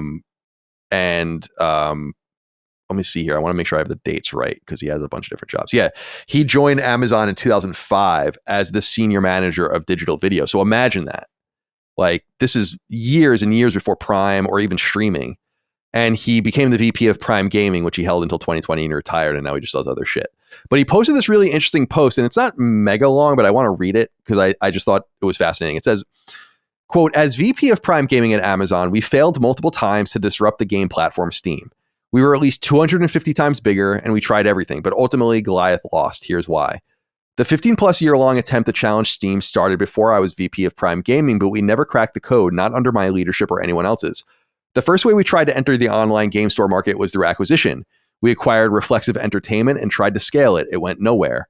Then after buying Twitch, we created our own PC game store. Our assumption was that gamers would naturally buy from us because they were already using Twitch. Wrong. Finally, we built Luna, a game streaming service that let people play without a high-end PC. Around the same time, Google tried the same thing with their product Stadia. Neither gained significant traction. The whole time, Steam dominated despite being a relatively small company. The mistake was that we underestimated what made consumers use Steam. It was a store, a social network, a library, and a trophy case all in one, and it worked well. At Amazon, we assumed the size and visibility would be enough to attract customers, but we underestimated the power of existing user habits. We never validated our core assumptions before investing heavily in solutions. The truth is that gamers already had the solutions to their problems, and they weren't going to switch platforms just because a new one was available. We needed to build something dramatically better, but we failed to do so, and we needed to validate our assumptions about our customers before starting to build, but we never really did that either. Just because you are big enough to build something doesn't mean that people will use it. And he goes on to talk about like some of the solutions, because obviously it's trying to sell something probably. But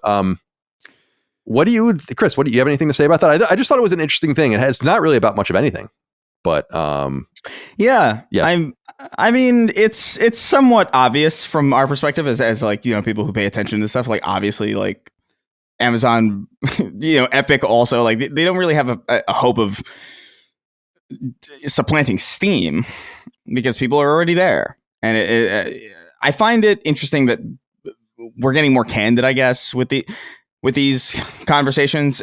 I find this is less interesting to me because he's not really in a position of any real consequence anymore. Like, what was more interesting to me was when Phil Spencer went on that interview and said, like, we lost the most important generation to lose. Like, people already built their digital libraries and we weren't there. And like that to me was a more candid admission, given, that's a situation that's still at play. And that was like that's an admission that was like, I think several years ago at this point, 2 years ago, probably.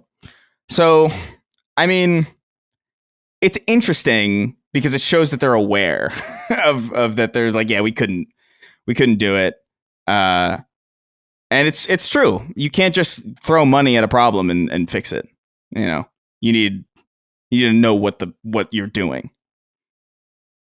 It's funny because the reason one of the things that I wanted to bring up too, Dustin, about this was just that it kind of underlines my own feeling about people are like, why don't you try this or why don't you try that? And I think Brad asking me on Summon Sign, like, what Nintendo could do to get you back. And I'm like, nothing. Like, there was virtually nothing that they can do because I'm so locked in and comfortable. I loved what he said about, it's like, just because something is new, it's like, who cares? It's about what's established that matters. But I thought that was a very telling and interesting admission. I wonder if you have anything you want to add. Yeah, well, it made me think about how Epic Game Store is like still trying to do this, and it's one of those things where the carrot at the end of the stick for Epic Game Store is we have free games and we have Fortnite. But as far as a feature set, they don't have anything to offer that Steam users don't already have. In fact, the only thing they're really asking you to do is break up your library. So it's like this idea of like if you're going to present a new platform, it has to be better than what people already have, which is what he said in the thing. And it's like Amazon had nothing to offer PC gamers that was even just basic par for par functionality. They didn't have it. So, and that's the thing is that like Steam, could anyone take over Steam? No. At this point? No. It's like, that's why I think they're the only threat to the console space, because they're established enough to do it. No one else. It's too late for anyone else to get involved. Yeah. Don't you think? The only way that I can imagine if Steam majorly started fucking up, like if for some reason they sold the company and they were publicly traded and then things had to start shifting. And that's the thing. Maybe it's in this write-up. I can't remember where I was reading it. Is that a lot of the thing with Steam for really hardcore PC users is just they like Valve as a company, and the way they treat their consumers goes a long way. And Valve is, I am so interested in them as a company just because they have so much money and they can just no employees. They have no employees. I think it's like a couple hundred people or something, or a few hundred people. Yeah. Yeah. It's amazing. They can fuck around and make Steam Deck, which obviously has a lot of business implications. It's really important, but make VR headsets, make random shit. If it doesn't work out. AAA VR games like Half-Life Alyx, which a lot of studios would never devote those resources to doing. Don't they have a weird system where they vote on things with like a pedal under their desk? Have you ever heard of that? I don't know. Is that true? Is that a thing? Let's see. Valve. That's interesting. Voting. I don't know. All I know is that like it's no coincidence to me that like a lot of the companies that seem to not be publicly traded seem to have the best reputations. Definitely. Like, we bring up In-N-Out all the time. You know. Yeah, In-N-Out. I think about Arizona iced tea, and other. I just man. If Valve sold themselves and they got publicly traded, I would actually be. That would be something where I would be like, fuck. I have to start looking. I just don't think they would fuck it up. There would be no reason to do that, though. Yeah, that's the thing is like, I just don't they could have sold so many times. I can't even imagine how much money they were offered by a Microsoft or something. I mean, I think at some point, if you're just not crazy greedy and you don't have like founders and employees that want out, which is why I think it's important to make a really nice working environment for people. Like, what do they get? What do they really get out of it? It's like Gabe Newell gets what? Billions of dollars. He already has billions of dollars. At some point, it's like, yeah, it's just kind of strange why you would ever sell at that point. Like, selling usually is for scale and to like, you know, M&A is to like help another company, but Valve has become its own thing where it's like, yeah, we're kind of just good. And I think it's the kind of, that's why I always bring up In-N-Out and Chick-fil-A where I'm like, yeah, they could easily sell, but they're not going to. You know, my genuine feeling on why a lot of these other things don't work, not necessarily just because obviously people are entrenched in Steam and Steam does what it does really well. Every time I log on to like some other launcher, whether it be like the Epic Games Store or just any of the number of other ones like Origin, I don't know if you guys agree with this, but like Steam to me, even when I open it on my computer, it feels like a website. Mm-hmm. Definitely. Yeah, because you click around it all over. There's all this. You click around. There's a lot of information available to you at any given moment. I look at the bottom and it says, "Oh, downloads 404 complete." I look here, is like there's patch notes. My library's there. You know what I mean? I open up Epic Games Store and I can't even figure out how to fucking uninstall something because right click doesn't work. You know, or like they feel like apps. I think is a big reason why like I hate using them. Like I hate interfacing with the Epic Games Store. I hate interfacing with anything that isn't Steam because they feel like made for televisions or something. Right. And it's frustrating and it's annoying. And Steam I love because they never followed that design philosophy of like, even I don't know if you've been to Reddit recently, but Reddit's ugly as fuck now compared to like how it used to be where it was just like, I actually like whenever I go on Reddit, which is like very rarely these days, I go to a Reddit and then I go to the www dot and I replace that with old, and it goes to the old Reddit. Oh, and it's infinitely more usable than the weird, ugly fucking setup they have now, which feels like more like an app than a website. And I don't know, not that there's much competition that they could do anyway, even if they did manage to make Epic Games Store function more like a proper, you know, information first application. Because people are on Steam and they're not leaving, and they like Valve, which is the most important thing. Right, I agree. Yeah, and they treat their employees really well, which is great. So, but yeah, nice question, nice inquiry. Allowed us to read an interesting passage from an executive. Everyone's talking, like you were saying, a lot more now. We're learning a lot. It's good. Yeah. All right, well, let's wrap up this episode. We went a pretty nice long time, meaty episode, considering there's really nothing to talk about, but that's how we do it here on Sacred Symbols. Let's go around the horn and say goodbye to everyone. Chris, goodbye to you. Be well. You going to go to sleep? I don't know. I'm kind of at that point where I might as well just push past. I think I'm meeting up with some Creator Clash people today for something. So we'll see what happens with that. Like like you're going to reprise your fight or something? No. I'm not doing that again. But like they're planning the next one, and okay. I think they want to have like X Fighters go, and I would be totally down. I loved the event, but I guess I might as well just do that. I was gonna just sleep and skip it, but I am at that point where I might as well just push past this and fall asleep at like 9 or 8. Yeah, sure, that makes sense. Cool, very well. Dustin, goodbye to you. Be well. Any big plans for the rest of the day? No big plans other than I'm, says every week, Severance tonight. But just gonna hang around and play Nintendo 3DS. Oh, that's fun. Year of our Lord 2025. I like how you looked down at the calendar there, didn't you? Just to make sure it was 2025. I thought I saw you do it. I did look down at the calendar, but I don't know why I did that. Yeah. Well, it's okay. I'll be watching the hockey game tonight. It'll have already happened by the time obviously people hear this, but it's the US and Canada in a grudge match. Should be pretty interesting. And otherwise just hanging out, hanging out with the dogs. It's cold out. So I wanted to go for a walk, but it's just too cold. All right. Well, that's it. Let's get the hell out of here. My boys, thank you for your time. Be well. Thank you all out there for your love, kindness, and support of all things Sacred Symbols and Last Stand Media. Patreon.com/Last Stand Media for early ad-free access and laststandmedia.store for merch. We'll see you next time. Until then, goodbye. See ya. Take care, guys. Sacred Symbols, a PlayStation podcast, is a product and trademark of Last Stand Media and Colin's Last Stand LLC and is proudly recorded in the USA. The show is conceived by, is written by, and is directed by me, Colin Moriarty. My co-hosts are Chris Raygun Maldonado and Dustin Furman. The show is produced by executive producer Dustin Furman. All of Last Stand's theme music is by my best friend, Ramon Narvaez. As you know, all of Last Stand's shows, including Sacred Symbols, are fan-funded on Patreon at patreon.com/laststandmedia. The following names are at the producer level on Patreon, our highest tier, and we're grateful for your thoughtful and kind contributions to our independent endeavor. Thank you.